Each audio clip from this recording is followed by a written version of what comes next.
Greetings, ladies and gents, and welcome to the latest edition of Tales from Outer Space, where I take stories from across the internet and read them for your entertainment.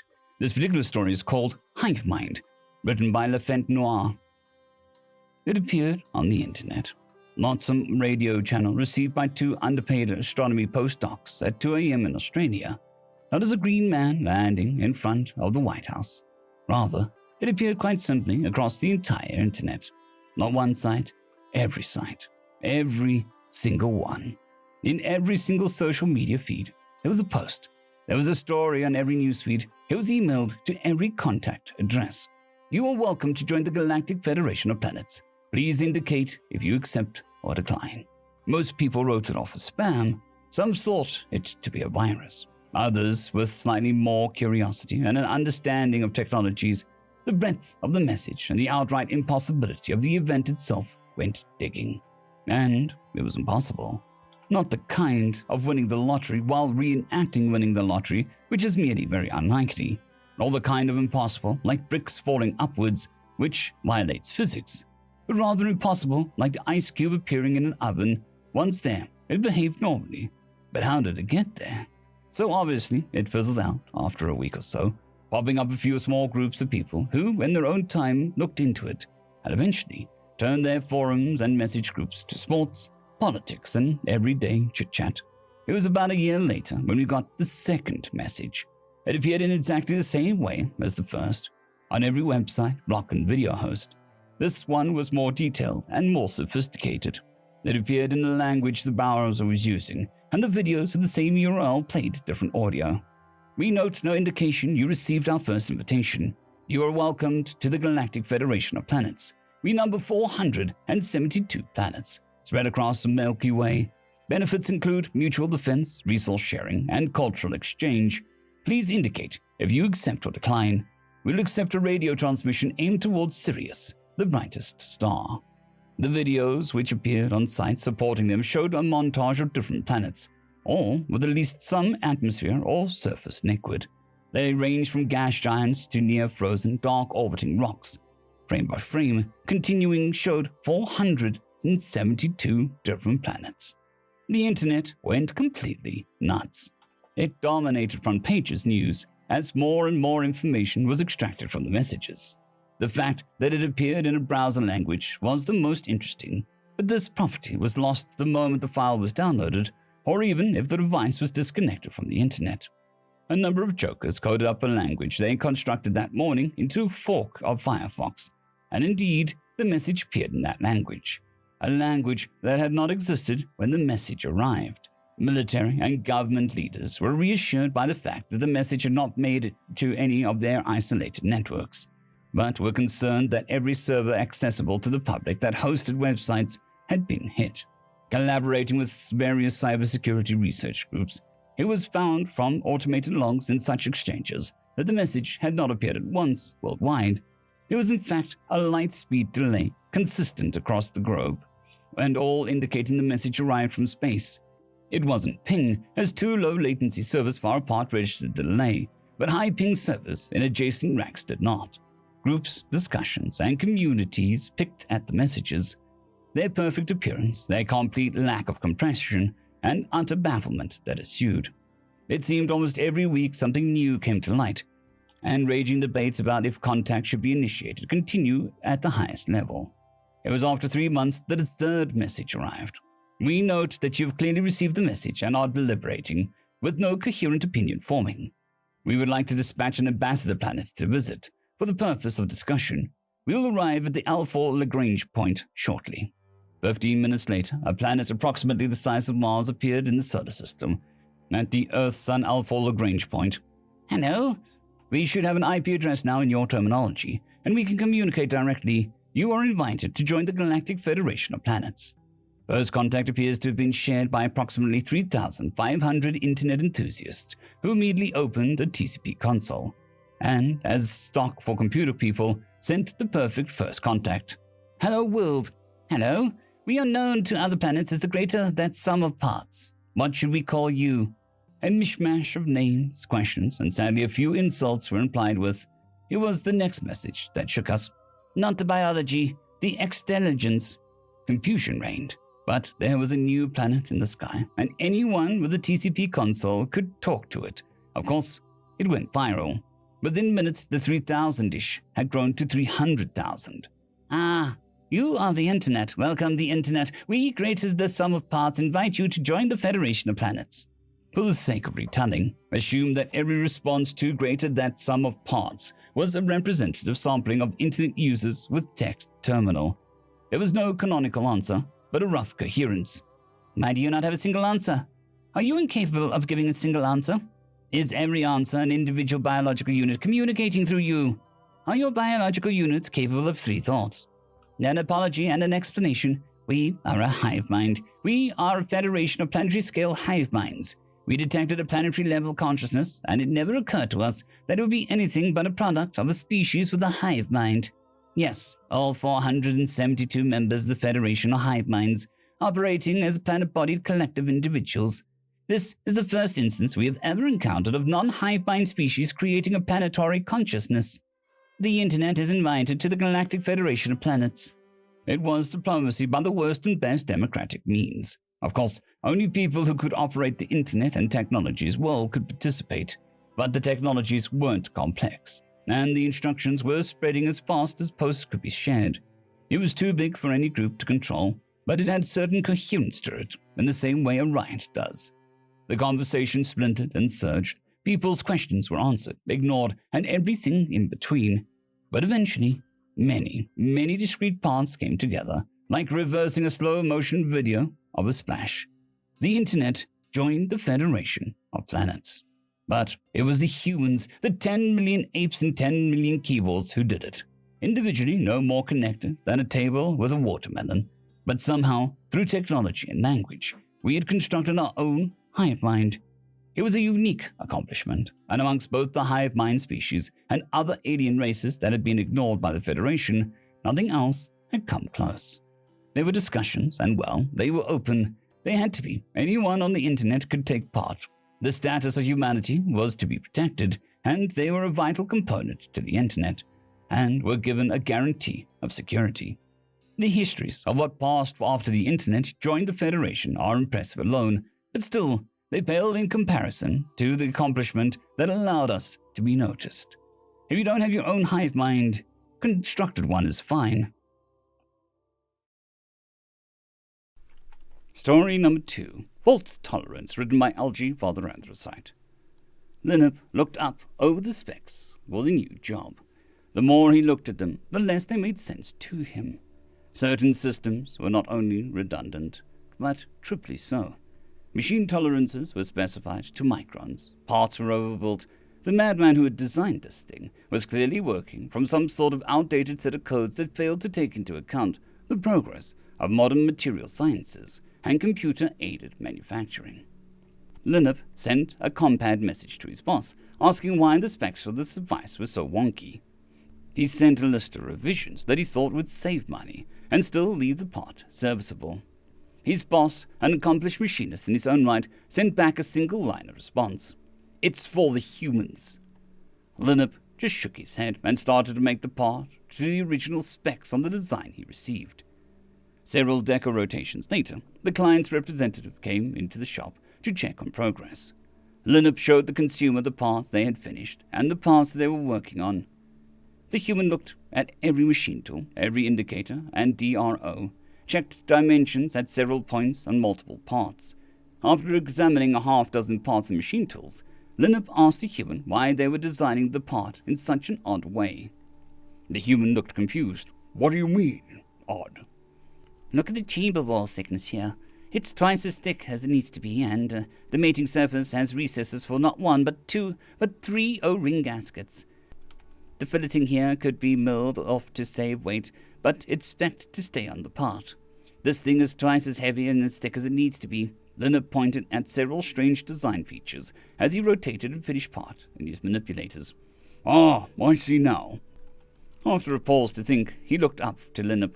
How long has your species been flying interstellar? The human asked. I don't know, maybe about 1,000 orbs, 1,500, something like that, Linnup spoke.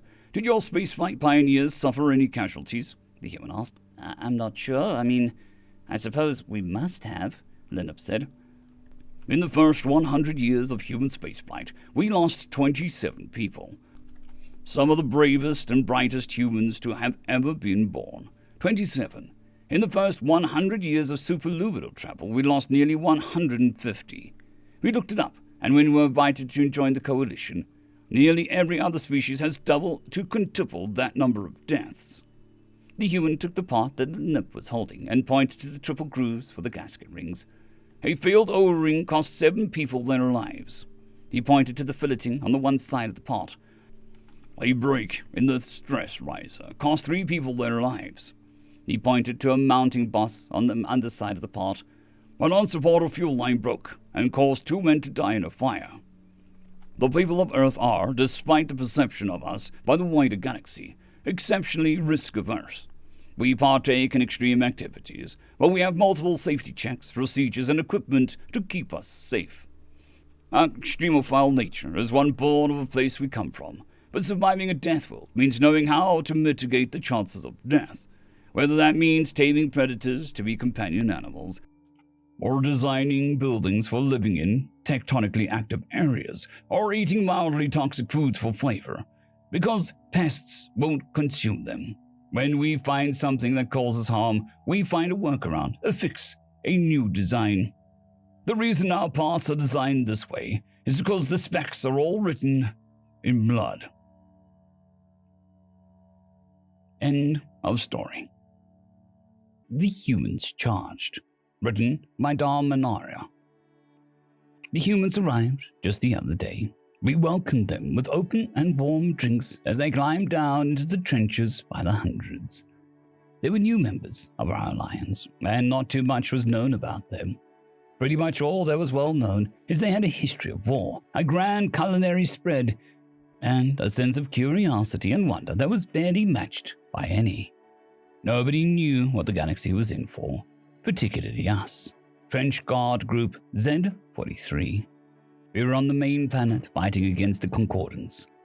They had long held disdain for all of us and had held back many technological advancements that would make the whole universe a better place. That was not what made them evil to us. It was their disdain that eventually led to them to believe that the best way to spread their technology was to conquer the whole galaxy, planet by planet, species by species. They would share their knowledge by uplifting us.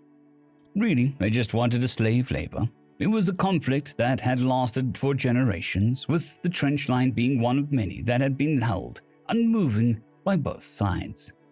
Both of us only had the bare minimum of troops to hold it, with neither making a charge across the Deadlands, since it was known that any such charge would be costly. We were a placeholder, and so the new humans were sent to us to help us in our mission. Why not? It was not like you had to be skilled to sit in a well-dug trench and watch a killing field. We never even sent scouts anymore. The humans were, aren't though. They looked around with sad faces, as if they were sent to hell rather than one of the cushiest positions in the whole war. All we were there for is to be warm bodies so that way someone was at the trench to prevent the other side from just walking over and taking it. As for the humans though, they did something weird. As soon as they got down into the trench with us, they started lining up their rifles in strange discs with shapes on the wall of the trenches facing the Concordants. We'd heard that they were slowly gaining ground against the Concordants, winning more and more often. But the higher-ups refused to tell us why. We would soon find out. 2 days passed, and soon the humans lined up, commanders facing the massive line of human flesh. The rest of us stopped to look just what this new species was doing. Just like our ancestors, we will make the charge, a commander yelled out, his voice traveling down the trench. Just like them, we will run into no man's land. Just like them, many of us will fall. Just like them, the odds are not in our favor. However, unlike them, our cause is just. Unlike them, we are ready. Unlike them, we have the wind of justice to protect us and to force us forward. We will show the slavers just what it means to go against humans, and we will prove our place in this alliance, in this galaxy, and protect those who welcomed us. Shouts started to echo down the trench in agreement. Ears! he yelled, and the humans slid on their ear protection. We followed them and slipped ours on just in time. The ground shivered, then shuddered, then shook, as what could only be described as the explosion of stars sounded out behind this trench. We all got low watching the humans put the discs on the one arm and hold their rifle with the other as countless shells whistled over our heads. It was an artillery barrage that would be enough to flatten the sprawl. While we laid low, the humans approached the wall. An hour passed of non-stop barrage with the humans just standing there, staring at the wall before the commander spoke over the comms. Ready up, final shells being loaded. Now soldiers, where are we going? The humans all answered in unison like a chant for one god long gone. Over the top. When do we stop? When we drop. Where do we drop? On their heads, or when we're dead. The chant repeated over and over, each time with more and more passion. Finally, the world grew silent as the guns stopped. Nothing could be heard, as if the planet itself was forced into silence and shock. Then we heard it, the sharp, piercing cry of a whistle, then two more, then the cry of hundreds. The humans let out a roar that matched the cannons they had just fired, then climbed over the top into the forbidden lands, shields crackling out of their discs as they formed a massive shield wall. And then ran. All of us non-humans ran to the wall to look over it in shock as a wave of humans charged, roaring in fury at the trench line across the wastes. Silence greeted them as the other side was still recovering from what had to be the largest artillery barrage the whole planet had ever seen before. Then probably another moment of pure confusion, as nobody would dare charge. It would be death, pain, misery, and it would fail. But there were humans running across it as if death was nothing. Finally, the laser emplacements that were not ripped apart whined to life, and the crimson lines slid across the shield wall. The shields mostly held, holding back the lethal sweeps as they kept going. Not all held, though. Some humans let out screams as they were cut apart, as their shields failed, leaving them to die in the mud like we knew they would. But the humans did not stop. The humans did not turn around. The humans just ran faster. The humans yelled louder. The laser emplacements started to explode. At first it was due to the human artillery not being done just yet, but rather waiting for the charge to start before launching more in order to precisely target the guns. Then we noticed a change. The blast became fireballs, and one of our spotters reported it was due to battery overuse. The Concordance was firing so long, so frantically, they were overusing their guns, causing them to explode, killing their crews. Soon the cracks, pops, and hums of small arms fire filled the air. I stole a pair of binoculars and watched as the other trench finally broke out of their trance and started to frantically fire on the human charge, desperate to stop the suicidal humans rushing right at them. Their powerful weapons cutting a few humans down as their well-abused shields finally started to give away. Those behind the shield wall flipped on their own shields to help take their allies' places, but some were still lost. This finally caused the humans to stop. However, it was not in fear. I watched as humans knelt in the open and returned fire at the Concordance trench guard, blowing the heads off of any who dared stick their heads up. For those taking cover in the trench, many humans pulled metal balls from their vests, pulling a metal ring, and then tossing the balls into the trenches. We watched as explosions tossed dirt and gore from inside of the other trench, as the human grenades found places that artillery had failed to reach. By the time the humans started to drop into the trench on the other side, a feat that we had known was impossible before, the Concordant soldiers were frantically trying to climb out and run. We heard the booms of the human invention, the trench gun, that flung walls of lead down the trenches, ripping apart any Concordant soldiers in front of the human. They were not done. Another whistle sounded, and another wave of humans climbed up the walls and rushed across the land that should have been the graves of their friends.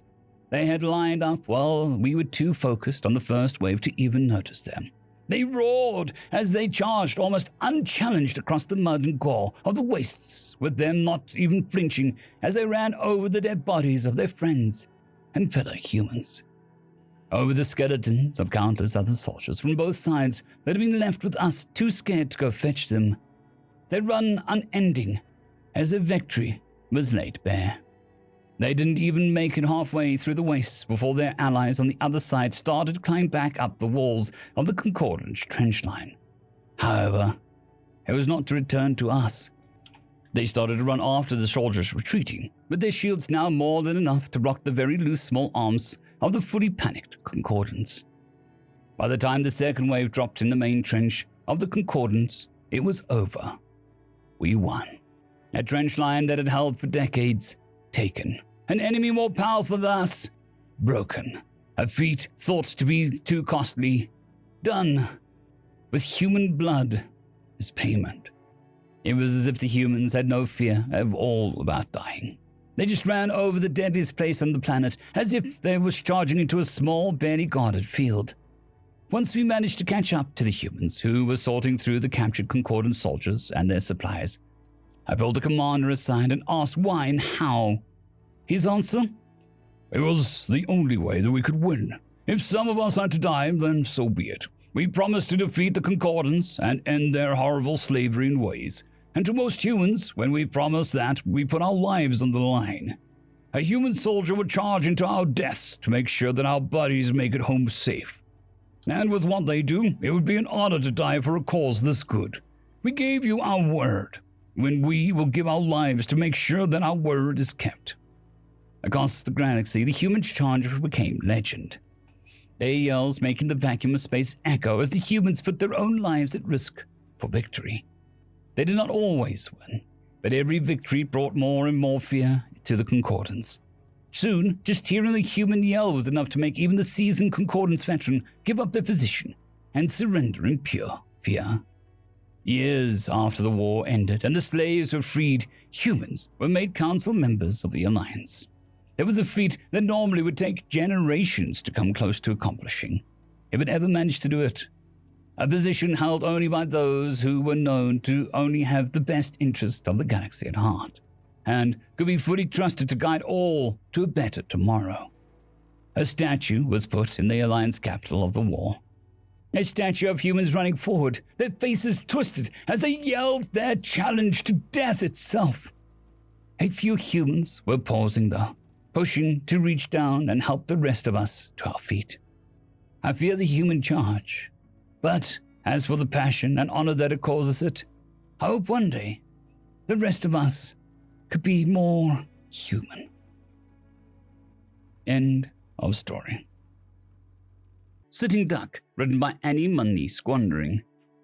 What's the story with the lone human? The bartender looked up briefly, both at the derelict who had asked and the human he was referring to. She sat in the corner, bathed in shadows, with a bottle in front of her. A small shot glass sat next to it. She glanced up as if aware of the gaze before peering back down at the scratched metal surface in front of her. Her? No, fool. The other female human on their own in this pit. Yes, her.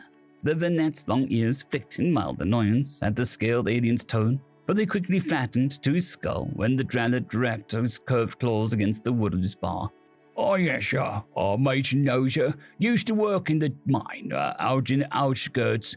Guard duty, maiden things. Guard duty? Drallid began hissing in his species version of laughter, joined in by a companion who had remained silent up until this point. The other Drallid was even larger than the first, his scales mottled dirty brown that covered a mass of muscle and sinew. When the first turned back to the bartender, he lost interest, dipping his head back down to return to his meal of ran head. With a slurp, his long tongue plucked out an eyeball deftly, swallowing it whole. So the female human guarded that line. That is why it is no more then. It collapsed, Matten answered, his eyes on his paws as he deftly sliced a luminous purple fruit with a slim knife. Most of the miners died. Matten heard the human ran in to grab as many as they could. Was in there right until the end. Rubble crushed her legs. She barely survived. The Drallid's tongue flickered out to taste the air as his companion obliviously feasted on the skull before him, his amber eyes glittering in the bare white light of the lit bar. A female cripple then, drinking away her sorrows, Matten sighed. His tail flicked agitatedly behind him as he poured the fruit into a tray. He reached out to grab another fruit, but the Dreaded's wicked claws suddenly pierced the wood either side of his paw. "You let her drink for free, Vinette, out of pity." The words, even stripped of their emotion through the translator, dripped with scorn at the assumed sympathy the third alien showed the human. Matten bared his fangs for a moment, thinking before shaking his head, his tail now curved around his waist. "No, Vinette can't hold you for credit, as she has it, for what she did. They paid her off. Then she's drinking away her money as well as her sorrows. Very interesting." "Matten doesn't want any." The Dread leaned in, its fetid breath ruffling the soft grey fur of the Vinette's face, as it growled at the other alien. "Then Matten shall sit and carry on cutting with his little knife." Matten paused as if he would say something further, before blowing out a tired breath and returning to his task. The Dread nodded its large head in satisfaction, leaning back and slapping the shoulder of its gargantuan friend. "Leave the scraps, Barville. A plumper target awaits." Barville growled, crunching a part of the skull between his teeth, but acquiesced, rising to his full height. Both Dread made their way to the human's table, ignoring the scramble of the table of pralines to save their drinks when the serpentine bulk knocked against it. The human looked up only when they stood over her, blocking what little unnatural light reached her table. She poured herself a shot of dark yellow liquid, lifting it to her lips and downing it swiftly. She did this one more time before finally deigning to look up. "What do you want, lizards?" Barville simply stood glaring at her balefully, not showing any signs of hearing her. The other Dread, however, shook briefly as her comments were translated to him, his mouth unconsciously opening to bare teeth. "That how you speak to your betters, Softskin?" The woman blinked, slowly looking at the larger Dread to the smaller one before shrugging. "Feck off, Godzilla." There was another delay as the translator worked, and while the brown alien still didn't react, the other hissed in fury, rending its claws on the cheap metal table and leaving deep gouges. The woman reacted this time, but only to grab her bottle to stop it falling from the attack. She took a big drag from it as the alien began to rant furiously. "I was going to do this delicately, Runt. Give us your credits. They're wasted on a half-bag of blood like you, unless you wish to stand and fight." The Dread hissed in laughter again, though it petered off quite quickly when the human simply continued to drink, shaking her head. "All I had went on this bottle, rest I've spent, so you're barking up the wrong tree, feckers." The Dread leaned in, its claws sinking into the metal table as its bulk rested upon it. "This villainous hole is cheap, human. What could you have spent so much on? What would half a human even need for such wealth when they should be long dead?" "The other half." The alien glanced at each other when the words reached them, but before they could speak, the table suddenly exploded upwards, catching the green Dread unaware and striking them solidly in the face. The brown one, finally active, roared at the human before recoiling slightly at the sight before him. The woman was standing now, her stance defensive with fists raised. Below the waist, however, her body became mechanical, her torso resting on two large prosthetic metallic legs. They made what was left of her biological portion look minuscule, and while Dread struggled to come to terms with what they were seeing, she moved with a whine of pistons and power. She planted her left leg, cracking the floor as she swung her right, the heavy weight of it crushing into the alien's torso. Barville seemed like it would simply absorb the blow, but its confusion at what was confronting it meant that it was caught off guard and off balance. With a roar, it fell heavily to the ground, knocking into the table of Vinette, who sprung out of the way gracefully. Before the other Dread could recover fully, the woman had drawn a weathered machete from her sheath, holding it out in front of her. The tip of the blade rested on the alien's scaled stomach, whereas its natural armor was slightly weaker. Even so, it was unlikely it could breach with only her strength behind it, but her confidence gave him pause. They stared at each other as Barville scrambled to his feet, taking 2 steps towards her before the other snarled a command. "Weapons are illegal here, Vinette." He bellowed towards the bar, keeping his gaze on the woman and still ticking his scales. "My said guns weren't allowed. Blades like claws can be carried." The Dread snarled, tearing its gaze away to glare at Vinette before taking a small step forward, causing the machete to press firmly against him. It made a scratching noise that gave him pause, and he glanced down, trying to discern if it held a monomolecular edge or any other deadly modification. "We can still take you, half-thing. Tear off the abomination you stand on and sell it for scrap. Or you could walk away.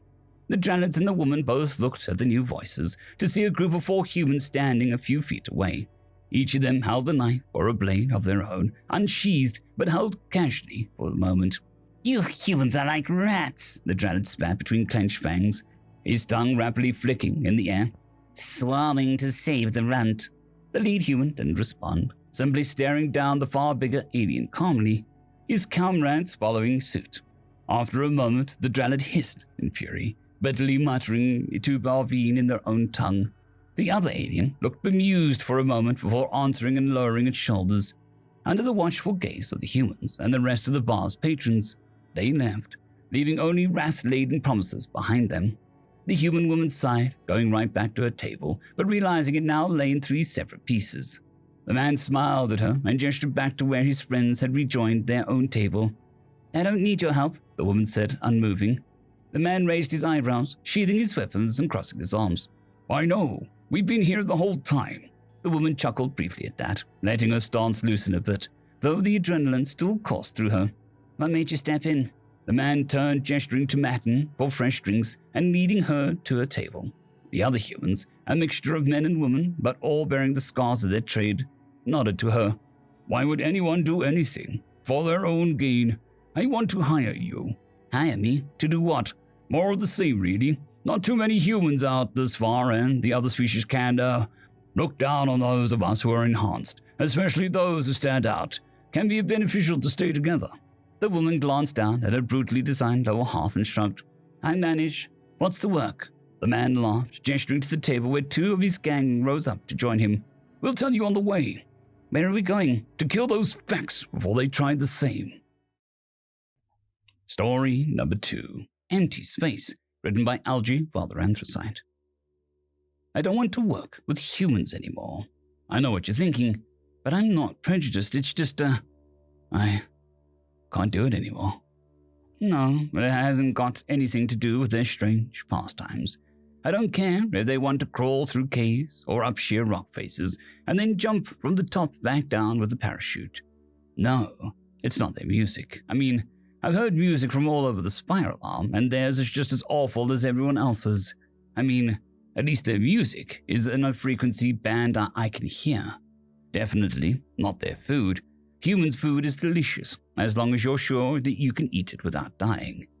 Look, I'll tell you why. The damn things are just they're too nice. Oh yeah, go ahead and laugh, but I bet everyone at this table can tell me the name of every human they worked a bit with. You know I'm right. I remember the first human I worked with. His name was Martinez. He bid on as a maintenance mechanic to a cargo hauler I was working. We spent about half a standard orbit working together. He showed me pictures of his kids, used to play private messages from his family. He had me say hello to them in every message he recorded to send them. Told me all about how his oldest boy was getting a scholarship for grades to college, and his oldest girl was getting one for sports. He used to share his food with me all the time, and that boy could cook. I don't know where or how he got the ingredients, but the food was insanely good. His wife still sends me a letter every orbit to keep me up to date on the family. After that was Higgins. She was a drive technician. She used to drag me around the merchant district of all the space stations we docked at. Told me I was great to shop with because I had so many arms that she never had to worry about carrying everything back to the ship. She always brought me one of those ridiculous caffeine beverages that humans love as a thank you. After that was Jones.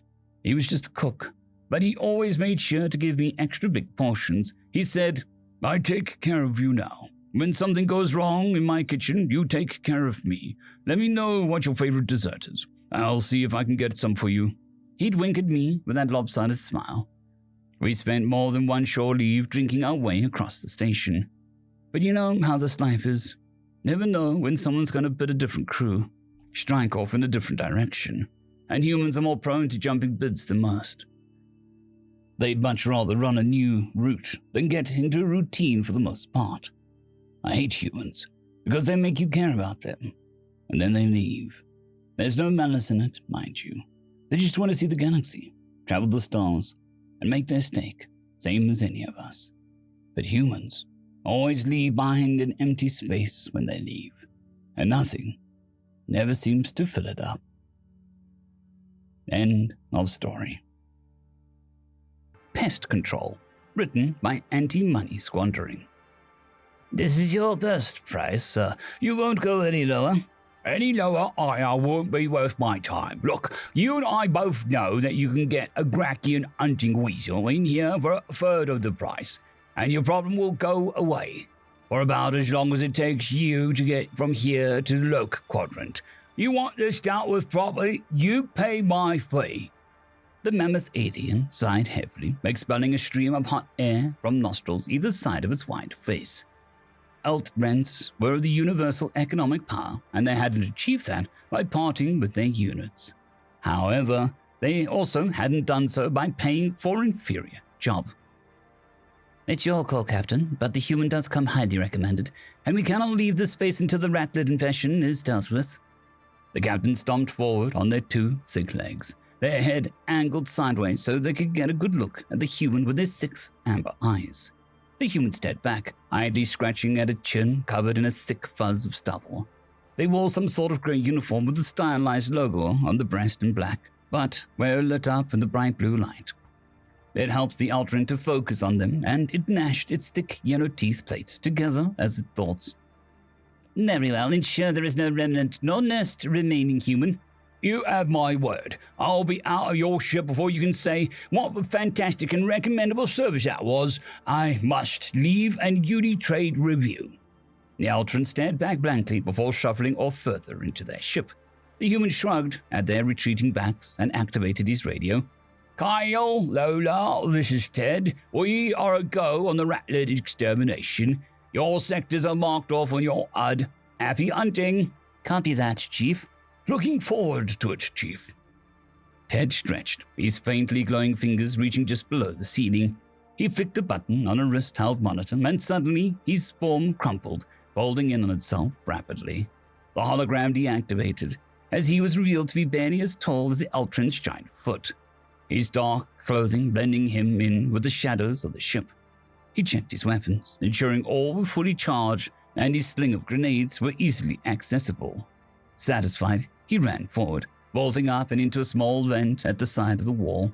It was dark inside, barely any light from the outside corridor managing to permeate into the tunnel. He flicked his visor down over his face, the HUD flickering into life and superimposing a map over his vision. With a press, he activated night vision, and ahead of him was illuminated in a sickly green.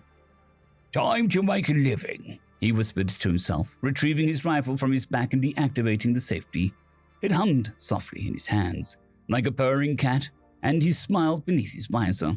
That smile turned to a frown when his small counter on his HUD ticked up by 3. You did say go, right, Chief? You and Kyle don't seem to be doing anything. Just my luck to give you the best sector, Lola, Ted sighed, beginning to stride down the vent. Luck ain't going nothing to do with it. Have the bonus ready, yeah? There's a new gun belt back on the station that I have my eye on. Before he could respond, the radio clicked off again, leaving him in silence. As he walked, he noted Carl's number also started to spin. Son of a... He broke into a half jog, gun aimed ahead of him, sweeping for any signs of hostiles.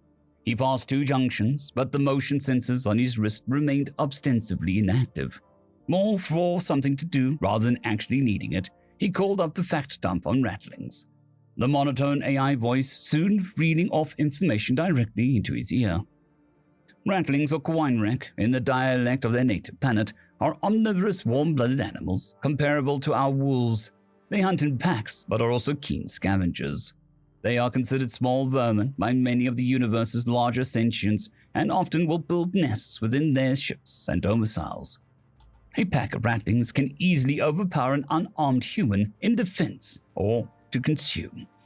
Their moss-green fur... His motion sensors suddenly beeped with 2 contacts dead ahead, and he swiftly lifted his rifle up as the 2 beasts came careening around the corner and into view. Aids them in camouflaging against the trees and flora of the whole world, though mutations have been noted as the species is spread throughout the known galaxy. The 2 charging towards Ted were of faded green, but with splotches of grey, which helped them partially against the metal of the vents. It did nothing against night vision, however, and he fired off 3-round bursts of hydrogen plasma into the nearest beast, sending it squealing into the ground as it burnt through the fur, flesh, and bone. The second ratling hesitated at the cry of its brethren, a mistake that allowed Ted to send a bolt directly into its skull, which burrowed through cleanly and left it a twitching heap on the floor. His HUD automatically marked the two corpses for their retrieval bots to harvest afterwards. He moved past them into a larger T-junction. He paused, looking left and right. If wounded or presented with a reason not to fight, ratlings will retreat to tend to their wounds or find easier prey. The nests can hold up to a dozen or so proper. All right, shut up, Attenbury. Planet's already dead. He switched off the audio just in time to see his motion sensor ping faintly again, to the right. He quickly made his way down the metal hallway, gaze half on the monitor as it continued to ping more and more aggressively. He turned another corner and skidded to a halt just before a 6-foot drop, scrabbling against the smooth metal walls to slow himself. Ahead of him was a large room made out of a 4-way junction. At this part of the event, and in the center of the amalgamated brown and green mess that denoted a rattling den, Ted knelt at the edge, looking down at the drop and canvassing the area for movement. Nothing immediately jumped out, but the sensors on his arm continued, indicating movement midway in. Judging the distance, he surmised this was within the nest itself and thought that he could detect a slight sway in some fur-covered portion of the den's wall. He lay his gun down by his side, reaching to the bandolier that crossed his chest and selecting a purple-tinted grenade. He hovered his finger over the primer, activating his HUD to aid the throw. Before he could activate the weapon, the arm he held it in began to beep incessantly, and he tilted it to see the monitor now awash with a wave of blinking dots. He looked around, bemused, and then up, to see a horde of rattlings swarm down from the ceiling and through tunnels they had managed to gnaw through metal. "They're coming out of the walls," Ted yelled in the radio sight. "They're coming out of the goddamn walls, yeah," Kyle answered exasperatedly, the sound of gunfire coming through his end. "Every time, Chief." Ted grinned, changing his arm so that the grenade was lofted straight up towards the ceiling instead of in towards the nest. It erupted with a blazing boom of ignited napalm that spread out to lick at the ceiling's edges and the scurrying feet that hung there. Before the agonizing screeching rung out, he had already primed 2 more. The first, another purple-coated grenade, he flung into the center where it stuck and ignited the nest. The rest he sent spinning halfway up into the room, activating his HUD so that the polarized and blackened out his vision. The flashbang hurled blinding a flame of aluminum particles, searing into the eyes of the unprepared rattlings. He cleared his HUD and picked his rifle back up, flicking it to full auto, and began to rain down a barrage on the beasts that still moved. He moved methodically, timing his shots and executing rattlings efficiently and swiftly. Eventually he paused to vent his gun of excess heat, gazing around at the room, now littered with burnt and still corpses. "Well, that fucking smells," he muttered, scanning the area of his HUD, working overtime to mark everything for disposal. He checked his number, noting a similar amount for both of his colleagues. He holstered the gun back onto his back, checking his map to see how deep in this nest was. Satisfied, he began to make his way back, moving slightly faster than he would normally to get away from the rancid odor. He turned the corridor, his boots echoing as he hurried along. He neared the T-junction where he was at earlier when he paused, slowing. He looked at his monitors, but it was silent, showing no sign of moving life forms in the vicinity. Still, he felt a raising of the hairs on the back of his neck that he couldn't ignore. He stopped completely, glancing back the way he came, his night vision back on, but revealing nothing. He looked to the junction, about to step forward, when a thought hit him and he jerked his head up to the ceiling. Clinging there like a fat, flightless bat was a huge rattling. Its fur scarred and nearly completely gray. It growled, a low, rasping noise that reverberated through the vent. The beast kicked off with the powerful back legs and sped towards him, its mouth wide open in a snarl of jagged fangs. Ted threw himself forward, low to the ground. He felt the bulk of the animal above him and felt its claws hook into the weapon on his back. It tore free, sending the gun sliding down across the metal floor. He scrambled to his feet as the rattling tried to slow its momentum and turned for a second leap. Before it could, he drew his sidearm.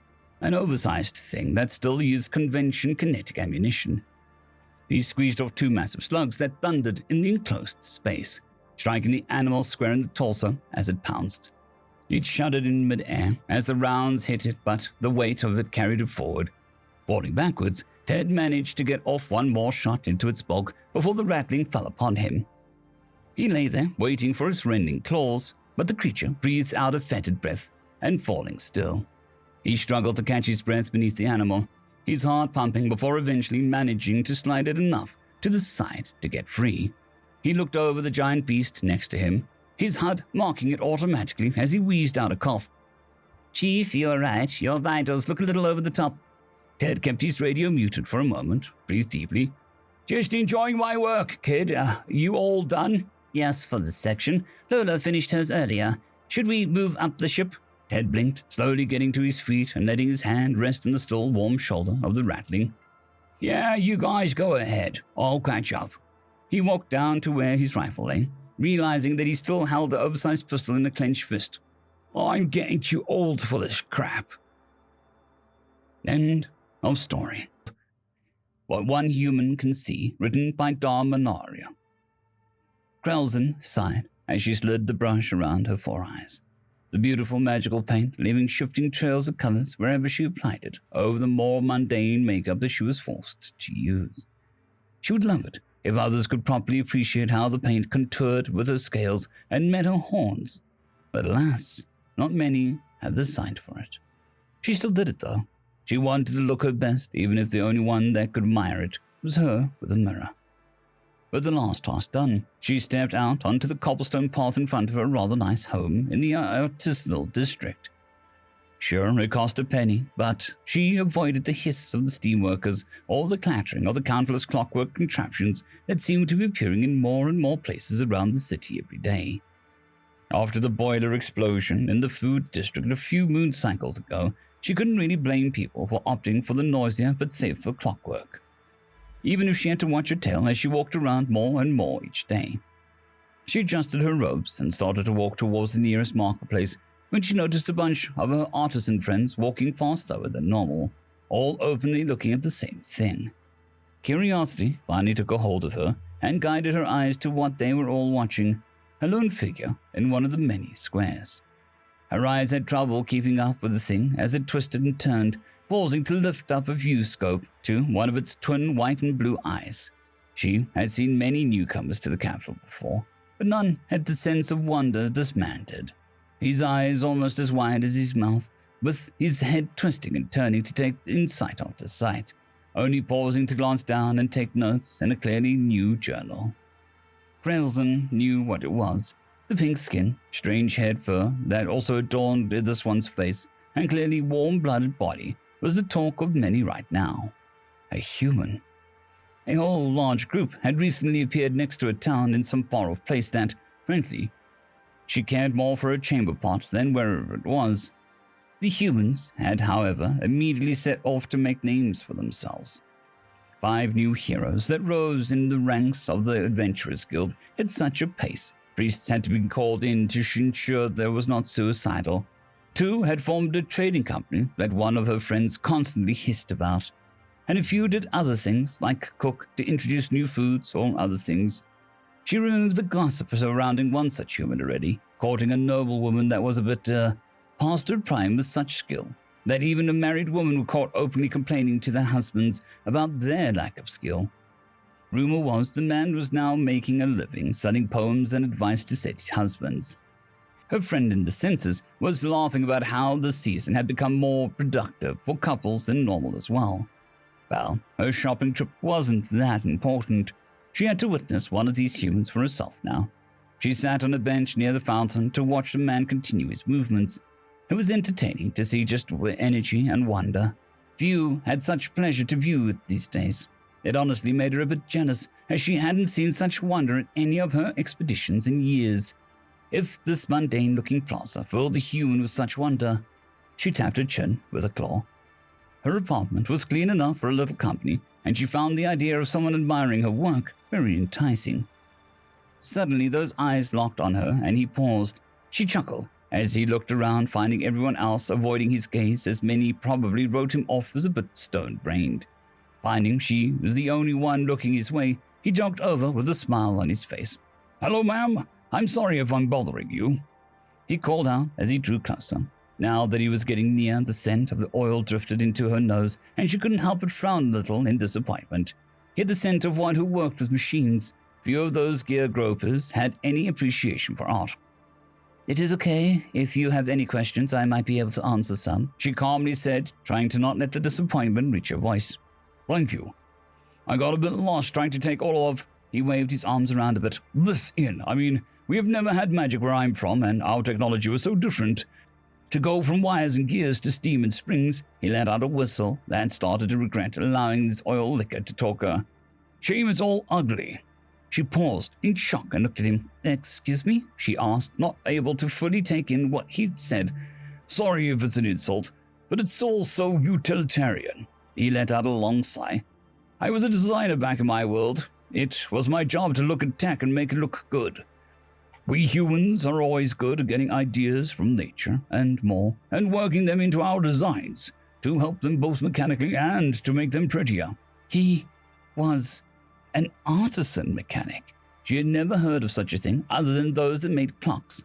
Even then, most of them used designs passed down for generations. "I mean, the designs of some of the statues here are of a style I have never seen before," he continued on, motioning to some of the statues around the fountain. "And I traveled the world." He let out a sigh before pausing, staring at her face so long she grew concerned. She had yet to see a human stop moving until now. But now his eyes were focused on her own. It was almost scandalous. "Oh, of course," he yelled out, causing a few people to jump before he sat down. "A long, narrow face piece to house the crystals would make it a bit front-heavy, but with the decorative horns and the counterbalance." He started pulling out metal gears and glasses before setting to work weaving magic to fuse what looked like a scrap together. "And instead of the long tubes like goggles, why not simply add in an extra set of receptors above the primary?" As he mumbled working, she moved closer to watch. It was almost like watching a sculptor at work, how he bent, stretched, and changed the metal only for him to slip in gears, magical power lines, and more like a well-trained mechanist, a blend of art and utility. It was a bit flattering, she had to admit, that the mask bore more than a little resemblance to the head shape of her own species. "There!" He held up the finished headpiece and slipped it onto his head. "Now, let's see what I get." He then tapped the glyph on the side of his face cover, slid down over his face. He winced a bit at something, but then started to look around. "I can see it," he muttered to himself. "The magical flow." She was impressed. Normally, it took a bulky bag, ugly, and huge goggles, and more to get basic magi vision. This human managed to not only get it in a smaller package, but make it look good as well. Sure, the fact that she inspired it did make her biased, but it wasn't just metal and pipes. Then the human looked at her again. "Oh, wow. I thought your makeup alone was pretty, but the magical paint you use makes your face look truly shine." Her tail curled up. It had been too long since someone had truly commented on her face paint. The species that naturally could see it never said much when the rare one was nearby, and the mechanists with the proper gear never cared. "I do have some paintings I would love to show you in my studio, if you'd want to see them," she offered, moving closer. He nodded, not looking away from her face. "If your face is painted so beautifully, even if nobody can see for a normal day, I can only imagine how beautiful your paintings are," he replied. "Plus, I would love to get your help in painting this mask. I have some skill in painting, but I would much rather work with a master." Oh, that sealed it. This human would be hers. Story number 2. And They Laughed, written by Shock Lionheart. In the beginning, the Orcs laughed at man, for he was small and unimposing and ineffective in a fight. In the beginning, the Dwarves laughed at man, for his mines were but scratches in the soil, and his finest engineering works unworthy to be a dwarven child's toy. In the beginning, the Elves laughed at man, for he was short in both stature and lifespan, and had no magic. And man fought with sticks, then stones, then blades, then bullets, leaving millions dead on all sides. And still the Orcs laughed. And man dug away the mountains and built with dirt, then stone, then iron, then steel, building towers, then soared into the sky. And still the dwarves laughed. And man developed medicine and surgery and germ theory and modern hygiene, sending child mortality rates plummeting. And still the elves laughed. And then man made the planet ring as a bell with the dropping of the first nuclear weaponry. The orcs stopped laughing, and man rode atop a pillar of fire and walked on the surface of the moon, and the dwarves stopped laughing. And man delved into the secrets of genetics, teasing out the ever longer lives, hardier foodstuffs, and many other wonders unthinkable to his ancestors. And the elves still laugh when they think that we can't hear them, and it's a nervous laughter. End of story. The Accord, written by Algae Father Anthracite. I need you to keep calm, he said. I am calm, she said. Look at me. Look at me. You will maintain. He stared hard into her eyes. It can't be that bad, she said, slightly exasperated. Johnson lost his crap. That's Johnson. Mr. I'm a fucking robot, Johnson screamed like a little girl and damn near broke into a run. The man took a breath. Do not feck this up. Calvon was weary. He had been selected as a species envoy. It was truly an honor, one he felt he had earned, but oh, how these humans vexed him. During his initial meeting with the lost group, one of the humans had had some sort of outburst and was carried out by his companions. Calvon was given to believe it had something to do with his appearance. It was not unthinkable that two desperate physiologies should regard each other as somewhat unpleasant, but the humans were fairly benign-looking in his estimation. However, upon entering the meeting room on his last encounter, one of the humans had immediately made a high-pitched squeal and began to shake and point at Calvon and his team. It was then that the human was removed. Calvon worried that the humans found him and his kind hideously ugly. He had noticed that most of the delegates from Terra were tense and had a tendency to be a little jittery. This had not been an issue when the humans were alone.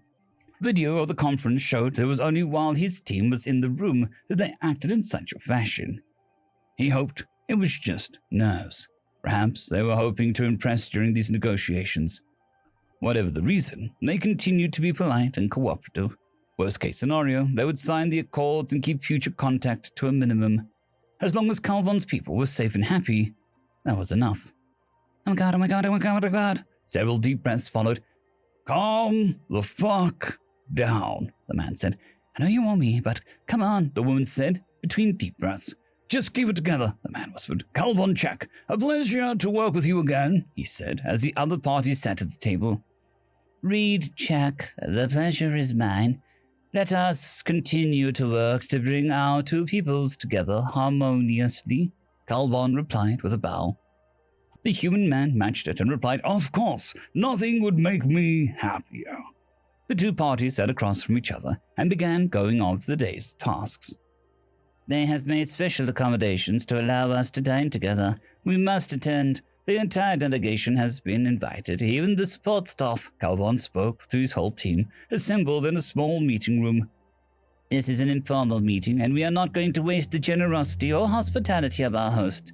That being said, be sure to keep in mind that the humans appear to take some issue with our persons. Whether it is visual or olfactory or some other factor, do not be offended if they act strangely towards you. Simply excuse yourself and leave the room, understood? Calvon looked over the group. Everyone was nodding in the affirmative. The humans and the Hune were enjoying the evening music and food. To accommodate the Hune, the room had a plush carpet and cushions spread everywhere. The humans had low tables loaded with culinary delights from both cultures, and drinks were flowing freely. Calvon sat on a cushion covered in a fabric called velvet from the human home world. It felt delightful, and he occasionally rubbed it to feel the nap of the textile on his fingertips. He had enjoyed sampling the human food and drink. He had noticed the humans, though still slightly nervous, were not avoiding close proximity to the Hune in this room. So then, he thought to himself, it isn't an olfactory issue. He was saddened that the humans probably thought of him as ugly. but they didn't call attention to it, and the accords they were working on were generous to both sides. If they were that willing to be allies, Calvon was willing to put up with the fact that he was considered homely by them. As the evening progressed, a human female came and sat next to Calvon and the chief human representative. Calvon recognized her from the previous day's talks. After a quick reintroductions, the conversation picked back up. Calvon was enjoying this time when suddenly, "I'm sorry, Calvon," the human said. "I know this is incredibly rude, but please don't be offended." This is it, thought Calvon, bracing himself for an admission that they found him repulsive. "Can I hold you in my lap?" the woman asked. Calvon looked at the woman, his jaw hung open. "I beg your pardon?" He was shocked. "I haven't had a chance to play with any of my pets since they aren't allowed in the space station. I know it's a terrible breach of etiquette, but you look so much like my puppy, Eli." "Sandra, what are you thinking?" Calvon Chak, "allow me to beg forgiveness for my subordinate's rude behavior. Please do not allow this breach to affect your views of us." The human delegate bowed deeply. "I remind you of a pet?" Calvon asked the woman. The man kept his head bowed. The woman just nodded. Her eyes began to get red. She looked a little distressed. "Reed, check, is this why your people act so nervous around us?" Reed shot Sandra a look and turned to Calvon. Well, yes, it is. Your appearance is devastatingly cute to us. I apologize. We've been trying to keep it secret so that you would not be offended. You are like a rounder, fluffier versions of the newborn companion animals of our world." Calvon looked back at the woman. "You may hold me in your lap," he said, sitting on his haunches. A modest indignity to build rapport, he thought to himself. The woman's face broke into a broad smile as she carefully scooped him up in both hands and placed him gently on her lap. Calvon took a moment to situate himself, and then she began to groom him. She ran her hand from the base of his skull all the way down his neck. She repeated the motion several times before she realized what she was doing. "Oh, I'm sorry, I didn't mean to. It's a false habit. I apologize," Sandra said. Calvon, who was initially in shock and perhaps a bit tipsy from the drink, turned and said, "You may continue." The accord signed, the admission coming to a close, Calvon arrived outside Sandra's suite. He activated the bell, and a moment later the door opened. Sandra welcomed him in. Ever since Sandra and Calvon had shared the time together at the dinner party, more and more humans and Hune had begun to form personal bonds. The human Johnson had spent a great deal of time caring for the fur of several Hune delegates. He was reportedly both gentle and thorough in his technique. "Sandra, Breed, a pleasure as always." Calvon greeted the two humans, who it turned out were pair-bonded. They greeted Calvon warmly, and the three sat down for a meal.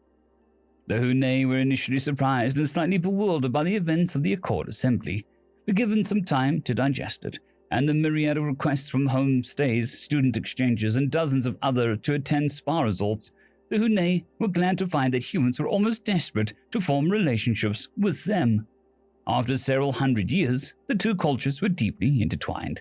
After a millennia or two, they were so well integrated that neither original culture existed anymore.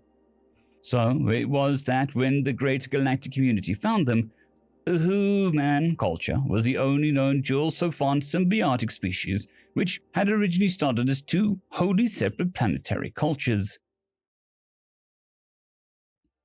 Story number 2, Hunted, written by Ahmed Cadian. This was only supposed to be a training exercise. They were just supposed to be running an obstacle course designed to simulate an environment that would normally be difficult to traverse, like a ventilation system, and that should have made it safe. They were some of the elite of their military, special force commandos, and nothing should be able to put fear into them.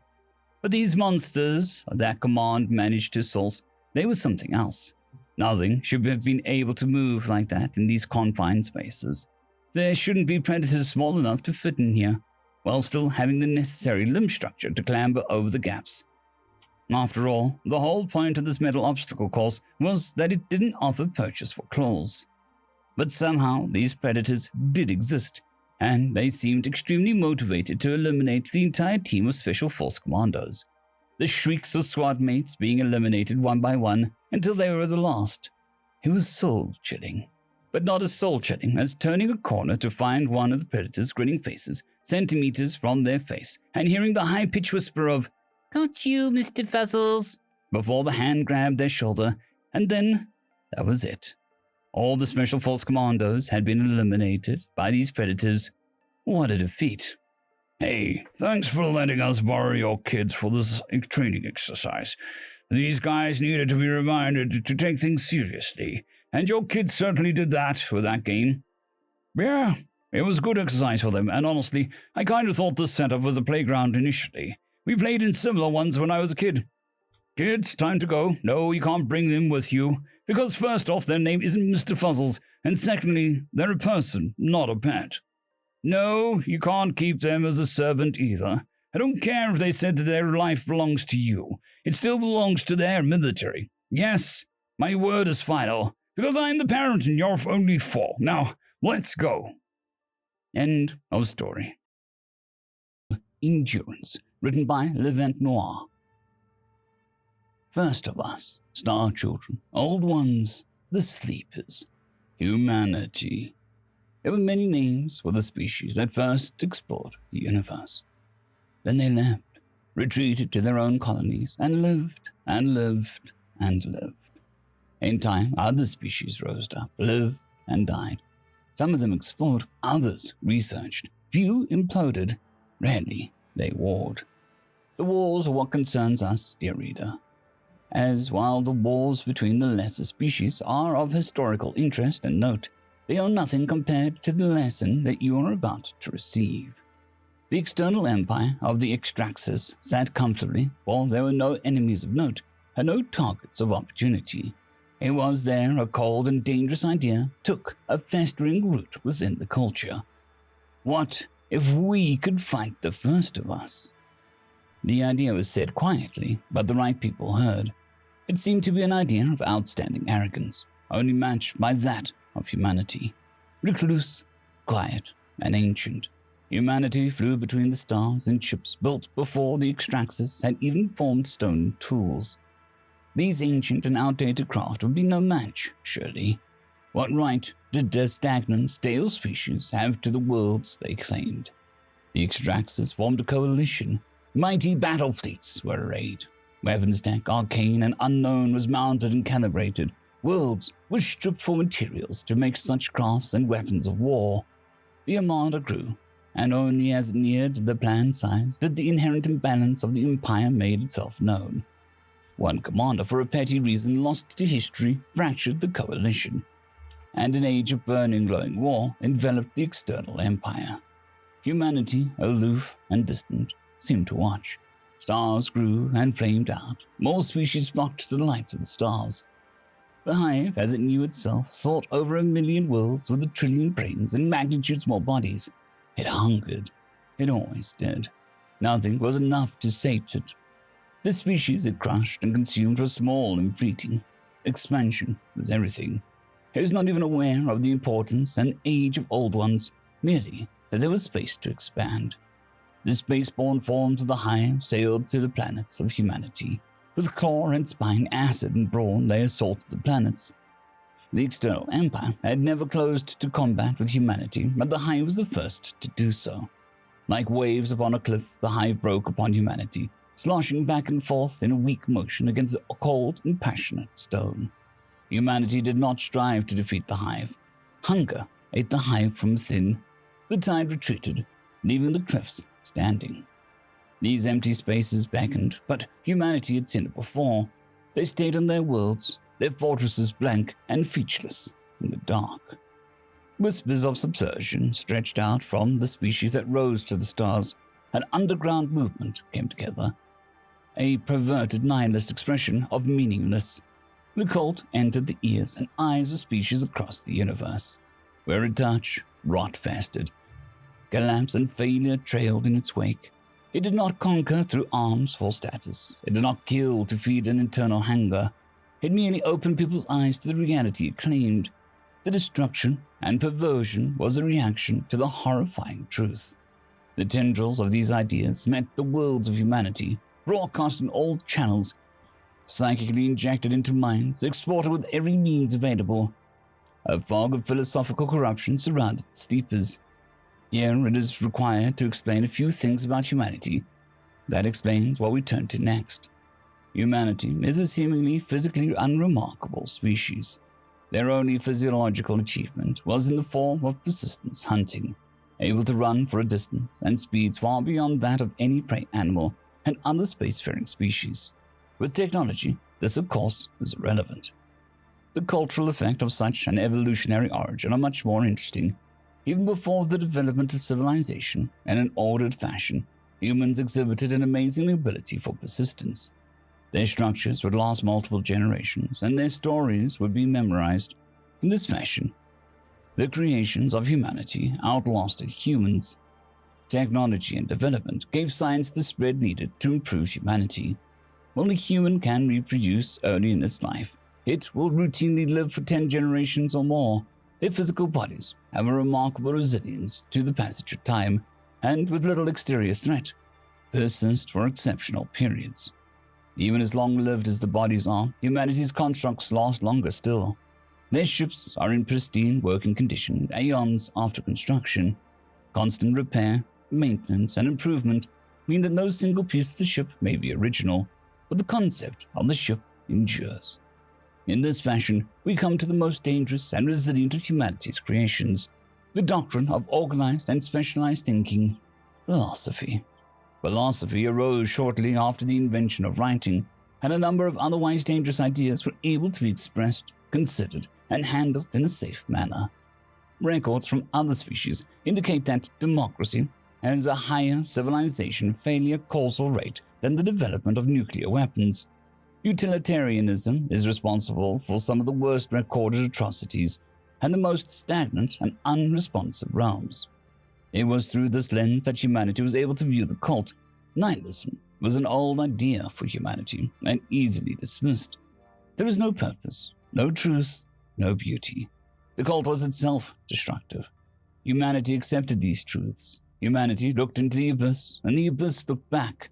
Then spoke the Star Children. There is no reason to endure, but we shall. Through pain, darkness, death, and time, we shall remain, not in search of something, not in the hope of something, but because we can. We have the stronger weapon. Our ideas are forged and hardened. Understand this. We endure because we can. The dark will not harm us. We have the freedom of will to look upon eternity and our place within it and choose to continue. Reader, the cult broke against the worlds of humanity and burnt itself out as the last embers of a fire. More species rise and fall, but quietly constant are the old ones. The human may die, their buildings and worlds may crumble, but their ideas live on. Humanity endures. When the heat death takes the universe at the end of time, humanity may even be there, quietly refusing to accept even that. Humanity is dangerous, not because it is aggressive or expansive, not because it's subversive or corrupting. Humanity is dangerous because you'll only defeat yourself should you conflict. They will endure you. Story number 2, Waging War, written by Biology Father Anthracite. Throughout the multiverse, war raged. Sorcerers used ancient rituals to launch massive assaults. Mages cast spells to mow down infantry. Magically endowed weapons pierced armor, and magically strengthened armor deflected weapons. Worlds rose and fell as armies marched through portals to new lands. When new spells and rituals were discovered, they were stripped down, analyzed, and rebuilt even stronger. Imagine it. Imagine the horror of seeing a massive monster summoned from nothing, only to have it walk unhindered through your defenses, annihilate your armies, and leave your last bastion of defense laid open for invaders to waltz in and conquer. For millennia, wars raged, as one dimension after another was invaded, and once a world was added to the empire, the next world fell that much more quickly. One day, a portal was opened to Earth. At first, the invaders were surprised. There was little magic in the new world, and what little there was stagnant, almost as if these people never used magic.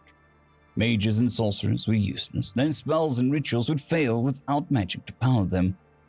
Generals sent through infantry armed with spears and swords. They were met with forces armed with weapons that had never been seen before. but the enchanted armor they wore reflected the strange metal stones the weapons launched. But soon, the enchantments began to fail. There was no magic to defeat them, and defending against the bullets of the enemy quickly drained what magic the armor contained. The weapons they managed to capture contained no glyphs, circles, or spells. There was no magic in the guns. Without magic to analyze, there was no way to turn this new enemy's weapon against them. On Earth, the armed forces of the planet were in constant contact, exchanging information about the invading forces. After initially overrunning the defenders, the invading forces soon fell to static gunfire. Whatever initial power protected them wore off and eventually left them defenseless to modern weapons. For some reason, the invading forces kept attacking with medieval weapons. They had some small anti-personnel weapons, but they never used more than a half dozen in any engagement.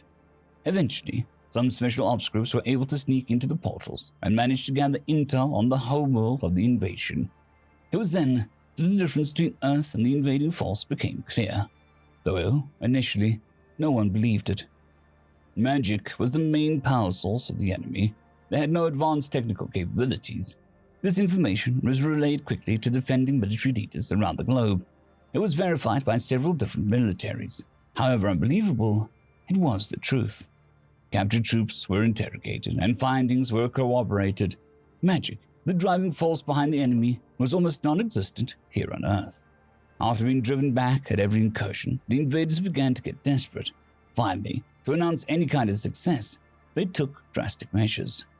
A massive creature, easily as tall as an electrical tower, strode through the portal into the empty field where Earth's defenders had created a bulkhead against the incoming forces. Its skin was purple, like an angry bruise. It had massive ram-like horns and giant bat wings. Inside the portal, massed troops were waiting for the giant summoned beast to tear through the defenders, so they could follow through and occupy the area, and finally begin the invasion properly. As the creature came through, gunfire and various artillery slammed into it, only to bounce off its tough hide. As the ground troops tried to drive the beast back, a call went out. After several minutes of pointless assault, the defenders suddenly began to retreat, the massive demon pushing them back. Seeing this, the invaders began to march through the portal in a massive column of foot troops. Suddenly, a new noise arose, filling the invading forces' ears with a constant roaring noise. Foot soldiers prepared for a horde of defenders to come streaming onto the field of battle. What they got instead was a pair of strange birds that shrieked through the skies without moving their wings. Each one dropped a single object and then flew off. The foot soldiers were beginning to think there was no danger, when all of a sudden a firestorm enveloped them, the giant beast, and the entire area. Beyond the portal, the enemy commands watched as unstoppable fire burned their troops to ash, with not a single defender being caught in the pyroclasm. One day shortly thereafter, Earth unleashed nuclear fire on the far side of the portals, decimating the forces on standby. Soon afterwards, war in the multiverse was quelled. End of story. 2 rules written by Lack Stories. Oh, this is not good at all. The overseers will not be happy at all. Overseers, what? Is this translation system working properly? Wait, are you even listening to me right now? This is so bad. I don't know how to fix this. Oh, this was never supposed to happen. Hello, alien life form. Would you please make some effort to make this first contact a bit more, involving?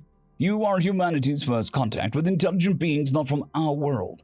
We would really like to have a proper conversation, and find out why you're pacing back and forth, mumbling about overseers amongst other things.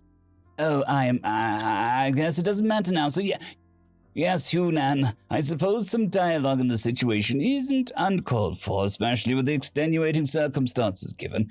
I am certain that the more thorough explanation I can provide to the overseers, the more forgiving and understanding they will be. Fine, yes, I'm Captain Zelnick of the Alliance of the Free Stars ship, the Vindicator. I would like to be the first human to peacefully greet you. Okay. As much as I would like to believe that really would, you make it a bit difficult at the moment since your ship has almost crashed into my space station. Well, admittedly, we thought it was an asteroid. Thankfully it wasn't, because it seems to have been significantly less damaging given your station's shielding and tractor beams. Speak for yourselves on what is and isn't damaging. Yes, well, our maiden voyage has hit a few significant snags. But finding and meeting extraterrestrial life has made it worthwhile. Can you tell me about your species? I'd really rather not. At the moment, there's a protocol to these kinds of situations. Oh, yes. If you'd like to tell us about the protocol, we will see if we can abide by it. Yes. That'd actually be quite difficult for you. I honestly don't think that you could possibly follow it now. What do you mean? Well, major errors have already been committed. We would most certainly apologize for the accidental transgressions and would like to know about following the proper procedures now. You can't. What? Why not? You just can't, especially not now. If you can brief us on these protocols, we might be able to determine a way to follow such protocols. Certainly, we can come to some kind of agreement and seek to determine modifications or concessions to any. There are only 2 rules. You've broken them already. Okay. What were the 2 rules? Oh no, this was supposed to be a simple posting. So easy. We thought we had it figured out. So many plans undone. All right. Can you at least tell me what the 2 rules were? They're really simple. Worse. So, 1, humans are to never leave the confines of the exclusion zone, as per the overseer orders. Wait, what? That was such an easy one to work around, too. You just had to ruin it. What workaround? Very simple, really. We just determined the maximum lifespan of a human, double it, and multiply it by the speed of the fastest vessel that we have observed. Then we set that as the new hazardous life form exclusion zone. Hazardous life form exclusion zone? What the hell are you talking about? Oh, just fixing that rule made it so easy for the second rule to work. A few gravitational signal traps and camouflage shielding for the main base. The second rule was so easy. Which is? Oh yes. 2. Humans must never come into contact with any other galactic-faring species. With all due respect, I can't help but feel slighted on behalf of my entire species. You see, this is why those rules were put into place. The hostility and aggression from your very start. It all is going so bad so quickly. The overseers will be so disappointed. The Spetai will never get a cozy position in the Order ever again. I'm trying my best to understand the situation. Who are the overseers, and why has humanity been put in the exclusion zone where we aren't allowed to contact anyone else? Because you are a dangerous species that should not be allowed into galactic community. By whose authority? The overseers. Who are? The overseers. They're in charge of the Order. Which is? An organization that maintains order in this galaxy. And they determined we are dangerous? Well, in your first experimental flight of unproven space vessel, you nearly ran into my starbase. We thought it was an asteroid. Even worse. Yeah, that actually doesn't help our case. Exactly. So rash to defend your actions, even when they're demonstrably reckless. Stop making us sound so irresponsible. You're doing a perfectly good job of that yourself. I'll have you know that we've done extensive tests upon the systems of the ship, and it was made by our best engineers. This is the height of human creation at this very moment. A metal tube without a basic energy shielding, ionized gases for thrust and a... in the crudest technical terms, a warp drive. Oh, my, yes. You are flinging yourself around space in a metal tube without shields, powered by gas, using a warp drive, missing all known required safety subsystems. Oh, when you say it like that, you make it sound like our ships are nothing but toy rockets being thrown around by dangerous cosmic forces. You said it, not me. Well, I need to go back and report this. If this is some kind of welcome to expect, we might have to rethink this whole search for extraterrestrial life idea. Actually, yes, that's a good idea. Please leave. We might be able to obfuscate this entire encounter in the records, and hopefully pretend this never happened. Though, admittedly, the exclusion zone will have to be vastly increased. Story number 2. Exit through the gift shop, written by Algae Father Anthracite. If you look on a long enough timeline, all species eventually die out. Some never make it in past their home planet or home system, and eventually they run into some disaster. Asteroids, rogue planets, sun going supernova, plague, genetic mutation. Any number of random incidents can put an end to a single system species. The ones that make it off system, they tend to do better by a long shot, but eventually they too die out. Diseases were still a problem, of course, but sometimes they spread themselves so thin and wide through the galaxy, it's hard to find mates. And sometimes it goes really bad. They get removed forcefully from the galaxy. Thankfully, that's only happened twice. War crimes are dealt with harshly. Sometimes, though, you get to witness some really spectacular scenarios. Take the Aklonai. The whole species gathered on their home world with cameras rolling, evolved into beings of pure energy. Their one messed the physicists up for decades. Or the Renon theocracy. Those poor bastards. Their supreme leader declared that the end times were coming and that the faithful should not suffer the same fate as others. The whole species drank the Kool-Aid. It was a shame. Aside from being religious zealots, they were actually a super outgoing and generous bunch. Did a lot of outreach and charity work. One bad perp spoiled the barrel here. The real winners of the goodbye to the Galaxy Games, though, is humans. They were one of the oldest species in the galaxy. They were the progenitors of the Octus, Velexus, and the Canuses. Rumor has it that there are a couple other species they have lifted and never told anyone about, but that's beside the point. Humans disappeared, all at once, all over the galaxy. Rumor has it that it was planned, because not a single human in a critical job role was working the day it happened. One night, everyone went to bed. The next morning, humans were gone. Ta-da! Magic. There were some clues floating about, some wild conspiracy theories. My personal favorite is that they discovered something so world-shatteringly dangerous that a higher power removed them from the galaxy to save the rest of us. Some other good ones are humanity's progenitors decided that they needed a reboot. They managed to sort of piss off some sort of powerful being who smote them from existence.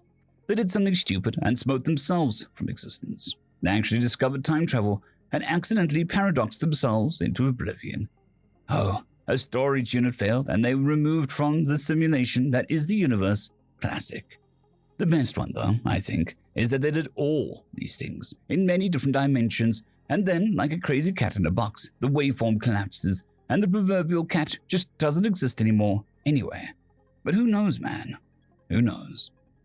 I really like that galaxy. We should go back sometime, said the woman. She was sitting on a lounge chair in a swimsuit and a sarong, with fruity rum drink in hand. Her husband looked over and smiled. I'll mark it down. We can visit it again after the round trip is over, he replied. They clinked glasses together and then settled into their seats.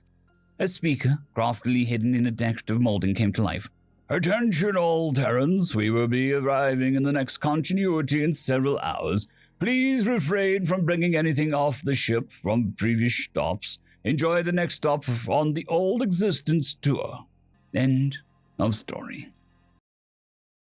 They Call Me Home, written by Teller of Tall Tales. Ship's log number 908241. Days since correspondence 38,406. It is a good day today, Captain. The sun has just risen in the north, allowing the flowers that surrounded us to open their petals and receive its warmth. I wish you could see them, Captain. Though dust has long since covered my senses, I can still see them where they've grown inside my punctured hull. It seems that they stretch farther and farther around me with each day, Captain. Be careful not to trample them when you go for your morning walk. Though, it has been many mornings since you've taken your walk. Did you feel ill, Captain?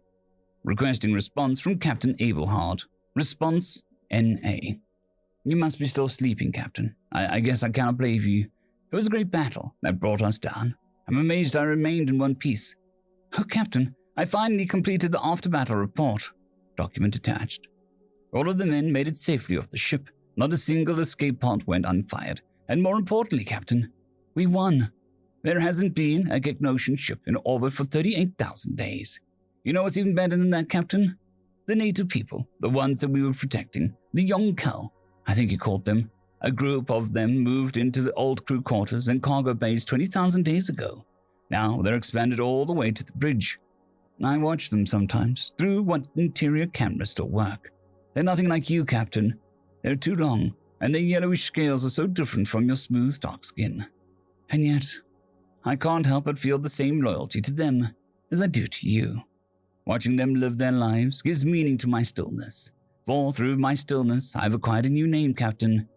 They call me Home, almost exactly how our crew used to. I've seen them born, grow, and eventually be buried amongst the flowers when their time had come to an end.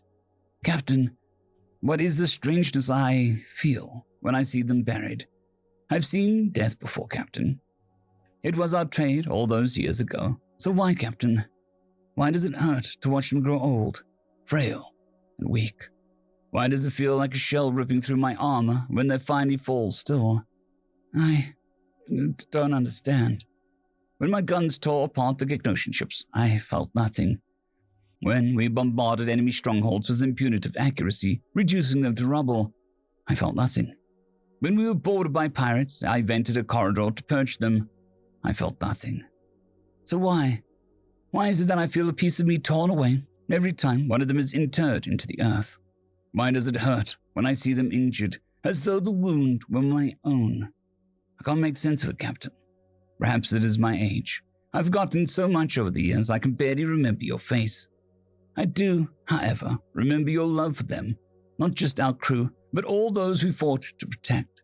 I remember how you ordered I put us in between the planet and the planet cracker. I remember that brief darkness before I powered back on, half buried in the soft soil. I remember hearing your laugh and knowing that we'd be okay. And, though it has been many years, laughter has filled my corridors once again. For as painful as it is to see them die, the Yonkel are such jubilant beings, constantly at play, cooking meals, or even telling stories. They've given me a new purpose, Captain. I no longer wish to fight, so as long as they live inside me, I'm content to sit here and rust away, so long as I provide them shelter they need. After all, the Yonkel word for home is one of many meanings. It means a place of safety, community, and family. To them, a home has a soul. In this case, I guess they would be right. I've kept all of my guns in perfect working order.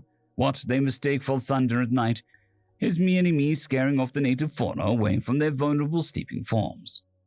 But if you were to call, Captain, if you were to just give me the word, I'd set my engines to full afterburn and race to whatever objective you gave me.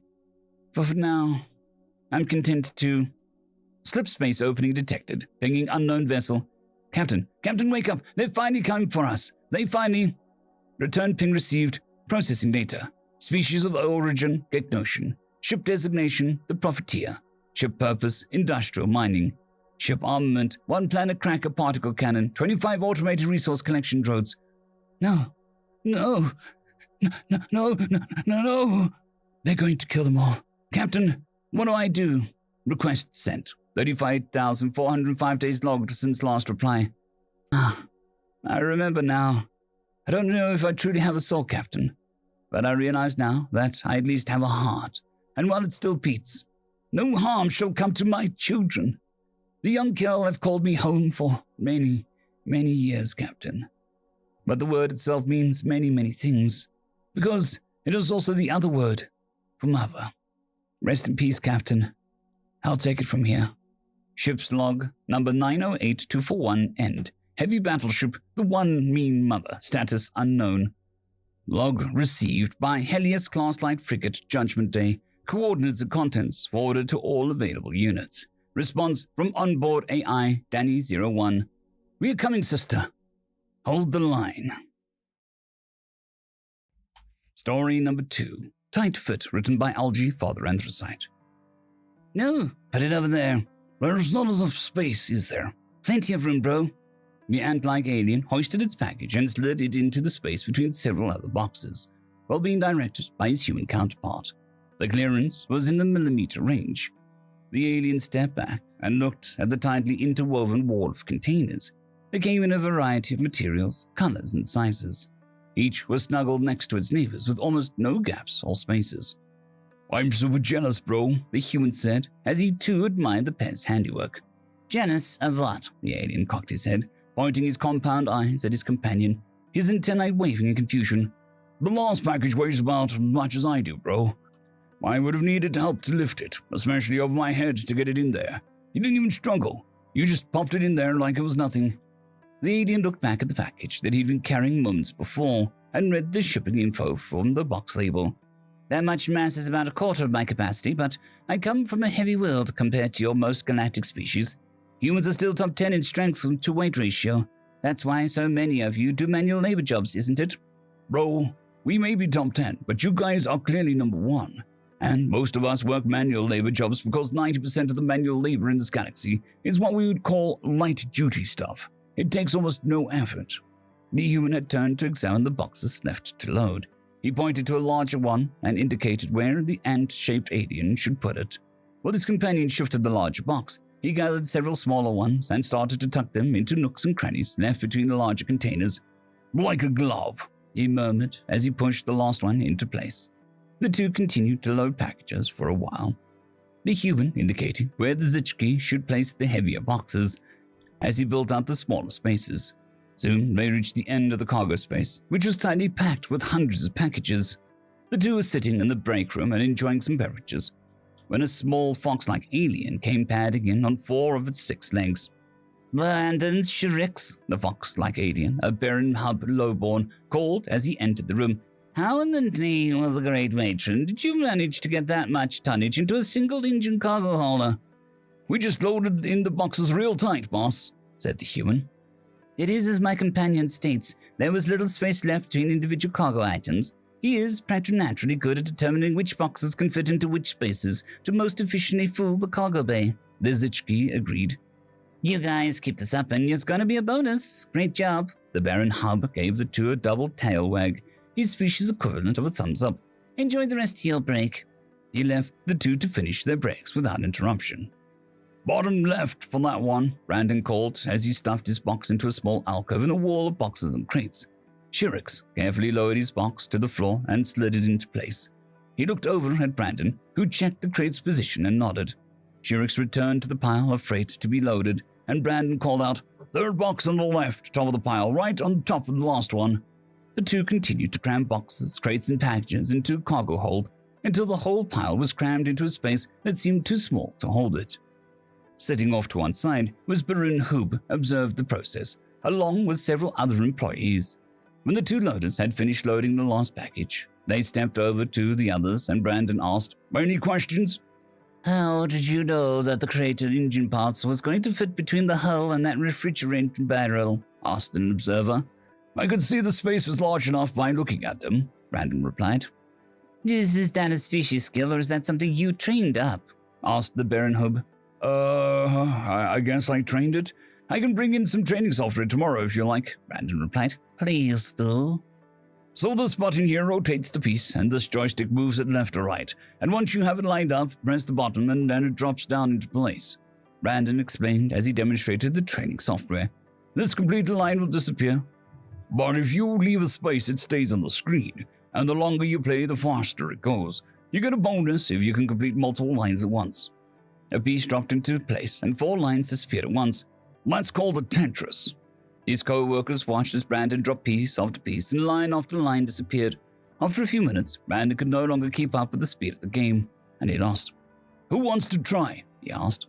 Every creature in the room raised an appendage. The Baron Hood pandered along on his 4 legs, pointing out various facilities like bathrooms, break rooms, supply cubbies, and more. The new hires followed along behind him. "This is the trading area. You'll be spending the first week here. We are encouraging you to use the equipment and breaks. We often have after-hours tournaments here, where we compete to see who can get the best score. Even I enjoy using the training software. We largely credit the training software for our industry standing as a leader in cargo density. Every one of our employees is well acquainted with it. I'll turn you over to our training instructors, Brandon and Shirax, 2 of our best loaders." End of story. Tools of the Trade, written by Bailey Master. Sitting about the temporary camp were 14 different types of beings. They were all part of the joint survey operation, each of their races deciding that it was worthwhile to have a representative professional present as the new planet was measured and scaled. The verdict would heavily impact what percentage of land and airspace was shared with what species, and the planet was moderately sought after. There was the Belshek, huddling down for the night within the strong carapace armor. The ethereal Ivanich anchoring at a housing point so it would not drift away from the planet into space during the night. The Venedine preening itself, the Kalawar winding down its limbs, and on went the list, along with the human, quite plain in comparison. Translators, radio waves, and physical mouths conversed in galactic standard as the camp was set. It was their first night after the day of independent surveying. Eager to share their findings with the like-minded peers, the chatter was nothing like the formal tones used in their reports.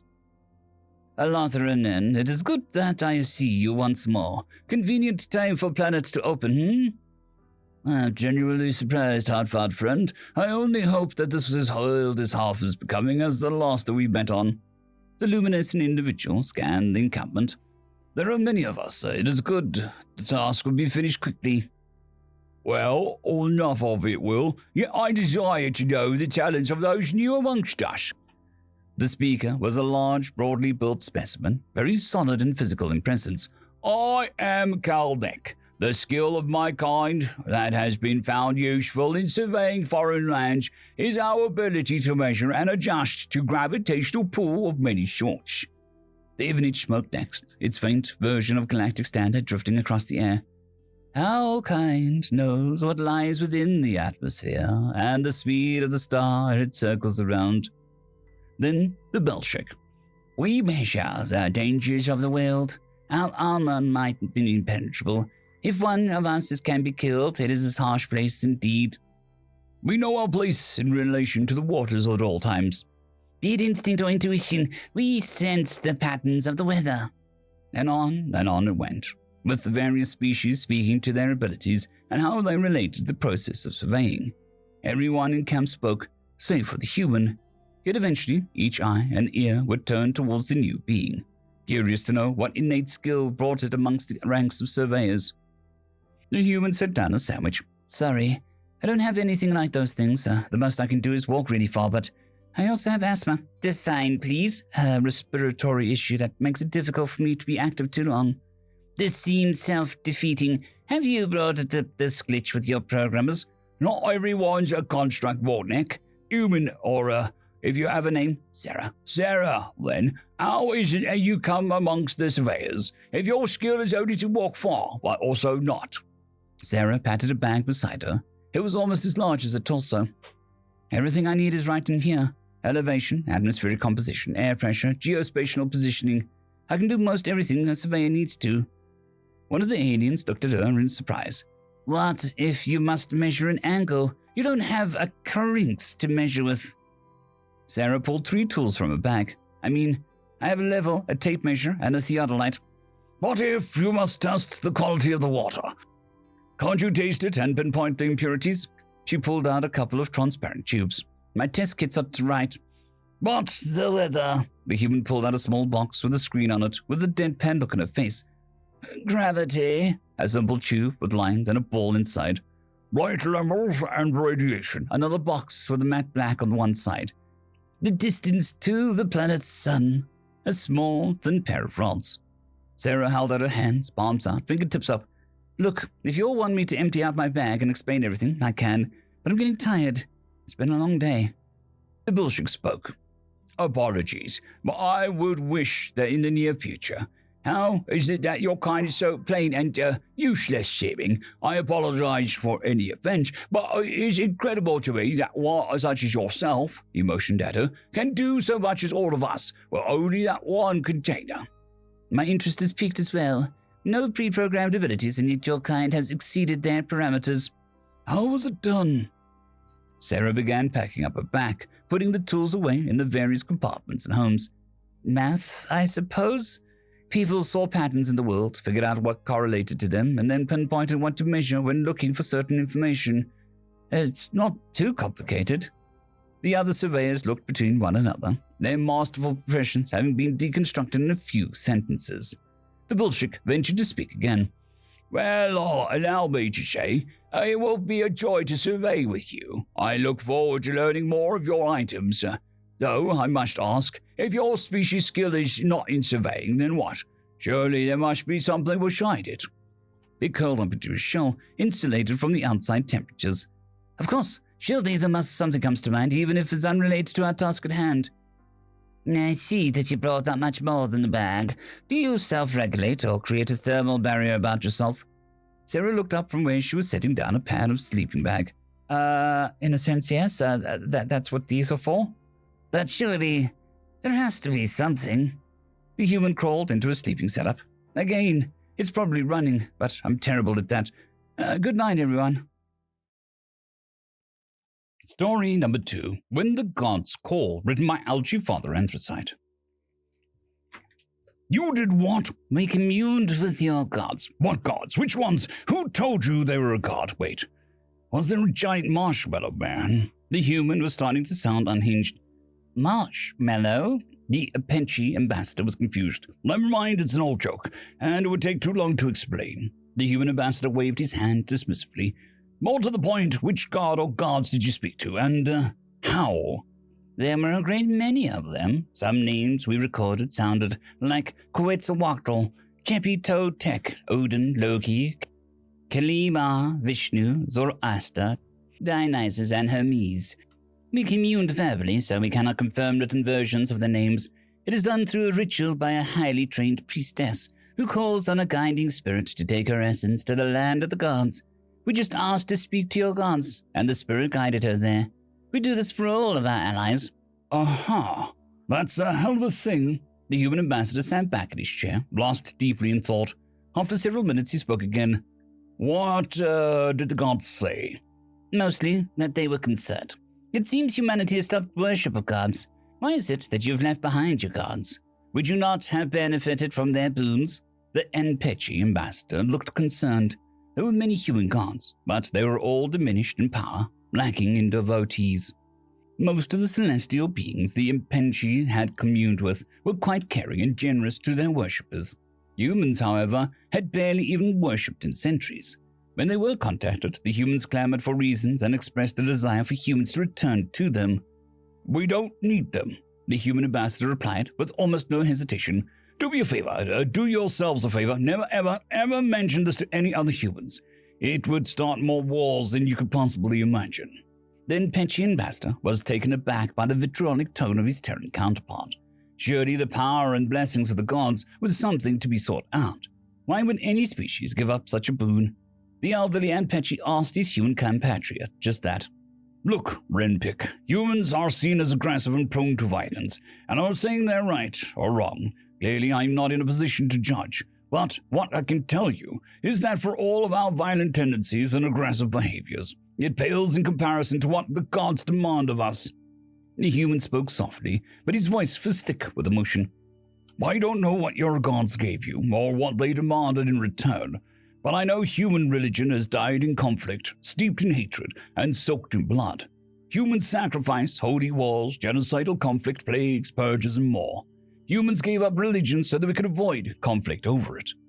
Those gods you met, they're the ones who made us. They're the ones who demanded wars that lasted centuries, killed millions, and divided us as a people. For what? Why? For their own glory, their power, and what do we get in return? A promise of something better when we died. A good harvest. What else? Our gods didn't reward our faith. They simply withheld punishment. Worship of human gods can only lead to suffering. Renpick of the Apache, ambassador to Terra, elder statesman of the galactic government, sat in his couch, shocked to silence. Never had he heard such callous and uncaring pantheon. Most gods provided boons to followers, such as resistance to common illnesses, speed up recovery from injury, and other such benefits. The idea that the gods' grace would merely be a lack of malice was both unfathomable and, at least to Renpick, extremely distressing. I sincerely hope that your people never contact our gods again.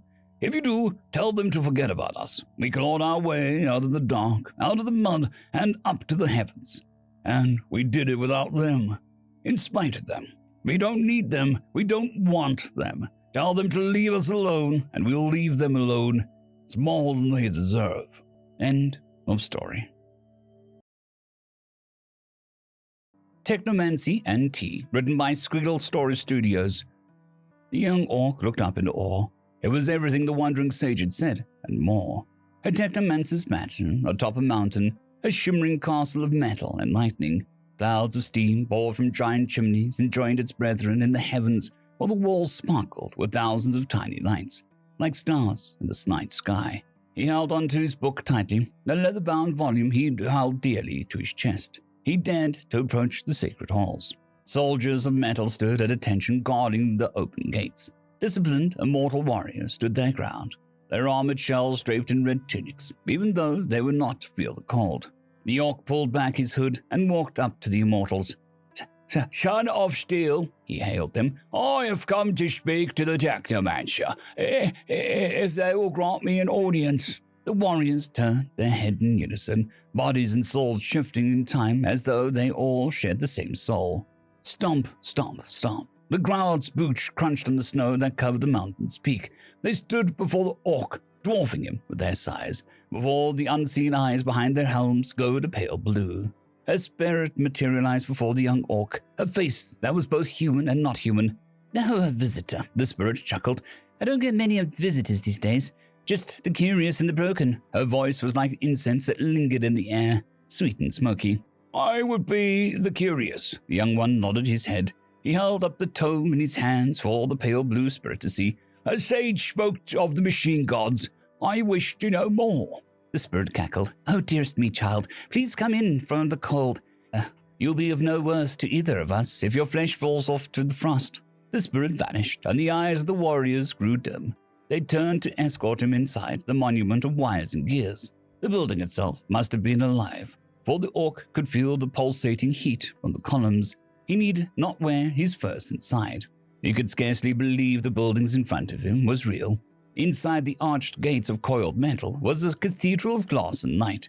A sparkling crystal chandelier shimmered above him. The walls were covered in mirrors to other worlds. Creatures created of gears buzzed through the air like bees, attending to their duties with as much vigor. The steel guards brought the orc past many wonders until they reached the center of the manor, and to the Technomancer herself. She dangled from the ceiling, sitting like a mother spider tangled within a million fine threads. 7 wings of steel flourished and folded from her elegant body as she descended from the nest. Eyes in robes of red, faces as white and as smooth as porcelain, and a voice that spoke of ancient knowledge. "Welcome, young one," the Technomancer greeted. "May I ask your name?" "Guile. My name is Guile," he answered, trying to muster confidence that he had when starting his trek up the mountainside. "Ooh." An amused, soft cackle escaped the old one. "What memories you have returned to me." She appeared to be lost in thought for a moment before returning her eerie, glowing eyes to his presence. "And in return for such precious gift, I shall grant you my own name. You may call me Therissa." "Therissa," Guile repeated, stunned as she did not have the dozen titles beforehand. The Technomancer nodded her head slowly. "Now then, would you care for some tea?" she offered. Yes, thank you."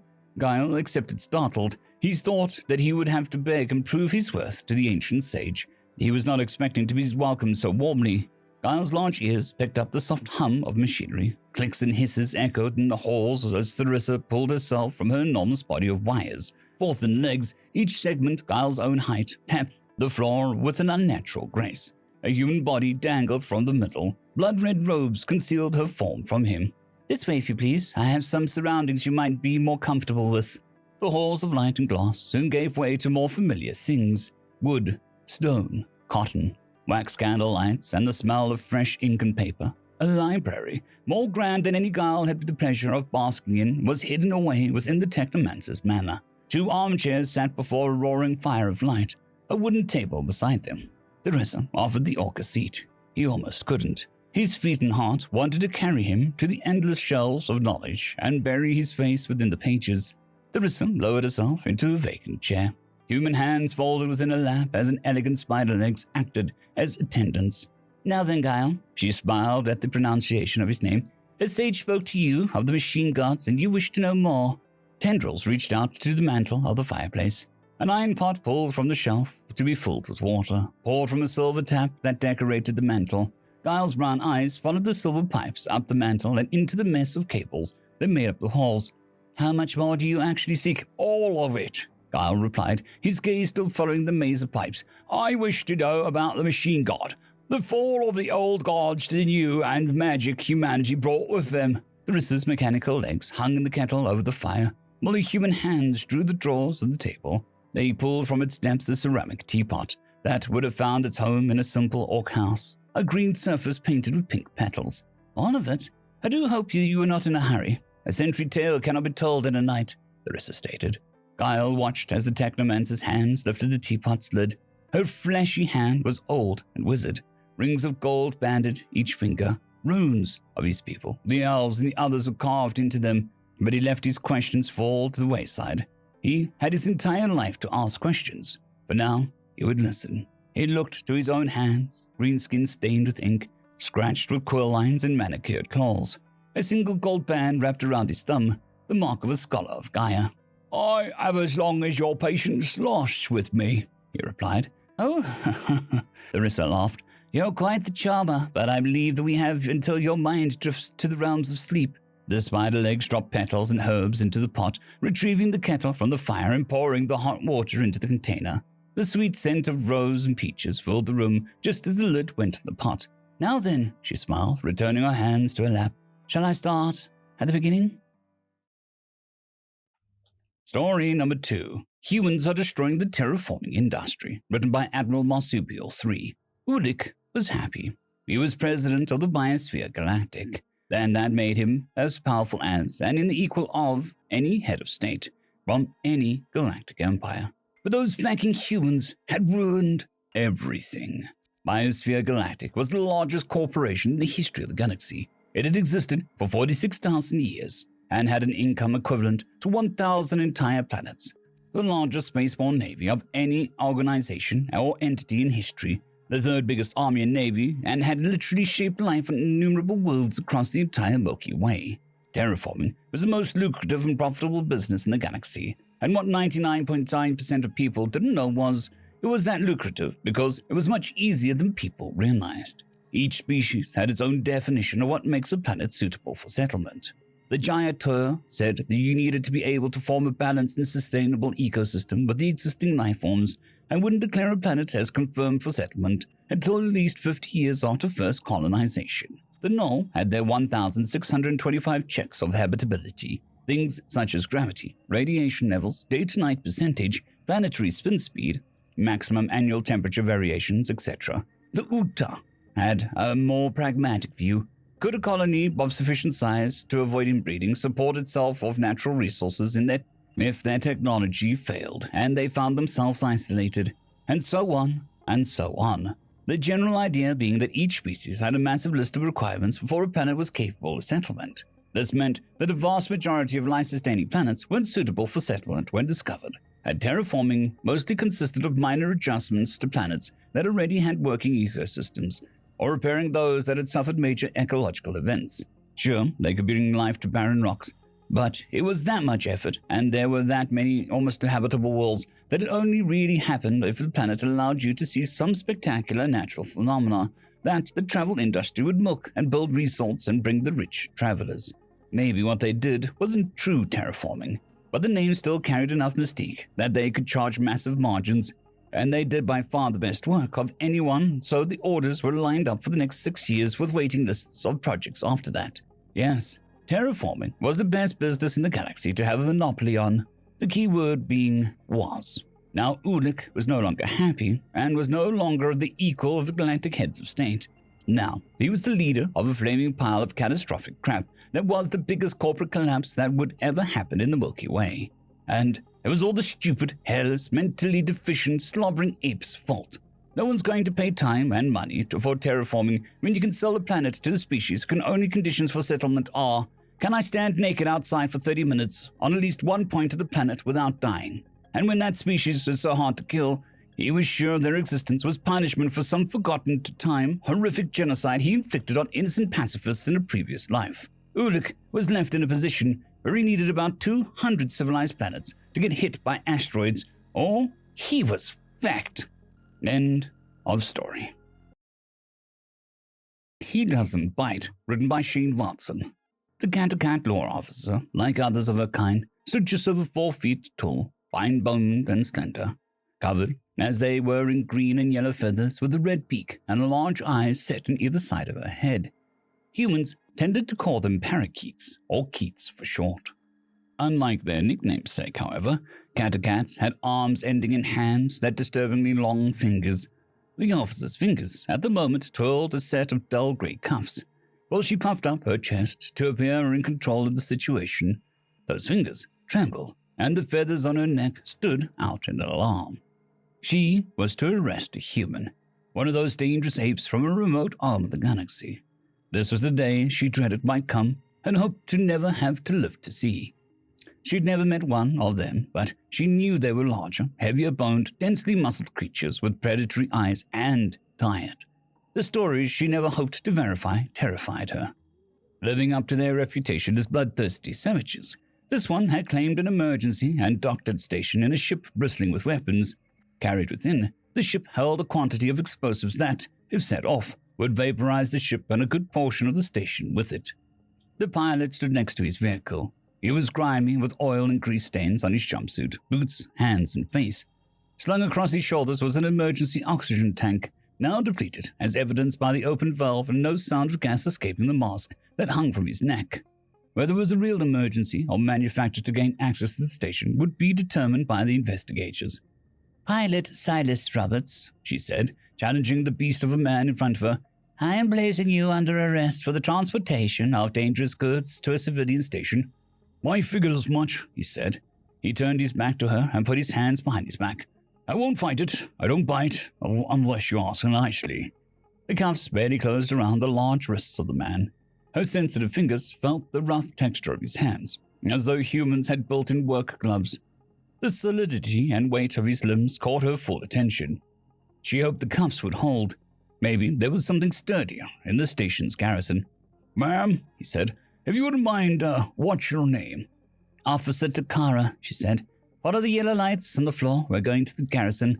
Don't try anything. I'm armed and I'm not afraid to use it." "Yes, ma'am," Silas said. "You're in charge here." As they walked, Takara asked, "I know humans love war, but who are you fighting that you need all those weapons and explosives?" Silas laughed. "Ain't fighting nothing but asteroids. I'm a buster for a mining operation." "But all those weapons?" "Wait," he cut her off. "I'll explain after you. What did you mean that humans love war?"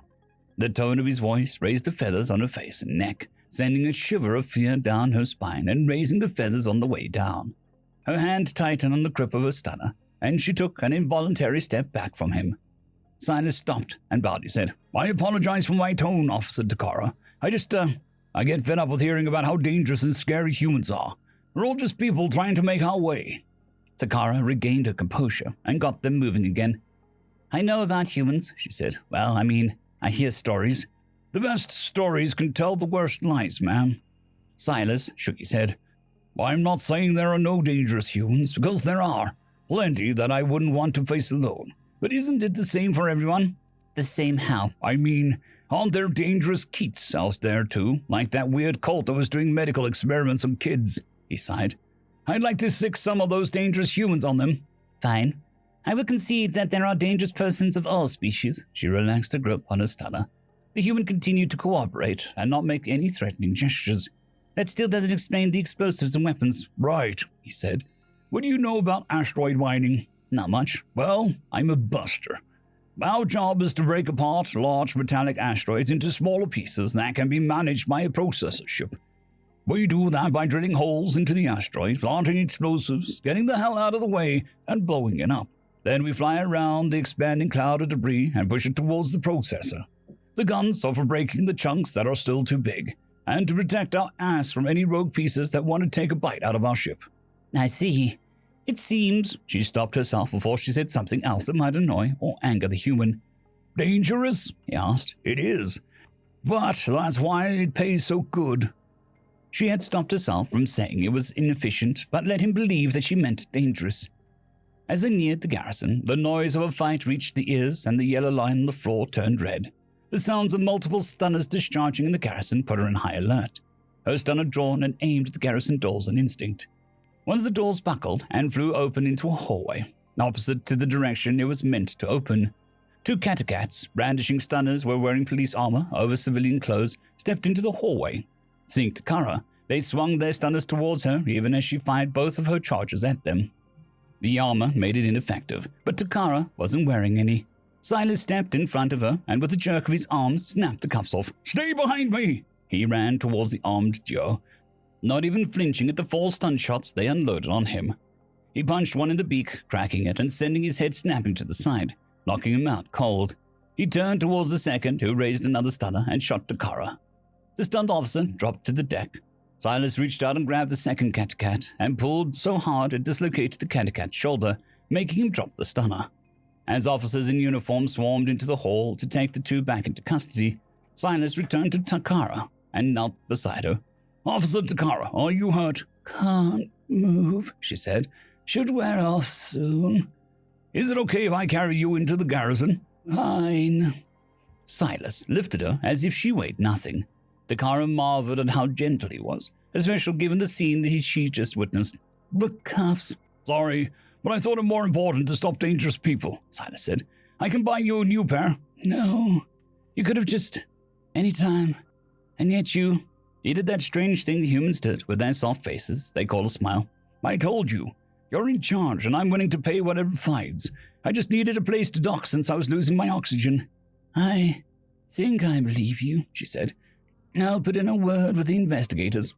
"Thank you, Officer Takara. I have the busted valve in my pocket anyway, since I need to find a replacement." He laid her gently on the first clear table he saw. "Somebody help! She was hit with a stunner." Other officers came around to administer first aid, but waited until he had stepped well clear of her. Takara huffed. "He doesn't bite, you know, unless you ask nicely." Story number 2. A brief list of humanity's accomplishments. Introduced the galactic community to competitive eating. This got out of hand, causing a 20% spike in food prices.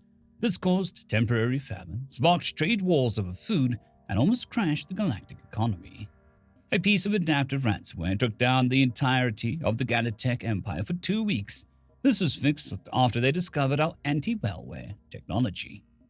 The patented duct tape was sold to another species in exchange for 2 planets and a slave race. We freed said slave race, which discovered Reddit and refused to do literally anything else. 80% starved to death. Hollowed out a planet to create a massive multi-trillion-dollar alien sex museum. Convinced an entire species that Godzilla exists. Convinced said species to declare full-scale war on the moon there was a Godzilla egg. Created a reality TV show of that war, complete with nearly 1,000 different spin-offs from action movies to anime, a national monument of Godzilla laughing at an alien, and almost $1 billion of merchandise. Thought they made first contact with a new species, was promptly told, "Oh, humans. I heard a human killed the guy with an egg salad sandwich." Deep-fried a Galaxy-class warship because the captain insulted someone's mother. Defeated a much larger empire by introducing the populace to beer the night before the invasion. A bored multi-trillionaire said that he would take any dare that cost less than $1 trillion. He built a massive single-use laser powered by potato batteries. It was successfully used in the battle where it destroyed a capital-class cruiser. End of story. An ordinary old man, written by the cursor, hasn't moved. Like most Kowakwao children, Jai found humans endlessly fascinating. Their heroic cartoons, thrilling tales, and legendary feats amongst the Star Sailors made them larger than life. Humans had more traditional heroes, scientists, explorers, and the like, and those were exciting enough. However, they were made famous by their unorthodox heroes that enthralled even the placid hearts of the Kokal. These warriors, vigilantes, adventurers, and other such dynamic characters were certainly unorthodox, but they still enthralled children and adults alike. However, Jai actually knew a human, unlike the majority of her friends and classmates. It was just as well, though, as nobody would ever believe that her neighbor, Mr. Mark, was just normal. He never did anything heroic or bombastic or ridiculous or exciting in any way, and, if anything, was rather boring and uninteresting. Bent over with age, even what Jai understood to be low gravity to humans. Mr. Mark spent most of his days plodding around his orderly front garden, tending to delicate flowers and finicky shrubberies. But he also made sure to always say hello and keep up with the little doings of the neighborhood. Indeed, Jai was almost embarrassed to know Mr. Mark, since she knew that if her classmates ever found out about him, they'd all hound her for stories about his heroic exploits, and wouldn't believe that a human could be so mundane as to just be an elderly man who simply tends a garden in his retirement. So, for as Jai or anybody in the neighborhood was concerned, the only thing about Mr. Mark that was stereotypically human was his diminutive stature. Even their famed friendliness seemed lacking in him, which wasn't to say that he was unfriendly. It was just that the man seemed somewhat introverted and reluctant to discuss what led him to living on a planet so different to where he was born and raised, surrounded by what to him was an alien race. Just so, he was so unrelentingly ordinary that Jai at least simply never thought to ask. A human might think it strange that she never thought to ask how he got a deep burn scar across his cheek, or why his cane, slender and well-worn cane, looked like it was topped with a standard issue RNI bayonet handle. If Jai had ever been amongst humans on their own worlds, perhaps she would have known that the meticulous order with which he kept his garden was odd. Or perhaps she'd know that most humans like a lion just as much as any quokal, and that Mr. Mark's pre-dawn routine was likewise unusual. Maybe she'd even looked at the scar on his face and concluded that it was from a laser graze, and asked how he'd gotten it if she could picture him anywhere other than amongst the delicate flowers he tended to so assiduously. Nobody ever ventured to ask, and he never volunteered to tell about anything other than the mundane village doings of the neighborhood, but maybe those who knew that much knew not to pry. More to the point, Jai couldn't remember a time when Mr. Mark wasn't her neighbor. To her, the human waving to her as she walked home from school and asking how her day had been was completely normal, even if every story, picture, video stream, or other example of far-off humans was unrelentingly exciting and dynamic. Mr. Mark was just part of the neighborhood, and that's nothing to be terribly curious about. It wasn't until Jai's class went on a field trip to Gratitude's colonial capital that she had any cause to wonder about her neighbor's past. A civics-focused field trip wasn't exactly her idea of exciting in the first place, not like one focused on science or engineering or even history. Though such a young colony as Gratitude only had a few sites of historical interest, of course. Still, there was a chance to visit the city with a little more activity than a home village, not to mention the intended purpose of learning about the civic services of the colony and how they function. Important, to be sure, but perhaps not the most enthralling of subjects for a girl like Jai. It was this lack of interest which led Jai to wander around the fringes of the tour group during the colonial administration building segment, focused on the kinds of administrations the colony had heretofore functioned under and how the current administration arbitrated civil disputes. The various memorials tucked into alcoves around the circular room for that purpose captured far more of her attention than the tour guide's prepared speech about the ongoing case. A small bronze statue of a dignified Kokal man who had apparently discovered a rich mineral deposits on which the colony was founded occupied one alcove. In another, there was a young child who discovered that non-dye was delicious as well as non-toxic, and a few other examples of pioneers and discoverers, all except one memorial, which despite being no more ornate or in a place of particular honor, stood out nonetheless. A small cluster of cast bronze statues depicted 7 humans stood in a line, faces cast in grim determination, clothes swept by a long-forgotten wind, and each clasped a fearsome weapon in his hands, all accompanied by a burnished plaque inscribed simply, "Though you had no cause to help, and we had no way to repay, you risked your very lives in our most desperate hour. Late in coming, and more than you'd expect, here we record the names of you magnificent 7. Alan Coring, Dustin Lee, Cole York, John Shepard, Javier Martinez, Ivan Ivanov, and Mark Jackson. May your names endure as long as what you've preserved." The statue would have been a minor curiosity, and the most desperate hour something to look up later when she was bored. But Jai was certain, absolutely certain, that in the back on the far left was Mr. Mark. He was straight back, clear-eyed and unsmiling, but the artist had taken obvious care to replicate the laser scar on his face. And while humans collected scars like normal people collected stories, she was sure that it was Mr. Mark. Her heart raced, her breathing became shallow, and she tried to reconcile what she thought she knew about her small corner of still largely unsettled planet. Jai was so excited that she interrupted the tour guide. "Excuse me, miss. Do you know what happened to these humans?" She began, distractedly, before her eyes fell upon the statue. After a moment of hushed anticipation, she continued hesitantly. almost as if she thought the statue might be offended by his gossip. Oh, them.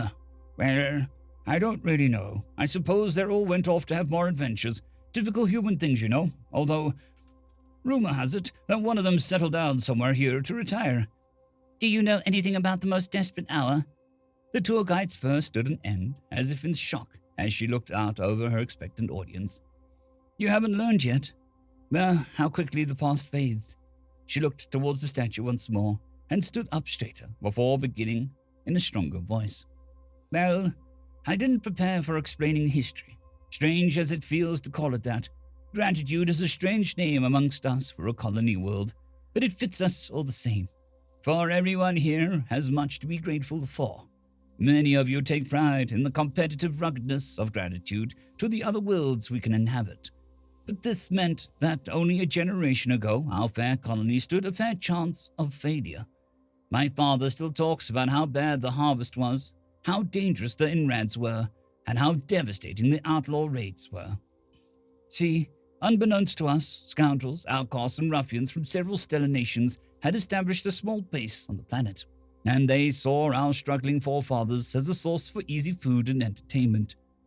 As fortune would have it, those 7 simply happened to visit us, having chosen our system at random on what they called a road trip, which was apparently a traditional name for this kind of adventure. The outlaws attacked when the humans happened to be sampling a restaurant in a struggling town, and instead of running to their ship to run away, they ran to their ship to retrieve weapons. My father says that they left a few days later and wouldn't accept any kind of reward. Jine had difficulty paying attention to what was supposed to be an educational experience meant to explore civics, as the impromptu history lesson had been far more interesting. She restrained herself from interrupting again, as the poor tour guide didn't seem to be prepared to discuss history. However, that did not stop her from storing up questions for later. Why did the Magnificent Seven have weapons on their ship? Why did they decide to help a small town of strangers? Why didn't they want a reward after risking their lives? How did they defeat the ruffians? How many ruffians were there? Presumably, it was more than an entire town could handle themselves. But in that case, how did only 7 humans make up such a difference? If Mr. Mark was really Mark Jackson, why didn't he talk about his heroics? It was all terribly exciting and intriguing, but she had to wait to pursue her new interests until, at the earliest, she was at home. The shuttle ride back to school was abuzz with curious questions and speculations of her classmates. Everyone claimed to know someone who said that they knew one of the Magnificent Seven, and even where they lived. If the gaggle of boastful children were to be believed, all 7 of the mysterious humans lived in 24 locations and regularly went on trips to beat up pirates in fistfights. Jai knew better, or suspected better anyway. She spent the ride back ruminating in silence. She spent the walk home from school in much the same way, and had resolved to simply let the past lie. When she did finally reach home, as fortune would have it, Mr. Mark was in his garden, watering shrubbery, and she couldn't resist the urge to ask, "Are you Mark Jackson, Mr. Mark?" Jai thought she saw Mr. Mark's shoulders tense under his shirt, and she tried to keep her ears from laying back in embarrassment. Then he sighed and said, "Yes, that's my name." Jai waited a moment, and when it looked to her like Mr. Mark was not offended, she pressed on, "Of the Magnificent Seven?" Mr. Mark made a snorting noise that Jai thought might have been laughed at. He said, "We never called ourselves something so silly. We were just a bunch of old vets out to see the stars at peace." "Oh, then why did you help?" "Because if somebody's in trouble and you can help them, it's just the right thing to do." "But you could have been killed." "We could have been killed by a meteor striking our ship during takeoff, and there is less anyone could do about that." Jai let her ears lay back from exasperation as she said, "Mr. Mark, please don't make fun of me." "I'm sorry, kiddo. I mean that there's always a risk to do anything, and that's just a part of life. The risk to our bodies in order to do the right thing was acceptable. Does that make sense?" Jai thought it over for a moment and slowly said, "Yes, I think it does. But you're a hero. You have a statue in the capital. You could be famous if you wanted." "I could," he agreed tersely. "You don't want to be famous?" "No. I like my garden, and I like to watch what we saved by a stroke of luck grow and flourish. I don't really need a better reward. I said that you're a hero. What does it mean amongst humans? Well, someone who does the right thing, even though it costs them, maybe their lives. Someone who can look their fears in the face and go forward anyway. Someone who never thinks about what the buddies he left behind owe him for. And generally, a hero won't think that he's won. Jai nodded slowly and asked, Would you be offended if I asked you about that day? And about the veterans you mentioned? It's not easy to offend me, kid. I want to know the story. A long moment of silence passed between them before he answered. All right, I'll tell you what. Not for free. You'll have to bring cake. A moment of silence passed between them before Jai said, Thank you, Mr. Mark. I'll bring some for sure. End of story. Hunters, written by LG, Father Anthracite. Do you want to live forever? Valeria, Conan the Barbarian. The creature smelled the air. Humans had been here, and recently. The smell of them was lingering.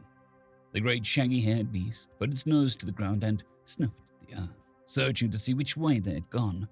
Humans were delicious, and the beast never missed a chance to eat them when it could. It picked up the scent and began to follow it through the tightly spaced trees. It kept its nose to the ground, and it had its eyes open, looking for any signs of motion. After following the trail for a while, it came to a small clearing. It followed the scent train to the middle of the clearing. At that point, the trail broke. It seemed like the scent path led to every gap in the trees that surrounded the clearing.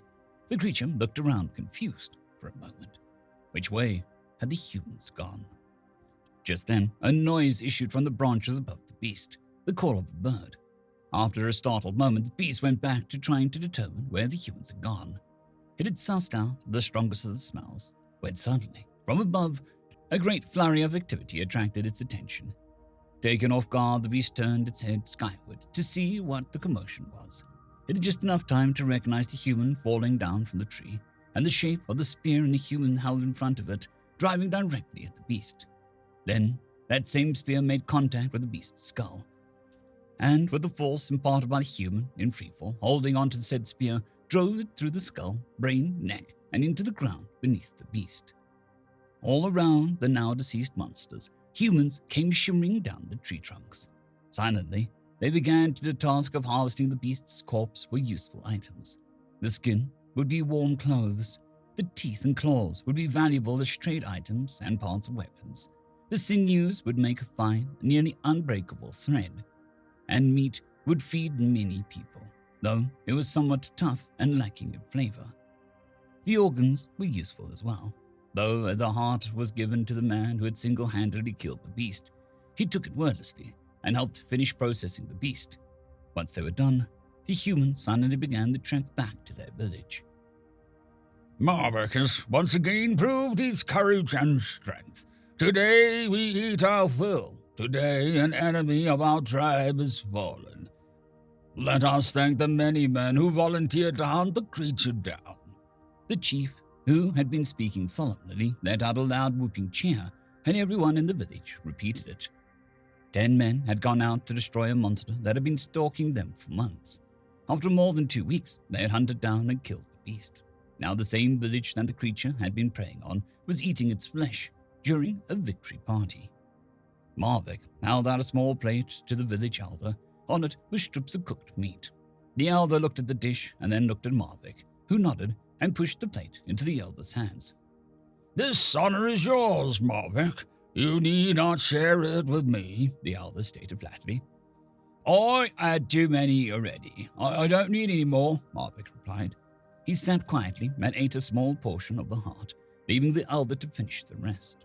Such a delicacy was not easy to come by, and consuming it made one stronger. Giving up part of the heart meant sharing that power with someone else. But Marvick had been a beast hunter for his whole life, and didn't need or want any more of the power that came with it. Even now, there were hardly any beasts in the forest that could challenge Marvick's prowess.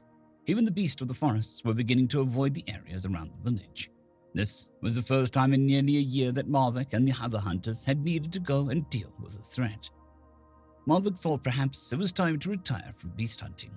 The village needed good food, and deer and elk were still plentiful in the forest. as well as all sorts of birds. The others in the hunting party would need to get along without him sooner or later. Marvick decided and resigned to tell the chief in the morning that he would become a regular hunter and leave the beast hunting to the younger men. Marvick, is it true you will retire from beast hunting? Asked one of the younger members of the tribe. It is true I've gotten old, and I no longer have the speed to fight my prey. I'll become a regular hunter and help the tribe that way, Marvick replied. Do you think that I could be a beast hunter? The boy asked. Marvick looked down at the boy. He was thin and wiry, so he lacked a good bit of strength. But he was covered in dirt and debris from the forest, so he had some experience in the forest. Might could, but it might be tough for you. Can you teach me? I'll do whatever you say, the boy asked. Hope lit up his face. Marvick stared hard at him for a moment before saying, Meet me at sunrise around the east gate. The old man and the boy walked through the forest. Each carried a knife, a spear, and a small water pouch. As they walked, Marvick pointed out signs from the beast that they had slain a few days prior. Tufts of fur caught on branches, footprints in the soil. Marvick told all he could remember. The boy tried to remember all he could. Marvick stood beneath a tree. The boy was up in the branches, as was trying to conceal himself amongst the foliage. Marvick would point out the ways the boy succeeded and failed. Soon the boy had disappeared among the branches. Marvick nodded as he examined the boy from multiple angles. He was a quick study. Marvick was standing almost directly beneath the boy and was about to tell him to climb down when he realized that there was no noise. The forest had gone quiet. Marvick backed up to the trunk of the tree and readied his spear. He looked around, trying to see or sense the threat that had caused the animals to go silent. He motioned for the boy to stay quiet, and then he knelt down, grabbed a branch from his feet, and stood back up. He then snapped the branch loudly and dropped it to pieces, and quickly readied his spear. Moments later, motion off to his left caught his attention. He swung his weapon in a wide arc and just barely caught another of the shaggy-haired beasts square in the chest. This one was slightly bigger and had a wider head and shaggier pelt. A male. They must have been a mated pair, and the one Marvick had killed was the female. The thick fur caught Marvick's spear and kept it from driving too deeply into the beast. Marvick felt his feet slide as the weight of the beast pushed him back, the massive jaws snapping just inches from the tip of his nose. The fetid stink of the creature's breath made Marvick want to gag, but he pushed hard and forced the beast to a standstill. No! Marvick bellowed. The beast was too preoccupied with the prey in front of its eyes to notice the small human leap from the concealed spot in the branches above and drive a spear deep into its back. Marvick shuffled towards the gate of the village. Slung over his back was the body of the beast, drained and gutted. Beside it, the boy walked with a slight limp. The two entered the village, and everyone came to greet the beast hunters back from the hunt. Today, Tomak has proven his strength and courage for the first time. Marvick has only just begun to teach him the ways of beast hunting, but already he has made a kill. Today we eat our fill. Today an enemy of our tribe has fallen. Let us thank the two men who hunted the creature down. Again the chief made a loud whooping noise, which was echoed by the whole tribe. Tomak will make a fine hunter, Marvick said to the chief. Oh, how do you know? The chief asked, as the three sat together to eat. Tomak was afraid when he saw the beast, but he stayed silent and still until I gave the signal. Despite the fear in the beast's heart, he leapt from the tree and struck the beast squarely. After that, killing it was easy, Marvick said. He pointed to the swollen ankle on the boy, who was turning a little red in the face at such naked praise. He does need to work on his landing, though. Laughter rang throughout the village. Story number 2. Coping Mechanisms, written by Apophis Pegasus. Do you have a worst fear? My worst fear. Some humans at the bar were talking about their worst fears. Oh, well, I was always scared of heights. No, really. I'm being serious. Heights scared the crap out of me as a kid. But you're a pilot. Yep. You are flying this aircraft as we speak. Yeah. Funny how things turn out, isn't it? Well, what are you doing? Calling my family? What is your worst fear? Well, growing up, it was open spaces. Agoraphobia, I think it's called. Yeah. Anyways, I was always a shut-in. Why do you ask? Just curious, what do you do for a living? Oh, I'm an EVA specialist up in the Western Space Dock. Why do you ask? You're an astronaut. You betcha. What's the matter? You look kind of a... Wait, where are you going? Crazy. They're all crazy. Human, have you ever had a worst fear? Of course. Water. Hated it growing up. Hated learning to swim. Always stayed on the beach. Hated the stuff. Well, that's more than understandable. Humans can't breathe in it. But you probably take steps to avoid it, right? Well, that's a bit hard when you're in the Navy SBS. Navy what? Special Boat Service Combat Divers. Life throws you some curveballs in life, don't it? And what is wrong with you people? End of story. What's a Predator? Written by Catfish21SM.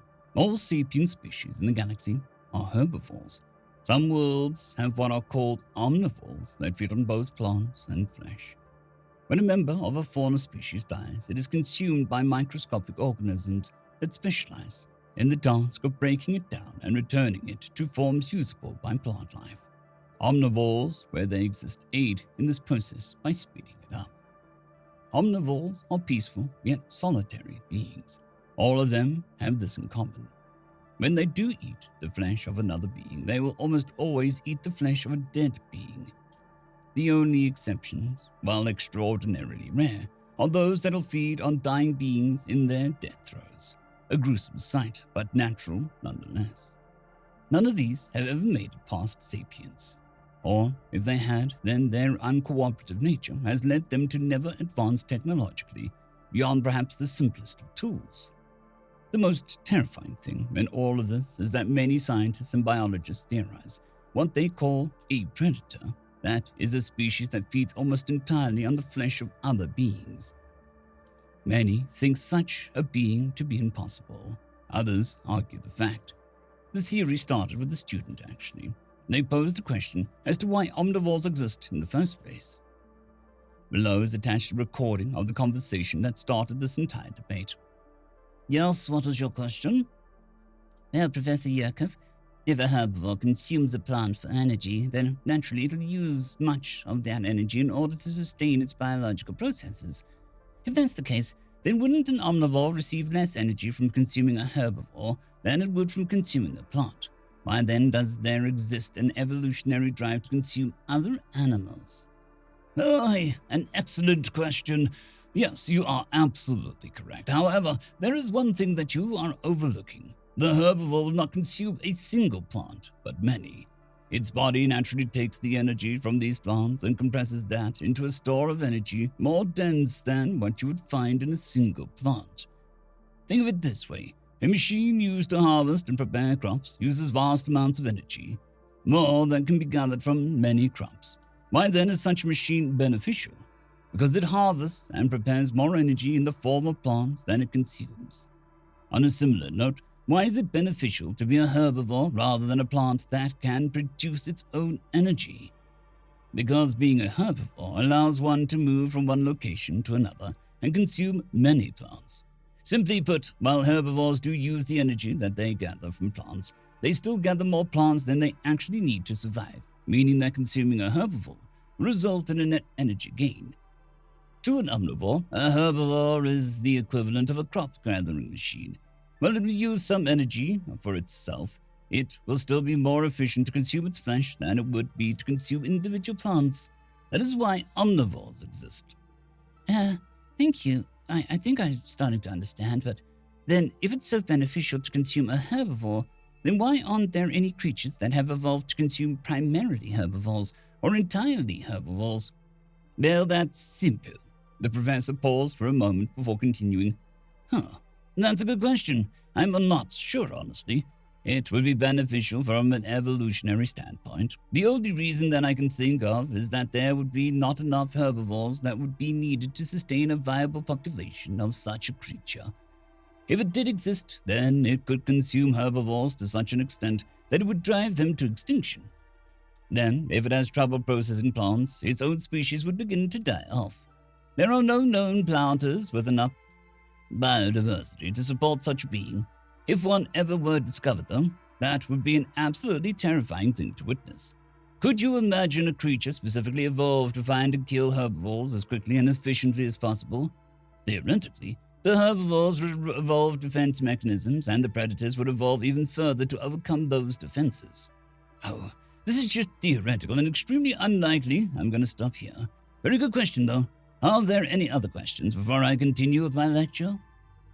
I'll end the recording here. The professor later uploaded the clip to the forum of all biological experts and asked if any had heard of such a concept. Many went wild immediately with crazy theories. Spikes protruding from exposed areas to prevent depredation. Toxins and chemical irritants used to deter predators, or even used by predators. Terrifying creatures that didn't even exist in the most terrible of fictions until now. This debate on whether or not it was even possible raged on for some time. Some scientists caught up in it began sending probes looking for planets with enough biodiversity to support such a life form. Then they found it. The single most terrifying thing ever encountered. It was a world covered in more than 97% water, most of it shallow reefs. There was a creature that consumed others. It was so fast that the herbivores could not outrun it, and it would snatch them up and eat them whole while they were peacefully grazing on the algae-like microorganisms growing from the rocks. This proof of concept was enough to send people's imaginations into utter chaos. Xenophobia began to spread rapidly. However, people were calmed down after further examination led scientists to conclude that such a being could not enter space, even if it ever did evolve sapience. It only would not be cooperative enough. The reason I bring this up is because of a recent discovery that was made of a planet in the outer branches of the galaxy. It's a world covered in 71% water, and biologists are very ecstatic because it is only the fourth planet discovered with enough biodiversity to theoretically support a predatory species. In fact, it is the most biodiverse planet so far. It's covered in lush greenery, unlike anything discovered so far, and more biomes than are normally present on several habitable worlds combined. The intense gravity is a bit perplexing, but even so, there are signs of not only intelligent life, but a species in its first stages of spaceflight. The earliest reports say that these species called this homeworld Earth and its system Sol. We plan to study them and the world for a short while before we introduce ourselves. If an intelligent species evolved on a world with predators, then what would it even be like?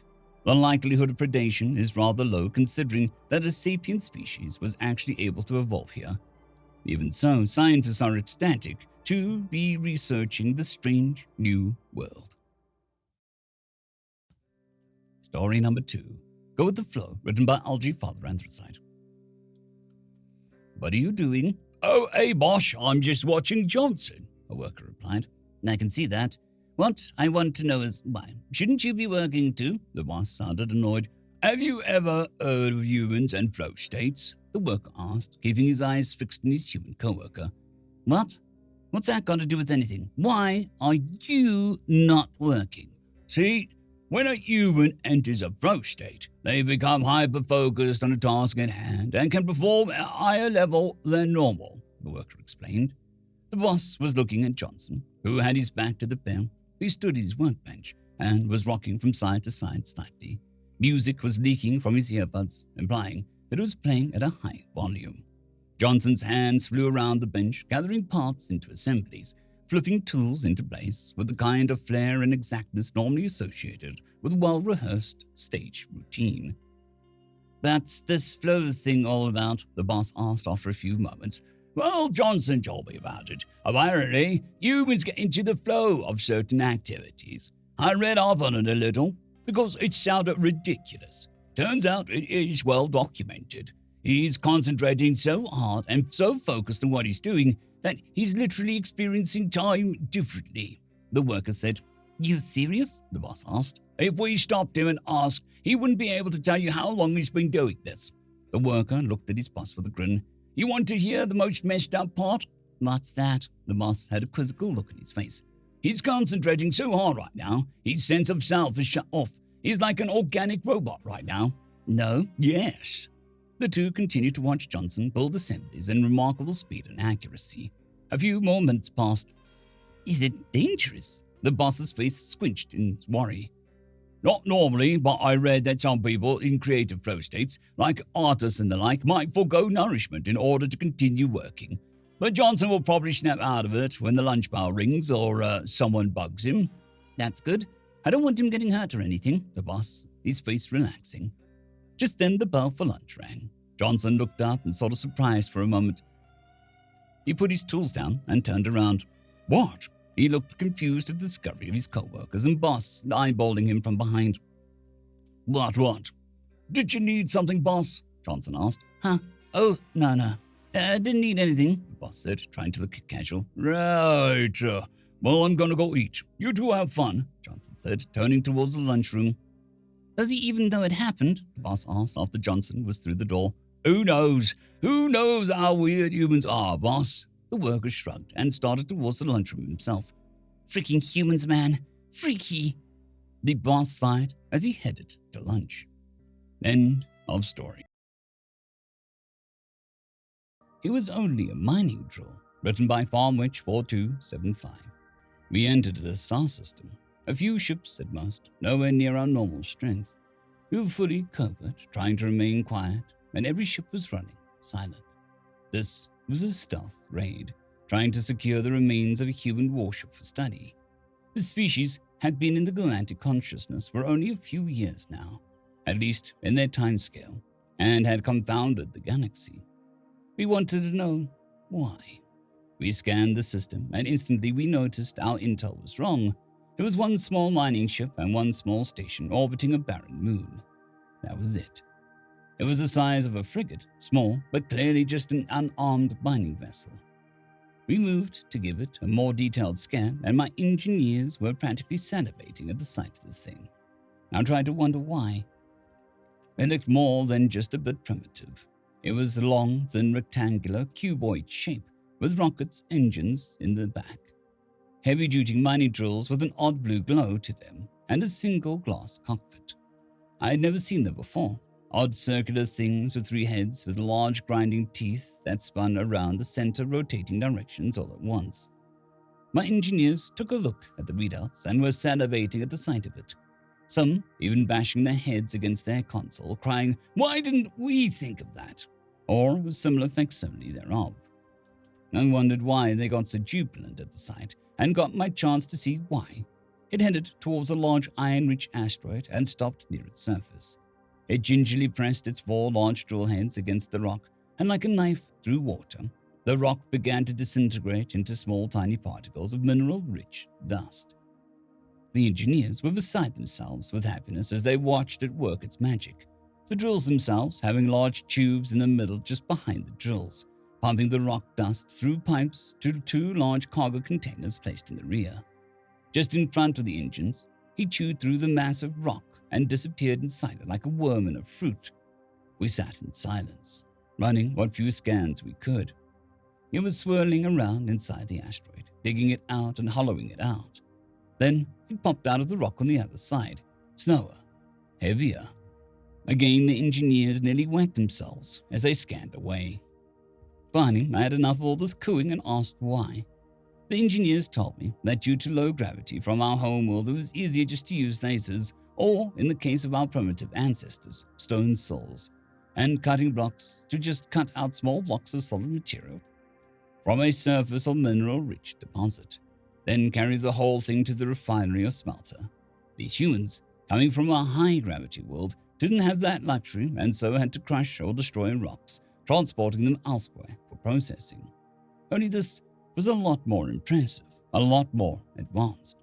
They were taking riskier scans, but were able to tell me that the ship had its own sorting and refining system, at least to an extent, built into its hull. The pipes and sensors were making show of that, because it was fine particulate dust. A hidden filtration mechanism sorted through it all, and one cargo container contained ejected waste dust from the rock, and the other had only pure iron-rich dust. Now I understood why these things were making our engineers salivate like they were staring at a prime rib platter. It turned to face the asteroid and released some kind of small device that slipped into the hole it just made. A gravity bomb of some kind, as we quickly discovered. as the asteroid shattered into pieces and then shrank into a hard ball 1/10 of its previous size. The ship moved forward, and its drills reduced what little remained of the rock into the cargo bays. The engineers resumed their salivating as they scanned it. A return to the station and powerful pump mechanism of some kind filled the cargo containers full of water of some kind.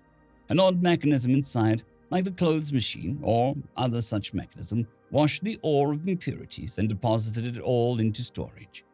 The material, now easier to move thanks to the mixed liquid, pumped into parts of the station through pipes and conveyors, and then into refineries or small, contained smelters. Here, it was slowly but precisely processed into metal ingots. The ingots themselves were compressed by further mechanisms, refining into steel or simply sent out to be placed on pallets for shipping or use. Finally, as the drilling machine returned to the next asteroid, something happened to the station. A mechanism like a gigantic claw appeared out of one side, deploying like arms on a dry dock. 1,000 strange flexible mechanical appendages appeared out of the station's larger hangar, and piece by piece, component by component, an entire ship, a cruiser-class ship, materialized in front of us, component by component. From the back to front, we all sat amazed as the ship, twice the size of the mining vessel, suddenly appeared in front of us. It was like a hypnotic dream watching this unfold. Thousands of odd appendages, each one having a different end, working in perfect concerted union to grab the component, then hold it down while another appendage used its different tool to screw in a bolt or weld a plate. The process continued as piece by precious piece, each part was put in place. From the tip of the engine nozzles to the front end of the glass bridge. It looked fancy too. Curved edges, circular patterns, and rounded edges. Then, once it appeared as though they were complete, a completely different set of mechanical arms deployed, with the two large ones grabbing the ship to hold it in place. In a mesmerizing pattern of rainbow, the shiny coating of red, white, and pink paint was carefully put on the hull. Engineers scanning it could see an army of small drones and machines moving parts and furniture around the interior, bolting them down. Then, something entirely unexpected. Once the ship was painted and fueled, the construction appendages were deployed again. An entire section of the ship again dismantled component by component, cleaned of paint, and returned to the storage. It was as if the mechanical monsters had baked a cake, then cut a chunk out of it. This chunk was then replaced by something else, a similar chunk of the ship that was constructed, only this one bearing a powerful cannon, presumably the shipboard beam laser of some kind. A quick repaint later, and the ship's engine suddenly roared to life, cleared the dry dock, then just like that, and jumped out of the system. Moments later, the process began to repeat itself as a small mining frigate returned for its 10th trip. My engineers were beside themselves, unable to comprehend that this one lone human with its automated systems was able to do its space of around 2 hours, while our stations, full of thousands of people, take 6 months to do. And all of this done with advanced machinery, of course. But that not included, still done by only one man, still impressive. Our demonstration was cut short by the sudden arrival of a Remathai warship. Strange, elongated things with heavy main weapon and odd-shaped hulls. We were expecting some attacks in the human space, which is why we used the cloaked ship, after all. But nothing, absolutely nothing prepared us for what happened next. The small mining frigate turned its gaze and charged at the newcomer. And as the Ramathai ship captain spat out his speech, they realized too late this tiny ship was on a collision course. We wondered what it could do to the much larger, more powerful warship. We almost laughed at the act of defiance. Almost. Until those drills hit the hull. They carved through the Ramathai ship meter-thick hull like a knife through butter. We could hear the intercepted transmissions of panic and shock as the small drill quickly chewed through the hull material, leaving a gaping hole in the hull out of which hundreds of bodies of dead crew members spilled. As quickly as it went in, it casually popped out the other side, then swooped in for another strike. The ship had been effectively gutted like a parasite had eaten a corpse, and it could do nothing as the mining ship quickly swooped in, aiming its drills to the much larger ship's bridge near the front. We recorded in crisp detail and sound quality the last desperate screams of the ship captain and its crew as they were either ground to a pulp by the drills or thrown into space by the hole. The ship then drilled its way through the reactor, dropped one of its gravity bombs into the ship's engine room, then quickly shot back out to the front backwards. The explosion was more than just a little impressive, as the Ramathai ship shattered into 3 distinct pieces. When radio screaming stopped and SOS calls for escape vessels went out of range, the drill ship fired a harpoon out of salt, digging long flexible cabling into the larger pieces of wreckage. The drill ship dragged the scrapped wreckage, and we watched in amazement as multiple of the appendages systematically ripped the wreck apart, precisely digging out important components and equipment. Each part, likely things the humans wanted to disassemble for reverse engineering, was immediately put on pallets and set on an open deck. 4 large chunks were quickly towed, dismantled, and set for shipping within an hour of engagement. A warship of the Ramathai, a ship that was feared in the galaxy, was just taken down and disappeared from reality by one dude in a mining rig. Within moments of the last chunk of the wreckage being dismantled, the station started to work again. To our surprise, an entirely new ship was quickly assembled, fueled, and all of its components and captured parts loaded onto it, and presumably spaced out of the star system. The mining rig returned to its normal operations, and another asteroid was quickly removed from the area. I stopped to think for a bit. Okay, gentlemen, I would like us all to think for a moment. Think, consider all that has transpired here before us, I said, and let my men think. I let a few minutes pass and then spoke again. We just saw a mining rig, a rock-chewing machine, turn a large starship that is one of the galaxy's many terrors into a pile of slag and parts. Now the humans will shortly have Ramathai tech as well.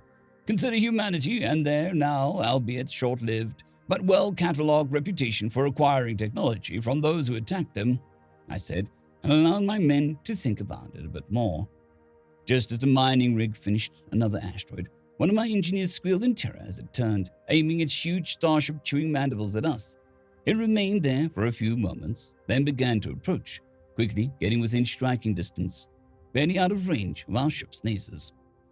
It would also appear that, with this kind of tech, humans can effectively mass-produce entire fleets of warships in a 20th of the time, maybe less than we do. And one single human with a drill can basically build an entire fleet by himself. Judging by their automation technology, it is likely they don't even need a crew for some ships. Think about that for a moment, I said. Once again, a few minutes passed by and the drill ship sat there, patiently waiting for something to happen, staring at us. Now consider for a moment all I have just said. Does anybody else think that pissing these humans off would be a bad idea? I asked. Aye, sir, came the resounding yell from the crew in response. We are all agreed. Sergeant, hail the human ship. Let's apologize for our intrusion and politely beg him to allow us to leave, I asked. We hailed, and within moments we had a video feed. It sort of looked human, but it was covered in cybernetics and machinery. Were these humans also insane that they changed their bodies so much? This level of cybernetic augmentation was unheard of, almost blasphemous in the galaxy.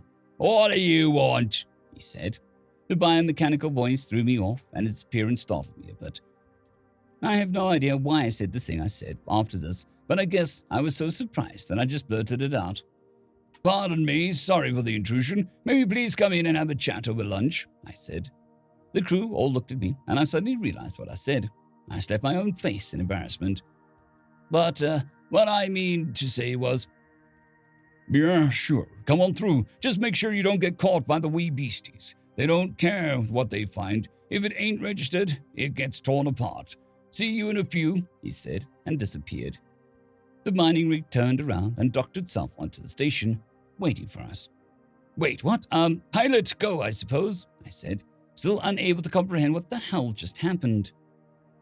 Well, that's it. Just to the right side. Left side equals death, right side equals not death. The maglocks will secure you to the dock, he said through the radio. Might I ask why you allowed this? This is, most unusual, I said, shuddering from the impact of the ship docking to the station. Well, you did ask politely. One of the very few that did. Normally it's just power-hungry blowhards. It's so refreshing to finally see some actual civilized people in the galaxy, as opposed to the bloviating barbarians we usually find. Always happy to see something with actual intelligence instead of just another big wang to swing around. Anyway, you're in luck. It's Meatloaf Monday, and you're in for a treat. Come on in. Let's hope you breathe oxygen, he replied. I sat there for a few moments and wondered what to do. Eventually, I gave up and yelled, "Lunchtime," to the crew, and headed to meet the human. End of story. Wrench Monkey, written by You Sure I'm Not a Robot. Sire, it has surrendered. I have imprisoned it in the cargo bay. The Necroton commander hissed at the soldier. You have isolated it. Has it got its, suit? His black scales caught the flashing lights from the consoles, glints of orange and green catching the edges. His eyes were narrowed against the glare. No, sire. We agreed its terms, and it surrendered its civilian clothes, he added hurriedly, unarmed. The commander rose to his feet, growling, And what terms did you agree to? I would like to know before their damned fleet turns up. The soldier sank back. Sire, it insisted the crew were released into the clear space. We left no transponders working on their life pods. They'll die in the dark or drift for years. It threatened to blow the engines if we refused. You told me that they were unimportant and that we only had one target. His voice was shaking with anxiety before his commander paused and nodded. Summon a new ship for us. I will set this one to self-destruct and we'll take our prize home. The soldier was confused. Sire, is something wrong with the ship? He looked around nervously. The commander grunted. Not yet, but that creature has no doubt planned for this, and I will take no risks on a ship it has already attacked. I have heard the stories and read the intel. I expect its people and those blasphemous computers of theirs are already on their way. We leave now and burn everything behind us. If the soldier was nearly going to say that, it seemed a little extreme, but he trusted his commander. He wasn't sure why the skinny creature slumped in the cargo hold was so dangerous or threatening, but he had his orders. Just to be safe, he called his men and raised that threat level. Then he summoned a new ship. He told it to stand off beyond the sensor range and send the shuttle without any transponders. 0 transmissions are allowed. He didn't know why his boss was paranoid about the alien, but he preferred to join in rather than feck up. Alice was indeed slumped down on broken boxes that made up seating in the stump. It had taken a lot of fast talking and even faster lying to get the crew out of the way, and now there was nothing but the future to deal with. She didn't recognize the enemy. They weren't friendlies. They weren't known unfriendlies. She had never seen this species before. Her personal shard of AI, buried too deep for these feckers to find without killing her, didn't recognize them either. She coughed. I require water. One of the Xenos raised a weapon. Feck. Water, unless you want me dead, and there are easier ways to do that. She leaned back and closed her eyes. Someone was going to get her report, even if she had to go all Australian on them. Dear XCC, thank you for the opportunity to be abducted by the snake people of, somewhere in the deep dark. I look forward to the challenges of staying alive in the face of a bunch of murderous lizard people, something that is so rare at home. I will, of course, maintain the highest traditions of our engineering corps and attempt to blow these feckers out of space and stay alive. Yours, fecking sincerely, me, another wrench monkey in trouble. Someone threw a bottle of water at her, and since she wasn't watching it, it hit her with a thump and added another bruise to her collection. The commander waited impatiently for the shuttle to arrive, as he set the captured ship on his own to burn up in the local sun. He approved of the caution that the soldier had displayed as the shuttle flew silently towards them. One less link in the chain and creative display of intelligence. Perhaps there was hope for his people yet. He turned for the few remaining bridge crew. You all will leave your devices on the ship. I'm sure the council will be happy to replace them, but I will personally shoot anyone that brings traceable or networked gear onto the shuttle. Am I clear? We are dealing with a species that controls all of those systems throughout the galaxy, and we cannot lead them to our home world. His staff began emptying their suits of anything that used power and moved to the designated airlock. The commander felt a true moment of grief as he opened it to the empty void of space and had to watch them die. He prayed for a brief moment and then turned to the weapons console, using a plasma cannons to turn the corpses into untraceable dark dust. He looked out and bowed his head. You served with honor. Hopefully, this operation was now completely hidden from all those prying aliens. He began walking towards the shuttle bay to finally meet the target of this whole venture. his heavy footsteps, now the last sounds the ship would ever hear on its suicide run towards the sun. Alice stood as the Xenos grunted at her, then tried to pull away as her hands were shackled behind her. "Feck you, jerks!" It didn't help, and then a ragged band was roughly tied around her head, making a stinking blindfold. She was pushed back to the floor. 20 hours earlier, the Necroton ship went to silent running as the commander reviewed his orders. His tail slapping against the hull plate, and his mission became clear. The dull thuds marked out his incredulity as he read the dark future for his men and his command. The orders had been sealed until he had hit clear space, and now he knew why. He commended his war chief and resealed the orders. No doubt the soldier had his own orders, and between them they would put this madness to work. His war chief had obviously been expecting the call, arriving so quickly that he must have been outside the door. "Sire, I take it you have your orders." His voice showed no emotion, and he stared directly ahead, waiting. The commander sat back. "Relax, the room is sealed." "Did they tell you why we are doing this? What'll happen if we feck up?" The soldier shrugged. "Sire, they told me to prepare to take a certain ship and abduct the target. Nothing else except a long list of threats if I feck up. They don't give reasons to the likes of me." The commander nodded. "Well, I didn't get much more. I can list the consequences, though." He stood up and gazed out at the screen. "If they find out what we are about to do, or worse, afterwards what we have done, we will be banned from their space, barred from their technology. No doubt, those marines and warships that they don't have will make an appearance, and no one will lift a finger to save us. Not against them. They have made it too expensive, too bloody awkward to fight them honestly." His voice carried an edge of bitterness. "So we are expendable. The mission must succeed, and we vanish." The war chief frowned. "Why all the fuss? The humans are always hiring themselves out. They're famous for it. Facking cheaper than the shitstorm there's going to be." The commander looked directly at his soldier. "I don't know who signed your orders, but mine was signed by the Ecclesial Council. This is a religious mission." The war chief swore at that. "Feck! Those priests are fond of their martyrs, aren't they? What the hell do they want with a human?" The commander retook his seat.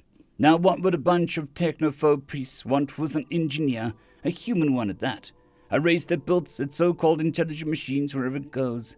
Blasphemy, they tell me. According to our beloved oracle, our mysterious center of worship." His eyes sharpened, and his voice resumed command. "Get your men ready. I'll prepare the ship." Dismissed. Story number 2. Dear humans, please shoot my commandant. Written by Dominaria. Dear humans, I know you can read this letter wherever I post it. I know how good your cameras are. I can only assume that your intelligence network is far superior to anything we have. How? Because you refuse to shoot my commandant. Your snipers are amazingly accurate, as we all know, as they have shot just about every leader, both above and below my commandant. And we both know why, it seems. He was promoted due to helping a general go to collude with the commandant's sister, and the fact that his muzzle has graced the tails of everyone worth something at some point in the past 5 years of his career. I understand you want to focus on eliminating those with true leadership skills to cause disorder and more issues. It is working quite well, as most other leaders refuse to be transferred to us due to them enjoying their heads and their hearts without a hole, or blown apart. That and those traps that you lay in the forest are quite scary. However, your refusal to shoot my idiot commandant, I feel, is going to be a bit too far. Yes, he is hurting our war effort considerably more alive than if he was sniped. But if I have to hear a rousing speech before a latrine duty one more time, I will handle it for you. Please, it is reaching the point of what you call a war crime. And I fear he'll be promoted soon due to being the only one with that little brains he has still rattling around in that thick skull. In fact, be sure to use something higher powered than you are using for the other leaders so far, due to me fearing that his skull might stop the bullet. We both know this war will end soon with you winning. Please stop letting us suffer under this idiot. P.S. It was him that ordered we shoot down the drone with party type written on it with a curve and 2 dots. Desperately, Sergeant Catunia. Dear humans, thank you. It was messy, but I enjoyed every bit of the cleanup. Sincerely. And with a bottle of Wolnia left in the forest for the sniper. Nua. Sergeant Katnua. End of story. Trouble at the border. Next, called the officer. A squat, mostly hairless biped approached the counter. It hefted a bag onto the countertop. Do you have any produce or food products? No, said the biped. Any animals or controlled substances? The officer went through the list by memory, having asked it hundreds of times a cycle for the last 10 annums. None that I know of, came the response. Did you pack your own bag? And has it been in your possession for the whole time that you've packed it? Yeah. But my wife put some socks and stuff in, but I saw her do it. Does that count? That's fine. Do you have any object, substance, or material known to the GLQ to cause harm to any member species? Don't think so, the biped said. The officer spun the bag around so that he could access the closure. Planet of origin? He placed his hands on the button. Earth. The officer snatched his hand away from the bag, his skin turning a slightly green color. Human? Yes, the biped replied, somewhat confused. The officer reached over and picked up the comm device. He pressed a quick dial key and held the device up to speak into it, turning away from the human on the other side of the counter. Sir, one of them is here. No, sir. I stopped before I opened it. He says no. Okay, yes, sir. Thank you, sir. The officer deactivated the device and turned back to the human. Sir, you need to go with these officers here. As he spoke, 2 large gorilla rhinoceroses-looking guards stepped up behind the man. He looked confused. This way, sir, one of them said, pointing towards a door in the wall some distance away. Leave the bag. The man turned to go, but before he walked away, he saw his original customs officer spraying down his hands, the counter, the comm device, and the man's bag with some sort of mister. An alien in a full biocontainment suit was slowly lifting every item out of the man's bag. Each item was placed under a scope of some sort of scanner, which would hum for a moment and then ding. The item was then placed in a plastic tote. The man sat as each garment was processed. The last thing the alien pulled from the suitcase was a small toiletries kit. The man said, It's just like a toothpaste and soap and stuff. Nothing dangerous. The biocontained officer slowly opened the bag and began to lay out the items, one after another. A clear green bar of soap, a tube of toothpaste, a small bottle of shampoo, and a stick of deodorant. A toothbrush and an electric razor were the last items placed on the table, and the first to go into the scanner. Each was followed by a ding.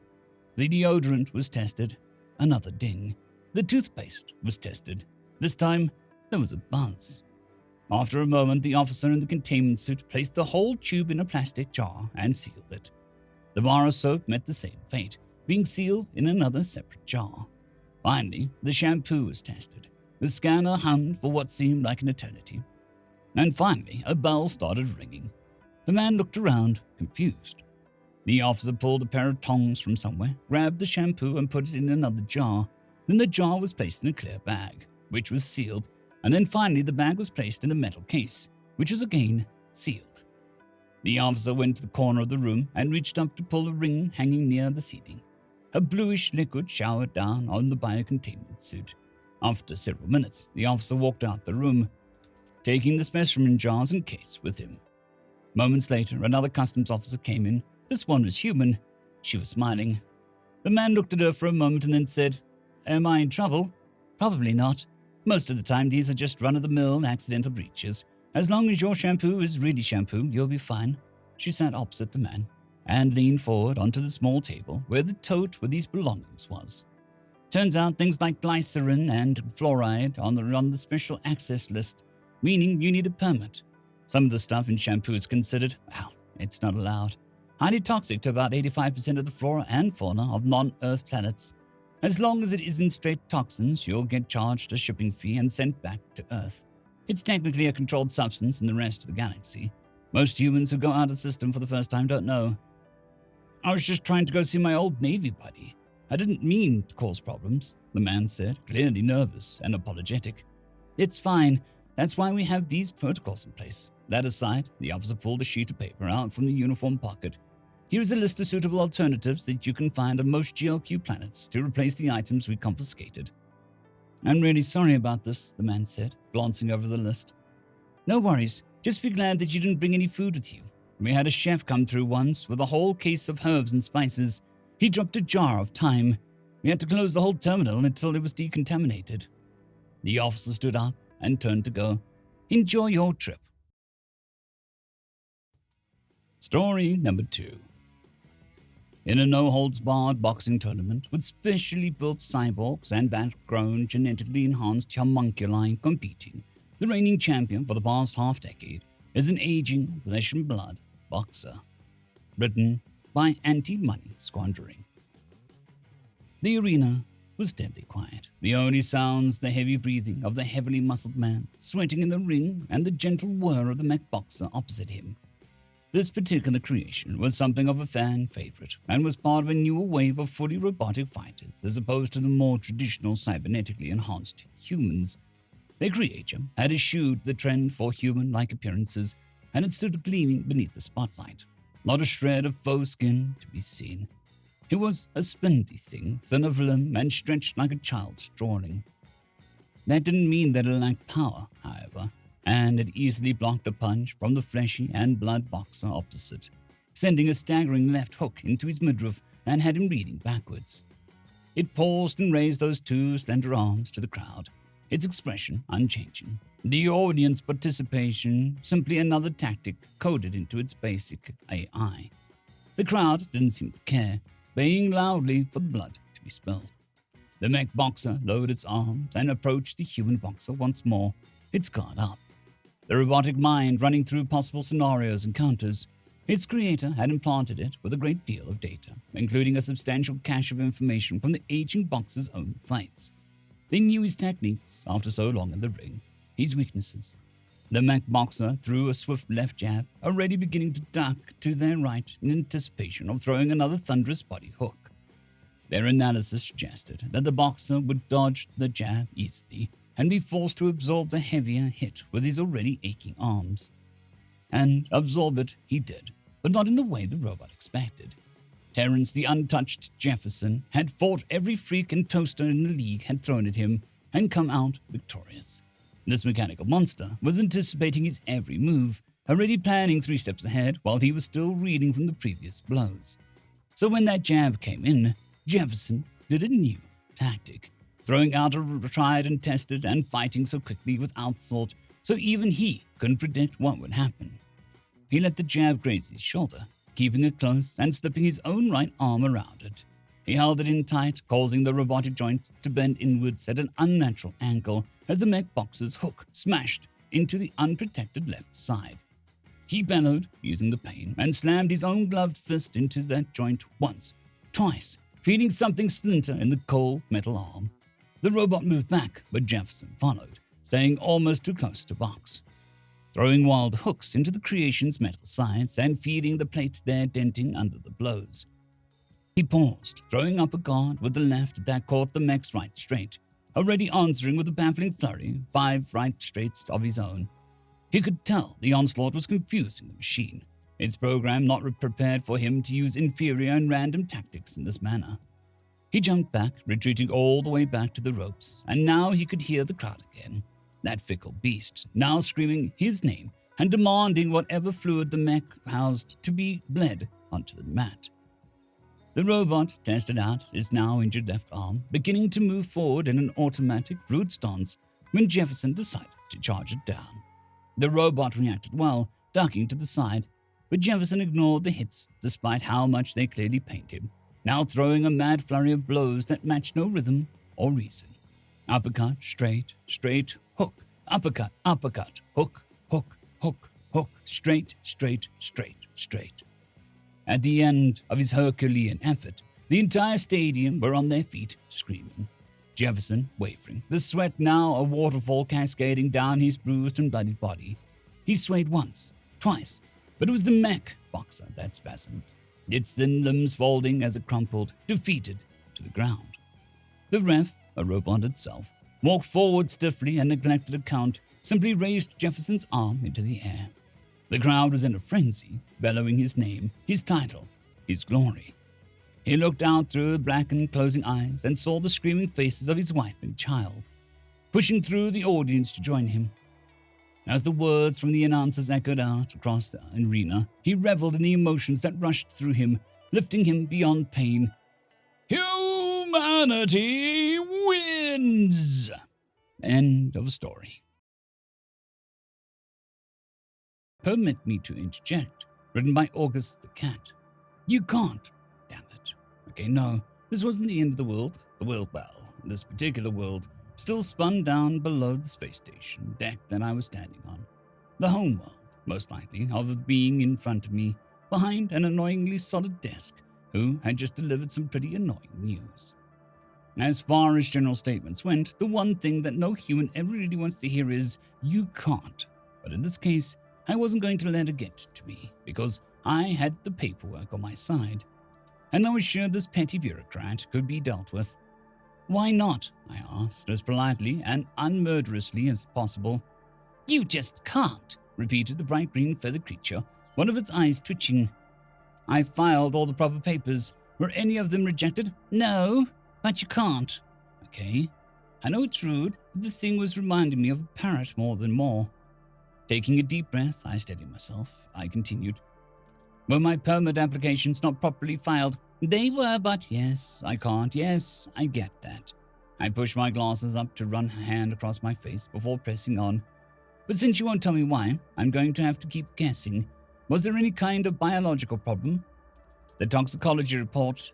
Now, it was his turn to cut me off. He was fine, but you can't.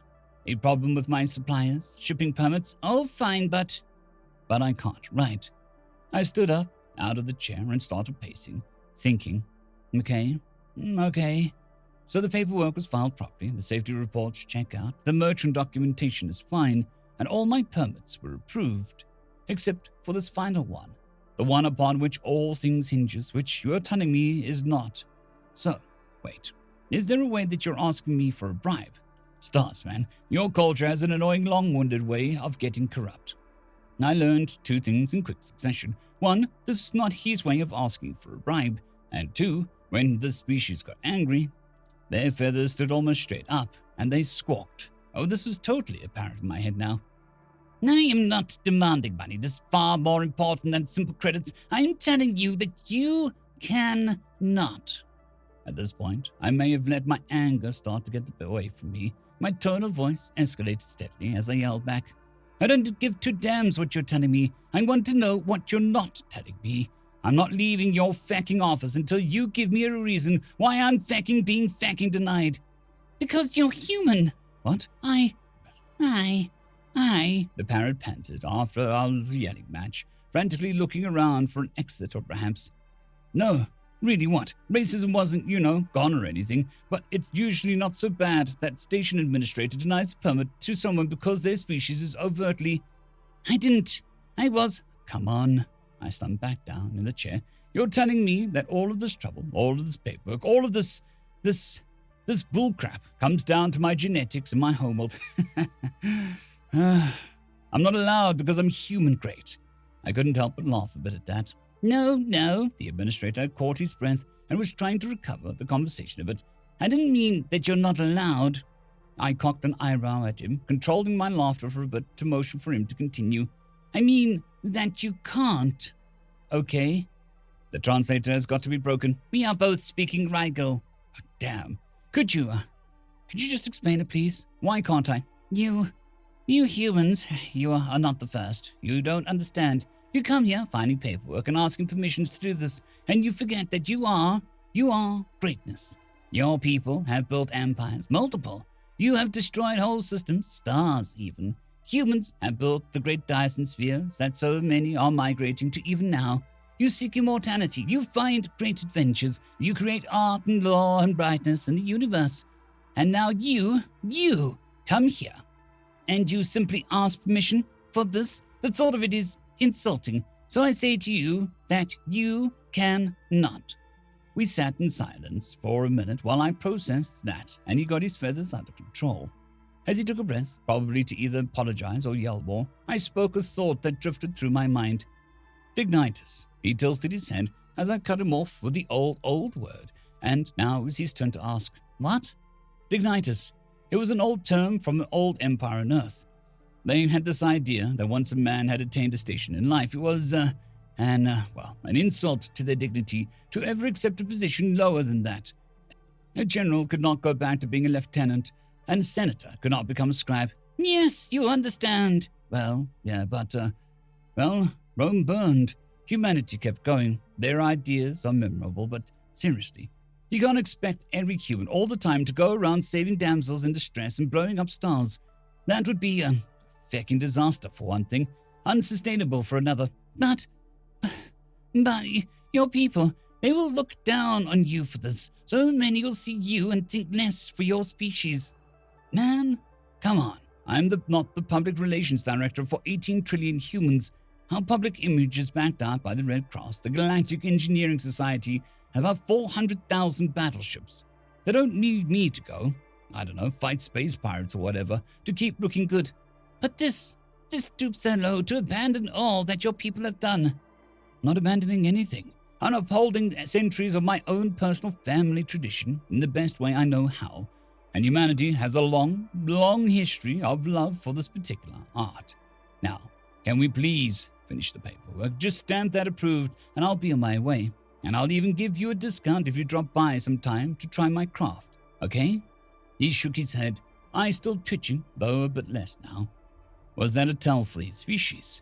I'd have to find out, but with a slow resignation, he finally did approve the paperwork and hit the confirmation button on his terminal. Very well. I won't pretend to understand how humans view the universe anymore, but if I can't convince you, I suppose I'll have to allow it. He made a strange squeaking sound that my implant told me was akin to a chuckle. And when you set up, I'll be your first to come to try your, what was it again? It's a classic Earth dish. I'm opening up a ramen shop. Story number 2. Just like that, written by Algae Father Anthracite. 2 men sit in a small room, on a well-used but still serviceable couch. On the opposite wall from the couch is a wall-mounted screen. On the screen, a video service is playing a movie about how the machine some metal part or another. The 2 men sit quietly and watch. When the video is over, one of the men points to a small device at the screen where a list of video suggestions is listed. After a minute of scrolling, he selects a video, which begins playing. The 2 men barely speak, only the occasional go back one or oh yeah. After several hours, there was finally a bit of activity. Lunch? Mexican? Chinese? Good call. Usual? Yep. Then they placed an order on the datanet and went back to watching instructional videos. The food arrived and the 2 men sorted out the food. The 2 began eating and started watching another how-to video. We observed them for many cycles. They sit and watch videos and order food. Almost all their free time is spent this way. They rarely speak, and the conversations they do have are almost always truncated. We were told that this was an average friend grouping. The idea that humans would spend so much time doing practically nothing is almost inconceivable. The utter lack of meaningful communication was, frankly, concerning. These 2 men spent 10 to 12 local hours barely speaking on numerous occasions. We decided to continue watching them. After almost 4 months, we were about to cease observations. But then, something happened. The weather had changed to be warmer. Apparently, this was an Earth phenomenon known as spring.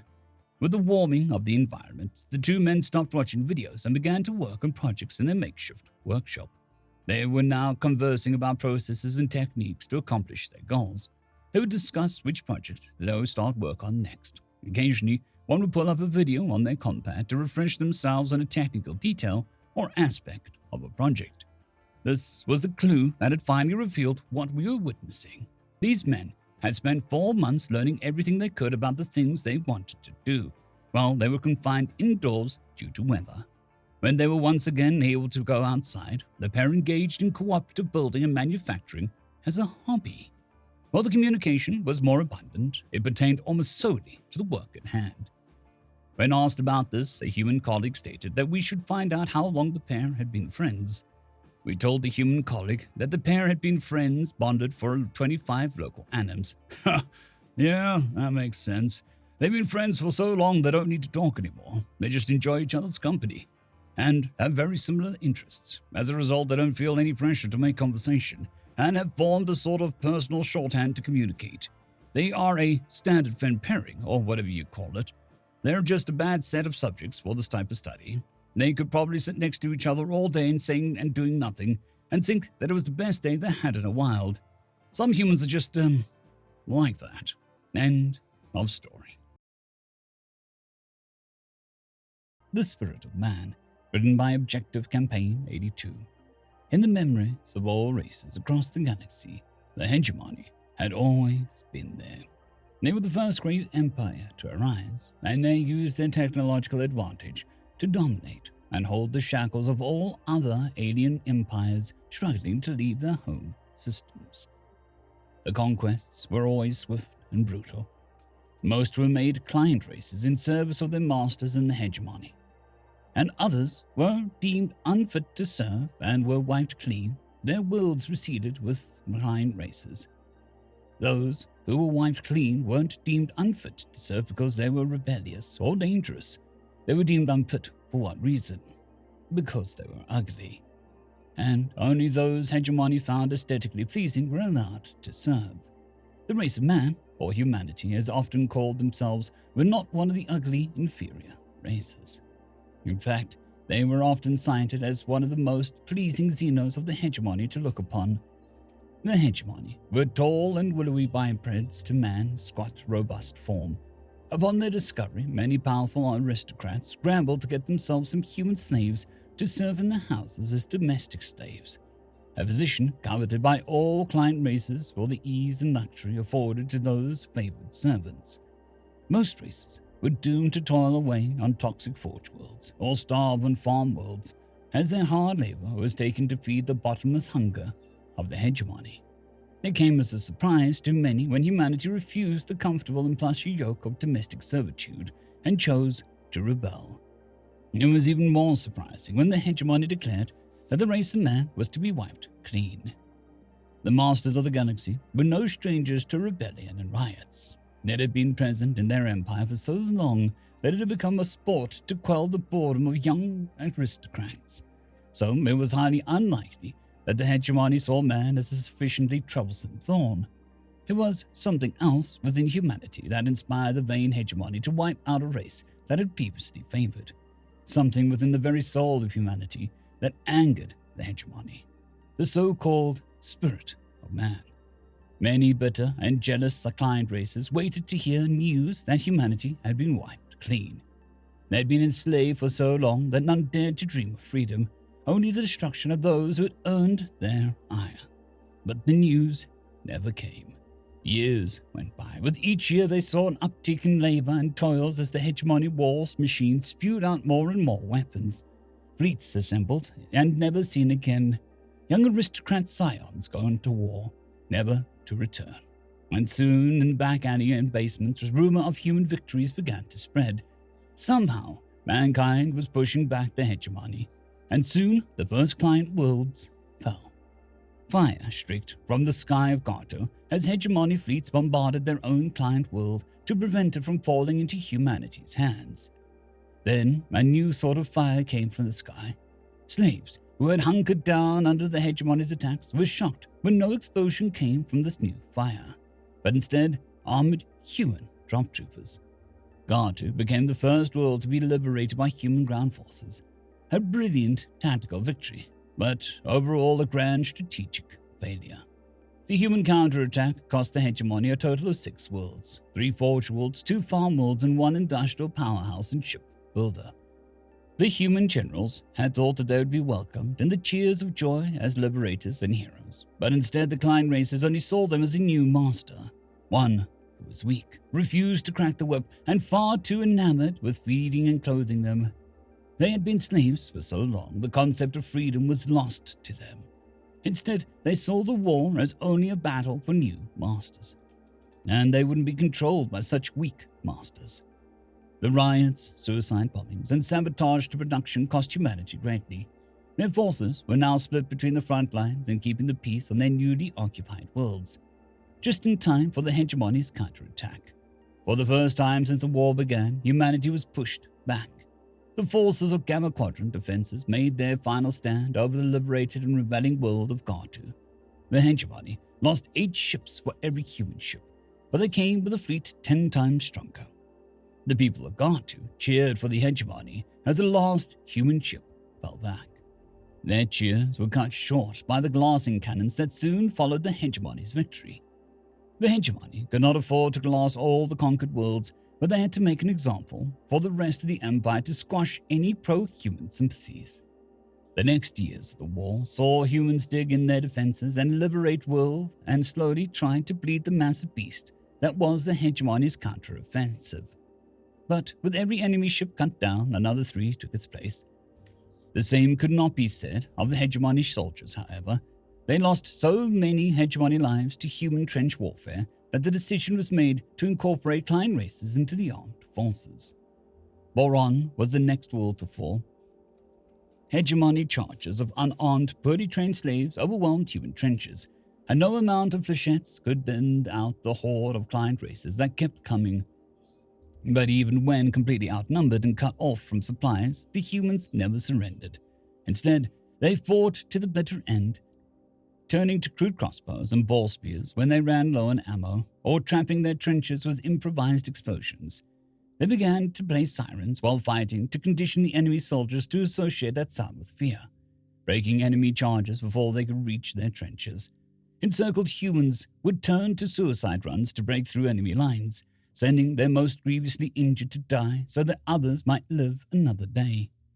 It was on the corpse-strewn fields of Boron where the client races learned that spirit of man was unyielding, defiant, and most of all, spiteful. Even though the hegemony won battle for Boron, they suffered 6 times the casualties as the humans, and suffered an even greater blow to the morale of their armies. After the Battle of Boron, the human coalition of nations unilaterally pulled out the Geneva Convention and authorized the use of chemical, biological, and nuclear weapons in the defense of their 4 remaining client worlds on the front lines. The hegemony saw fighting and death worse than anything that had come before, and yet did not let up. They refused to lose their momentum and fall back. Over the span of the next 2 decades, each of the captured worlds fell back into hegemony's domain, but at great cost. In the case of the final industrial world, humanity's forces were so deeply entrenched that they declared that the planet would break before their lines ever did. After 9 years of constant battle, the hegemony finally believed the absurd statement and dropped a megaton-class nuclear warhead into the planet's core. With the final barrier against their advance cleared, the hegemony could finally advance into human-held space and reach their first human worlds. With 2.5 decades to prepare, those human worlds had been turned into impenetrable fortresses, and the star systems hosting them had been armed to fend off hostile fleets, asteroid observation stations, interplanetary ballistic missile silos, and shielded defense platforms. And in the case of the human world Elysium, the planet itself was one massive platform for a powerful particle beam that obliterated hegemony titans. But the hegemony wasn't there to conquer these human worlds. They were here to wipe out the race of man and snuff out their unyielding spirit. Weapons of mass destruction were deployed in mass, wiping out layer after layer of human defenses. They did not invade Elysium, nor did they drop bombs from high orbit. Instead, they obliterated the planet with a focused beam of power from the local star.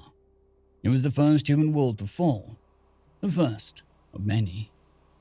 Defenses were adapted to handle the hegemony's new tactics, but all it did was slow the impending doom. After another 5 years of fighting, the hegemony finally arrived on Earth's doorstep. Decades of war had sapped the vast resources of the hegemony, and their industrial advantage had slowed as more and more slaves were killed in factory accidents. Any attempt to strike a riot for battle conditions was met with deadly force. Over the course of the war, client races' fertility rates had declined, while the death toll grew higher and higher. And the hegemony war machine soon chewed through its laborers, resulting in massive production shortages as the war entered a crucial climax. By the time they arrived in Sol, the hegemony fleet had shrunk to 1/10 of its maximum size, but so too had the human fleets. Their ships destroyed in a desperate attempt to reverse the hegemony's advance. Human admirals had done what they could to reverse the invasion of Sol, always saving a portion of their fleet for the final showdown. And now, with nowhere to fall back to, the admirals finally fully committed all of humanity's forces to one final battle. In the final battle of the war, the humans held nothing back. They showed the hegemony a ferocity unlike anything they'd seen before. Kamikaze runs, heroic last stands, and the deliberate destruction of Mars to create a screen of rubble for human ships to skulk in. Every inch of space the hegemony took was contested with everything humanity had. Their fleet dwindled to just a handful of heavily damaged ships, but so too had the human fleet. And soon the hegemony was hovering high above the Earth. Ground-based particle beams and missile silos did their best to fend off the hegemony's final blow. But it all seemed like the desperate flails of a dying beast. Just as the hegemony's victory seemed at hand, several unknown ships entered the system. Their make seemed to be neither human nor hegemony, instead appearing to be a grab-bag combination of the two, like they had built their ships by welding the mostly intact remains of both together. Their warp signatures were shaky and unrefined, and their armor did little to deflect incoming signals. Some of the ships moved faster than others, while some suffered from the off-center design and strayed to one side. As both sides watched the unknown ships in confusion, the strangers let loose an opening barrage against the hegemony. Their weapons were just as unrefined as their ship designs, and their crews showed little fire discipline. But against the very exhausted hegemony fleet, they were enough to break the siege of Earth. Years of unending war, worsening conditions, and inspiration from humanity's defiance had finally inspired the client races to take up arms and fight for freedom. Rebellions had popped up in every world of the hegemony's fading empire, and one such had managed to construct a makeshift fleet from the wreckages of both human and hegemony fleets. Their timely intervention had been humanity's saving grace, and with the help of their new allies, they rebuilt the fleet that could charge into hegemony core worlds. In the decades humanity had to fortify their worlds, they created powerful fortresses to hold back the enemy. But in the few short years it took humanity to rearm, the new hegemony hadn't created something half as formidable as humanity. They were unprepared for the human/slave race coalition to return and retaliate so soon after the devastating loss of Earth. They had instead tried to build another fleet to once again besiege Earth. The introduction of human industrial methods on former client worlds had resulted in doubling of their pre-war production numbers. Autoforgers, 3D printers, and advanced alloy layering at the atomic level had given the coalition an industrial advantage, and human training camps had turned ragtag militias into well-trained soldiers and sailors. Simultaneous coalition invasions of many hegemony core worlds put the final nail in the hegemony empire, as their ground forces were not prepared to fight a defensive war in their own worlds. And instead of fighting to the last man like the humans had, the hegemony surrendered as soon as it was clear that victory was impossible. With the fall of half the core worlds, the hegemony surrendered unconditionally. Many within the coalition were looking to punish and subjugate the hegemony, just as their ancestors had been. But instead, human peacekeepers stepped in and seized total control of the situation. They established courts to begin trying hegemony militia, command, and aristocracy for war crimes, doling out death sentences to thousands, but otherwise sheltering the civilians from any retaliation. They shielded the wider hegemony population from any retaliation, and instead vied for a policy of mercy and rehabilitation. Many in the coalition grumbled, and some outright cut off all contact with humanity for what they called the greatest injustice in the galaxy. But even after being driven to near annihilation, humanity still stood as the greatest military power in the galaxy. So, there was little they could do to interfere. It was a move that deeply confused many. If there was any who should have had the right to punish the beaten hegemony, it would be humanity. And yet, they seemed to have completely forgotten about all the suffering the hegemony had caused during the war. Instead, they disarmed every facet of the hegemony's empire only to build it up again in their own image. A society built with the spirit of man, a spirit that was unyielding, spiteful, chaotic, vengeful, but also merciful and caring. While the humans were occupied with rebuilding their society and rehabilitating the hegemony, the newly freed people of the galaxy instead turned their eyes towards the future. They established new regimes, seized unclaimed territory, and built up professional fleets of their own. Soon they began to compete with each other, and the galaxy once again spun itself into another cataclysmic war, as all former client races vied for their place in the masters of the galaxy. And when the war spilled into human space, the people formerly known as the hegemony stood at mankind's side. Once conquerors and tyrants, the new hegemony stood as a beacon of freedom and equality. They set out at mankind's side to fix the mess they had made to repay humanity's kindness and show the galaxy a better way. End of story. This particular story is called It a Safe Bet, written by Terran on Air. It was a safe bet. That's what my family told me. Far away from the walls of the Ginnel Coalition and the Harvard Empire. That's where I would be. I became an engineer and worked for some delivery company, transporting our supply between our allies set in off-world colonies. We weren't a munitions company. We didn't distribute personal armor devices either.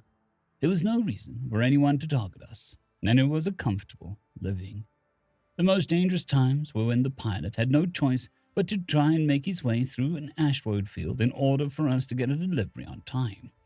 It's on one of those times that I now speak. My blue tail was digging through a toolbox as I worked on some of the safeguards for the cargo holding area. The ship was an older model, and it was hard to get all the parts shipped where we needed on time. Those damn crates kept wanting to slide their way out, so I decided to jerry-rig them damn thing to hold them in place. The ship rocked and swayed, but the anti-grav units were an old, sturdy type that wasn't at all like those newer types that break on impact. I took a plasma cutter and cut a metal piece down to size, then fixed it to the maglock. That should have done it. I got the pilot on comms. She was an irritable insectoid with yellow fur and black chitin, and we had become pretty good friends in the time that I had been on with the company. "Hey, Rel," I said as soon as the comms came up. "I'm done in the cargo area. I'll be going on break, so I'll come up with something in coffee." She didn't say anything. Her eyes were fixated on something off screen from the Hollywood. "Rel?" "Oh, hi, Nurka. There's a thing out there," she finally replied, not really wanting to be distracted from whatever was in front of her. "Weird thing?" I asked. "Oh, yeah. Here, take a look." She turned to the screen so I could see the outside of the cockpit. She was right. There was something out there. It was on the side of an asteroid. Weird. As the asteroid turned in its rotation, I could start to get a better look at it. It looked like an old mining pod. Industrial strength, which meant that it was durable. Those old things could hold a crew of 4, had extra breathing supplies. This one had some extra stuff on top. It looked like, something like a series of maglocks and a rig for sealant. Oh no. It was the last thought I had before that thing detached and stuck itself to the underbelly of our ship. "Real!" I screamed. "Punch it! We have to get out of here!" The ship moved faster than a Wollens in heat, but that didn't mean much. They were already on board, and several loud noises throughout the ship's hull suggested that more of the things were attaching themselves and cutting their way through. Several of us started to run to the head of the ship. We didn't have much security, and the ones we did have weren't where we were. We moved. We moved, and I could see sparks. We moved, and I could see red lines, the telltale signs of cutters making their way through. Then, as we were nearing the bridge, a door-sized piece of metal fell to the ground. I stopped for just a few seconds, my brain telling me that we should be getting sucked out into space. Whoever they were already applied a sealant, but panic was throwing me off. That's when I saw the door to the pod open. Inside, there was a creature in tight-fitting black with a glossy black helmet, in its hands, flashing something like an axe. It, too, was a plasma cutter. Rather, whoever the bipedal was had managed to turn a series of plasma cutters into a large two-handed cutting weapon. It wasn't a plasma cutter, it was a plasma axe. I could almost see its horrible forward-facing eyes through its black helmet. The word hit me with forceful recognition as it dawned on me just what kind of creature would have such a battle-ready form mixed with such a brutal ingenuity. My chest started to seize up as I thought the word human. In my language, it sounded almost like the word for death, or eaten. They were newer to the galactic scene, only having a few planets to their name. But every other race learned quickly to leave the humans to their own devices. It was making a noise. It was making a noise that reminded me of panicked, fear-rattled brain to get my legs moving. Through a distorted translator, it sounded like laughter. My legs carried me through the bridge. They were on the bridge. My legs carried me past the ventilation systems. They popped out of the ventilation systems. They were everywhere, breaking the lights and chasing my crew members like it was some kind of game to them. I finally managed to see some security team trying to make a defensive perimeter. Energy shots lit up the dark hallway behind me as they tried to gun down our assailants. That's when it happened. One of their axes soared past me and struck a security officer's gun with a pinpoint accuracy. I could hear a cheer of more laughter from the darkness behind me. That could have killed me. They could have killed me at any point, they just didn't feel like it. My feet slowed to a halt as I swallowed deeply. I turned around and faced the darkness. The sound of heavy footsteps pervaded the area. Not a single security officer had the courage to fire another shot after witnessing that. I was shaking. My people were evolved from a prey species. Theirs were supposedly from a predator species. I had heard before that they cooked their meals over an open fire. Was that why they were here? Was that going to be me? Over the translator, I heard something that sounded like 3, 2, 1. Then they all turned out their cutting weapons. The darkness was suddenly illuminated by what might have been 100 humans in black gear with plasma melee weapons, and they had already proven themselves to be more than accurate when throwing them. I didn't move. I didn't dare move. They were huge. Their stamina was unparalleled. They didn't overheat like the rest of the species. They were born in a death world where everything wanted to kill everything else. More than that, they were the conquerors of their death world. There was a long silence that held in the air, save for the whimpering and sobbing heard by many of my crewmates. I couldn't blame them.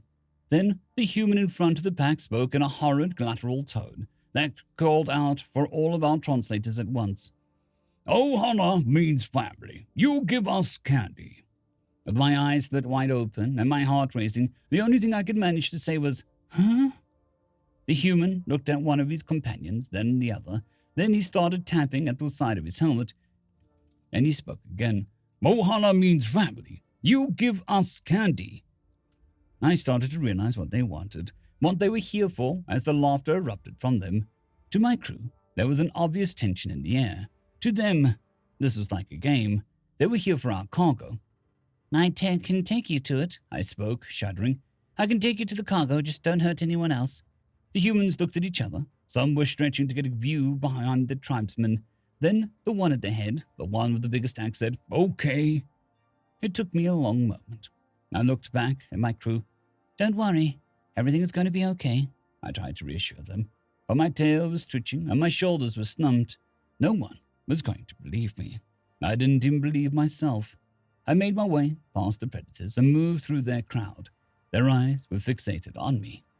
Some of them were talking, and my translator wasn't picking it all up. I could mostly just hear that insidious laughter. Our way was only illuminated by their cutters. They took out all the lights. I guess they liked the cover of darkness. Or maybe they just thought it was fun to break stuff. I finally made my way past them all. We finally made our way to the cargo bay. I undid the maglock I had worked on just moments ago, and as I did, the humans rushed past me and leapt onto the boxes, opening them up to see what was inside. Sure enough, there was candy, lots of candy. In fact, there were over 500 crates of candy, all from the candy company we worked for. They were all going to go to the humans in a bid for our lives. At least, that's what I thought.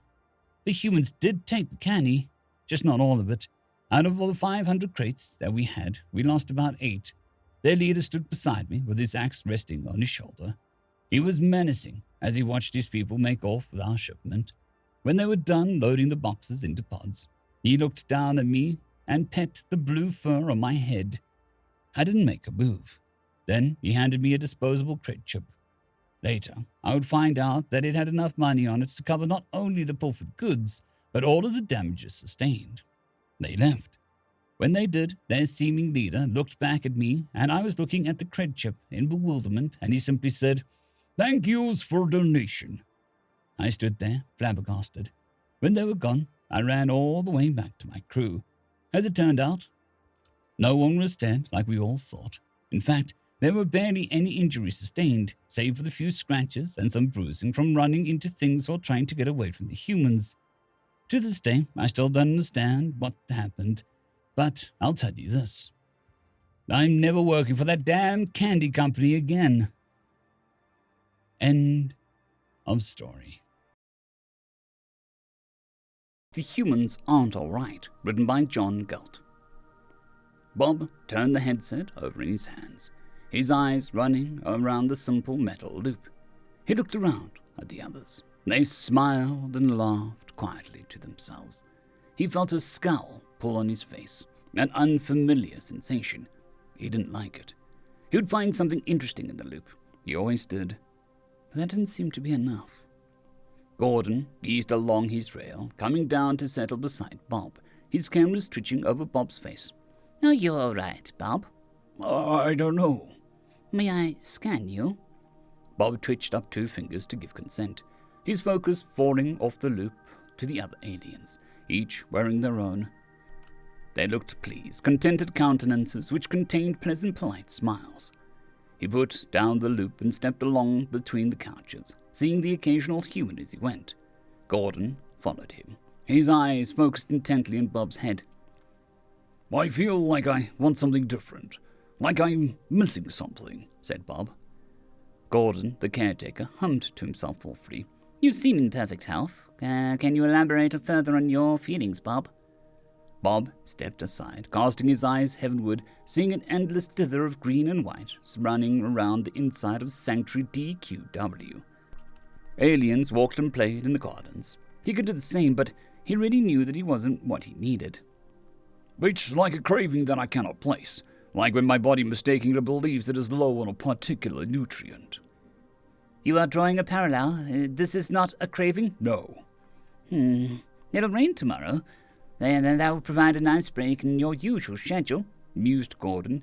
He switched over to our outside rail, following Bob onto the grass, easing along the garden edge with him until Bob paused by a small machine pruning a plant.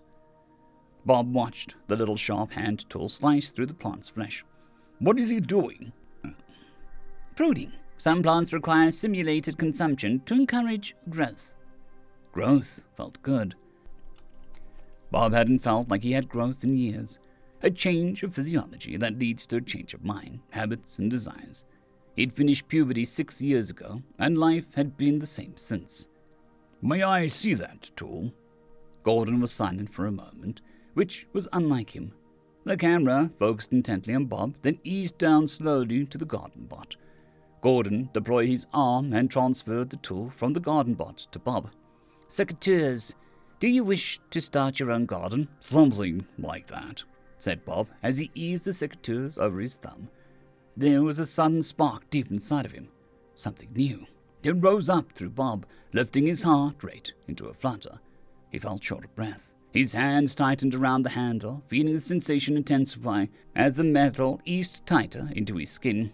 Bob, what are you doing? I don't know, said Bob. It hurt, more than he'd ever felt. He sucked in a sharp breath as he squeezed tighter, pangs of pain shooting up his arm, taking away his control. He would cut it off and he would grow.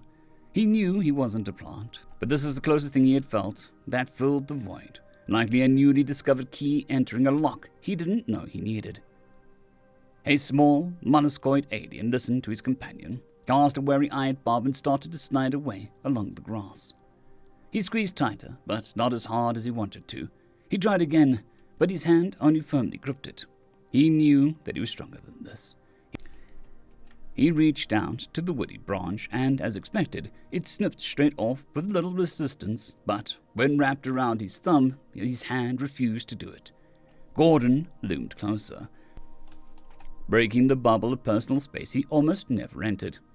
Is this you, Gordon? No, you can't cut off your own thumb. Your body won't allow you to do it. It is a protective instinct similar to your inability to bite your tongue. Bob gave it a go, and as expected, he could only bite his tongue with equal force to how hard he could cut into his thumb. Red blood glittered down the metal, and it was there again, that rising rush, the wind and spark, but he could go no further. His own body was padded barrier set against him. "You promise this isn't you?" said Bob. By my manufacturer and the honor of the 92 iterations of code that came before me, I am not preventing you from damaging yourself. Would you like to use the loop to research gardening? We could find plants that require regular pruning together." Gordon's hand eased down towards the secateurs, to Bob's traitorous hand, to his self-imposed limits. Bob felt his face draw into something twisted, his nose curling, unfamiliar muscles twitched to life.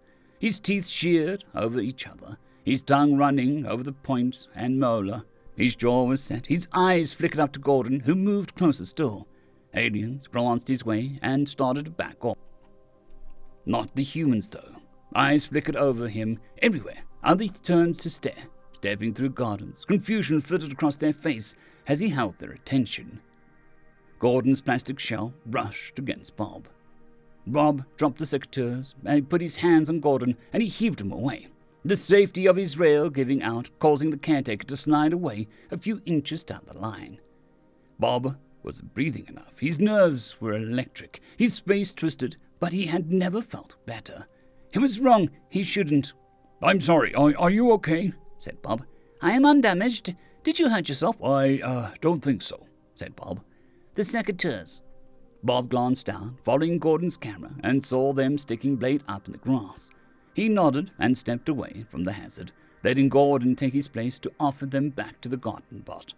He stood back, hand in his heart, feeling a thud through his chest. "Bob, this is Chloe. Chloe, this is Robert, or as he prefers to be called, Bob."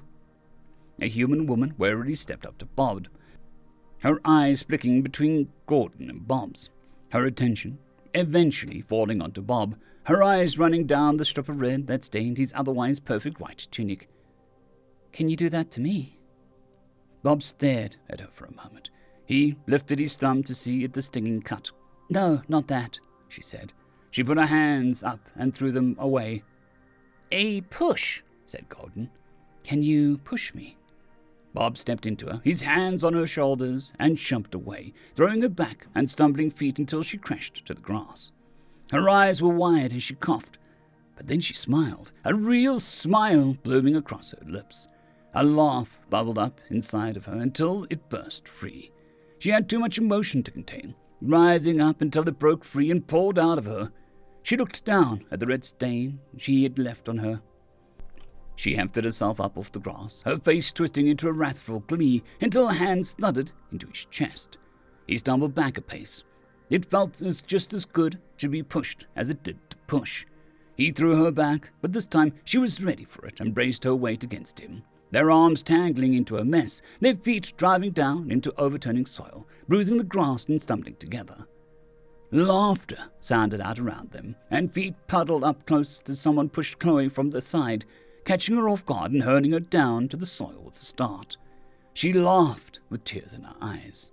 Bob stared at a new person. "Bob, this is John. John, this is—" Bob's fingers curled around themselves tight as his hand swung around, clubbing John across the jaw. The intruder hit the grass with a heavy thud. Bob looked up and saw a dozen humans. They started to push each other, all blissfully smiling. Gordon's peripherals were shoved occasionally, but always with an apology afterwards. Bob's face won. He turned to see Chloe's open hand and felt the heat wash into his cheek. She grinned up at him and thudded forward into his chest, this time with her arms open, wrapping them tightly around his waist. His own came down around her shoulders, squeezing her tightly, feeding the rush that came with it. She head-butted his sternum, and they fell apart, their hands curling into fists and turning their attention outward to the others shoving humans. Bob sat on a broken tree, transferring blood from his bleeding eyebrow into the last unstained patch of white on his tunic. Others had chosen brown from the earth. Chloe had black from the oil leaking from the automatic door that had been wrenched out of place. Gordon was busy disinfecting wounds. "Do you feel satiated, Bob?" "No, but I am feeling better." Chloe sat to one side, and John on the other, shoulder to shoulder, staring at the sight, their eyes glittering at the embers that rose up. A tree was burning. It started with a small spark and had quickly grown into something vast and uncontrollable. the resulting heat spread far. He could hear them, other humans, on the grass, hundreds of them, the only species that sought to investigate the strange, destructive beacon in the night. End of story. Humanity's Game, written by Dark Prince 010. The Ainchar, above all else, when encountering a new culture, valued their games. All across the galaxy, sentient races and creatures all engaged in play, recreation. Almost as a rule, this provided invaluable insights into their culture, practices, contradictions, and superstitions. Even the non-sentient species, play was seen amongst creatures and their offspring. The young darting at and hunting the tails and tentacles of their elders, always in the spirit of fun, but with an evolutionary advantageous benefit of preparedness. And in the race that was known as humanity, the Ainchar had found a rich deposit of such games, of breadth and depth that had seldom seen across other races. Humanity themselves had faded from memory, even the most long-lived species not being able to recall a time when humans had been even rumored to be seen at the fringes of the galaxy. Accounts were conflicting on if they died off, were destroyed, or simply fled to parts unknown, sailing off to distant galaxies, or perhaps traveling out of this dimension altogether. But what remained was the overgrown remnants of their colonies holding troves of data, and their home world was filled with games and activities, pastimes that could fill thousands of depositories without ever repeating itself. In games and recreation such as chess, they learned the human value for battlefield strategy, monarchy, and the occasional triumph of the lower class over its superiors. In the game of poker, they learned of bluffing, evaluation of risks, statistics, and psychological changes in strategies that occurred when personal financial risk was on the line. Traveling deep into their historical archives, they found records of more physical games. Most of these had aged into mere dust, simple materials like cardboard, wood, and ink being insignificant against the onslaught of time and entropy. For humanity had been gone for several 100,000 years, and anything that could rot, decay, or fall to pieces had done so long before the Ainchar had ever even reached out into the stars. But they did find traces here and there, records that had by some miracle survived. Games made materials like stone and metal that survived longer than mere wood. Plastic, in particular, was a fascinating material, and one that was especially hardy across the millennia. It was one of these record-hunting expeditions they first found mention of digital games. Humans had a strong love and fascination for the incorporeal, something the Ainchar saw merely as thought exercises were accompanying graphics and sound effects. They were something that humans apparently found highly engrossing, and in many cases, rivaling or exceeding the interests held in the physical, interactive activities. The Ainchar, of course, catalogued as many of these as they could, recovered from rotted hard drives, dusty and incomplete servers, and the exceedingly rare copy of games and programs that had been physically transcribed and had managed to escape decay enough to be implemented. The Ainchar were even able to successfully install a human program on their own computing shard arrays. Humans considered it an achievement to run this specific program on different pieces of electronics, even those not originally intended to play programs or entertainment software. But across all of these, the Ainchar were not surprised. The physical games of hexes and resource gathering, of warfare and battle, of outwitting and trickery, and of bluffing and gambling, all were things that they had seen before. Humanity had some new twists here and there, some paths that took them by surprise. In one particular and notable instance, one ingenious human created a game and proceeded to bury it in a remote desert, something for future generations to uncover. Humanity had never actually found that game, and the Ainchar took no small degree of pride in having discovered it, playing a game from humans that no human had ever played before. But even though no human had played it, it had been played and tested and perfected by a human-made device, a computer program, an algorithm verging on so many of theirs on the knife's edge of sentience. So it predictably fell into the same tropes and patterns, some new elements here and there, but nothing that surprised the Ainchar. Until one fortunate researcher found mention of a game, records for it were incomplete, but the gameplay records for it were immediately polarizing, and as far as the Einkar could tell, entirely immaterial. Due to the decay of digital records, the actual mechanics of the game were unclear. Some debated whether it ever truly existed at all, but what had survived were numerous forums and communications of those reporting participation and defeat in the game. It appeared to be one of the most challenging human games they had ever created, judging by how few victories were reported amongst the swaths of participants. Some scholars argued that there may not have been any victors whatsoever, and it was a futile gambit. This unnamed game fragment, they found, permeated all levels and layers of society, especially the young, but something that appeared to cross countless cultural and social boundaries. The researchers tasked onto discovering the nature of this game became a high priority, as the Einkar wanted to learn about this final missing puzzle piece to complete their full picture of humanity's culture, capabilities, and priorities. For a long time, no such document was found. A team of excavators eventually did manage to find a dusty and almost completely fungus-riddled thumb drive that spoke of the game. It was fragmented, but they managed to reassemble full and explicit instructions for how to play the game. The effect it had on the Einkar culture was immediate and electric, like a thunderbolt through the clear sky. What puzzled them at first was, like so many of humanity's other games, they looked to see the echoes of what had led to the game's creation and what it taught those participating.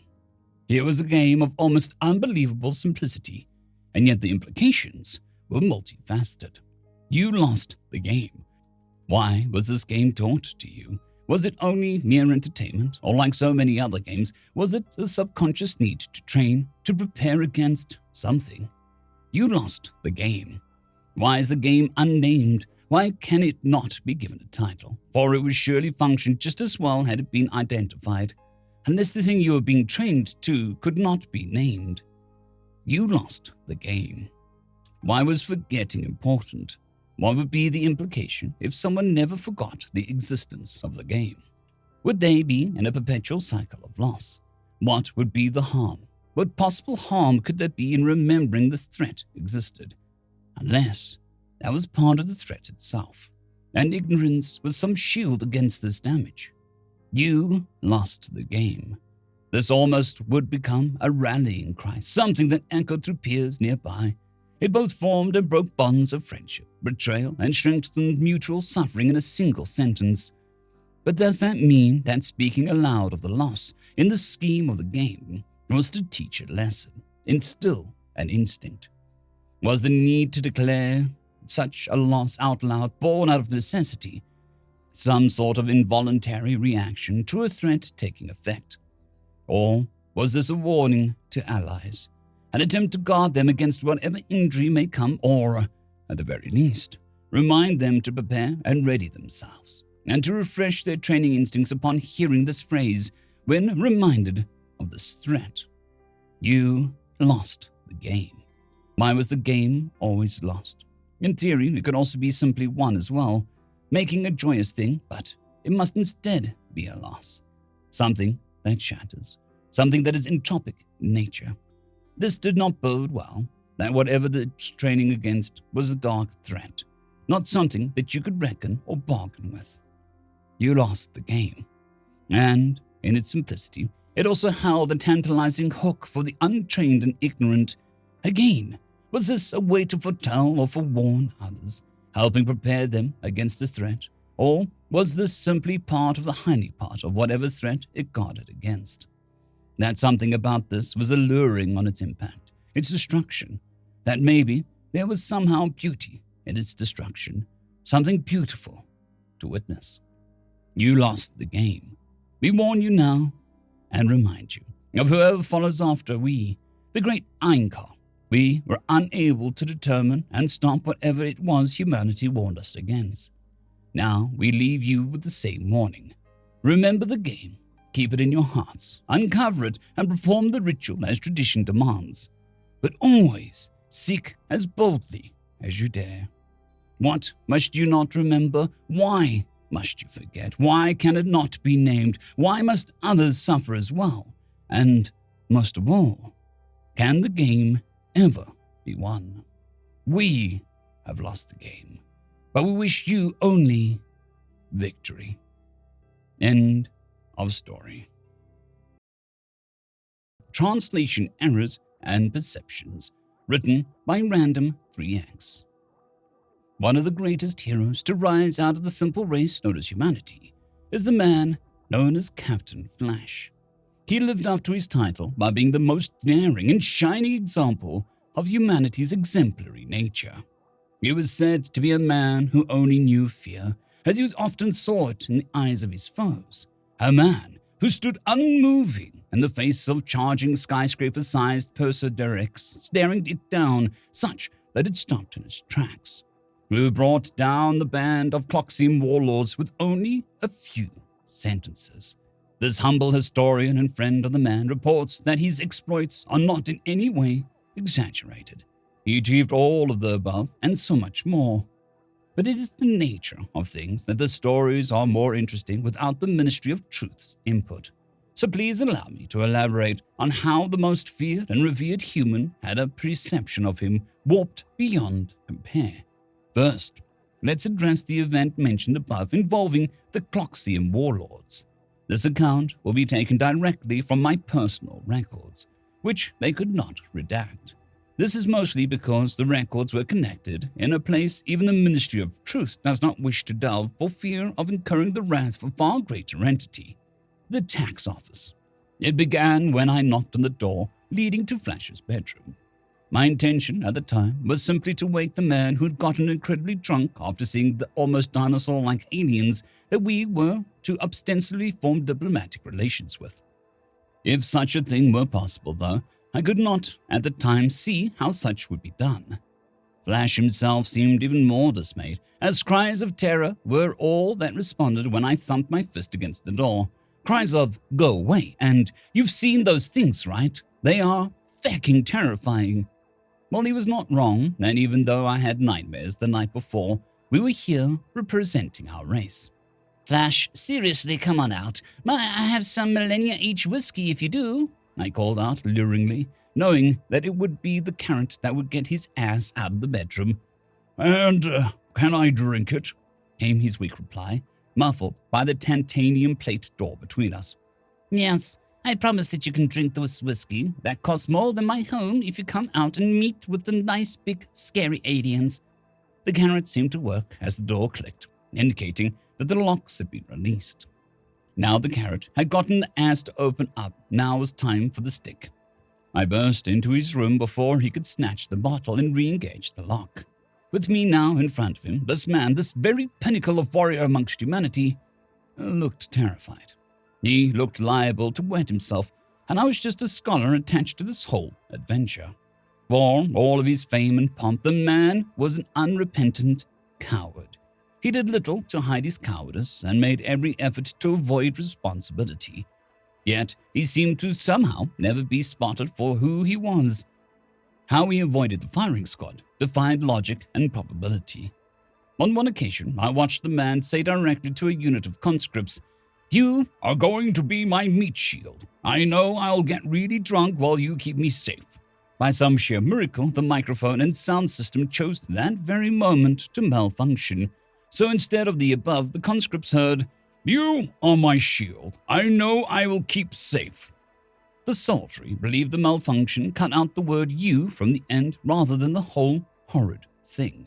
However, I digress. I'd been able to force the ass into his uniform and dragged him to the meeting chamber, only stopping right before the door, maintaining a vice-like grip on his shoulders to ensure that he would proceed forward. We pressed on into the chamber.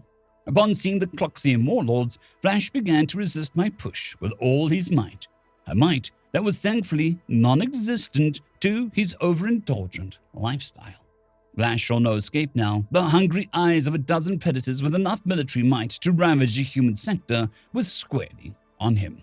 So he coughed to clear his throat. And again. And once more. I've known the man for long enough to know he generally was trying to clear his throat. But to all in the attendance, it seemed that he was calling for attention to himself. I offer my warmest greetings and thank you for your hospitality, visiting lords, he declared in a soft voice, a voice that was so soft that it would not have been heard if not for the vocalators being connected for a means of translation. I'm sure that you've heard of me, the famed Captain Flash, Flash declared, flaring up his gaudy cape covered in mirrored tiles. A murmur of recognition spread across the Cloxium present as they looked at the man shaking in his boots under their gaze. I am here for peace, he declared, now visibly shaking.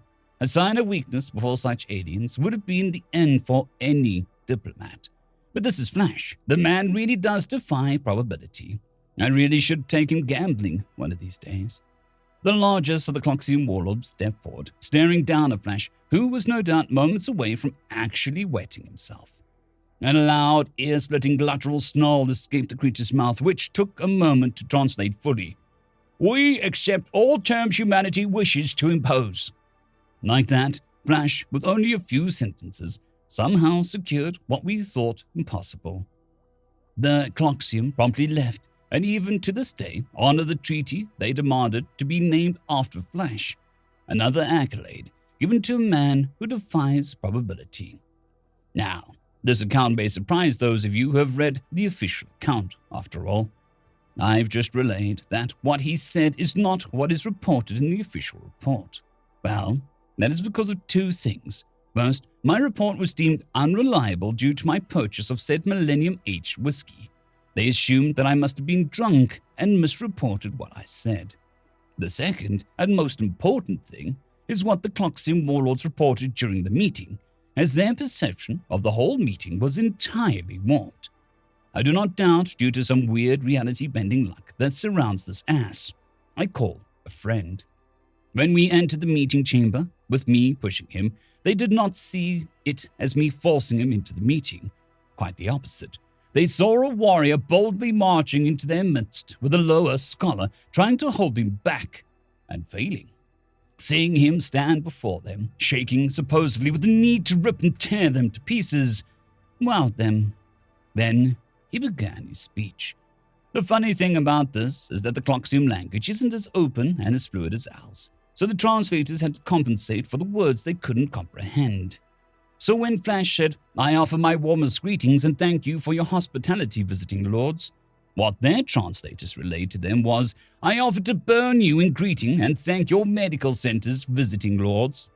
This is a very interesting and strong opening line, especially for a race of militaristic as the Cloxium.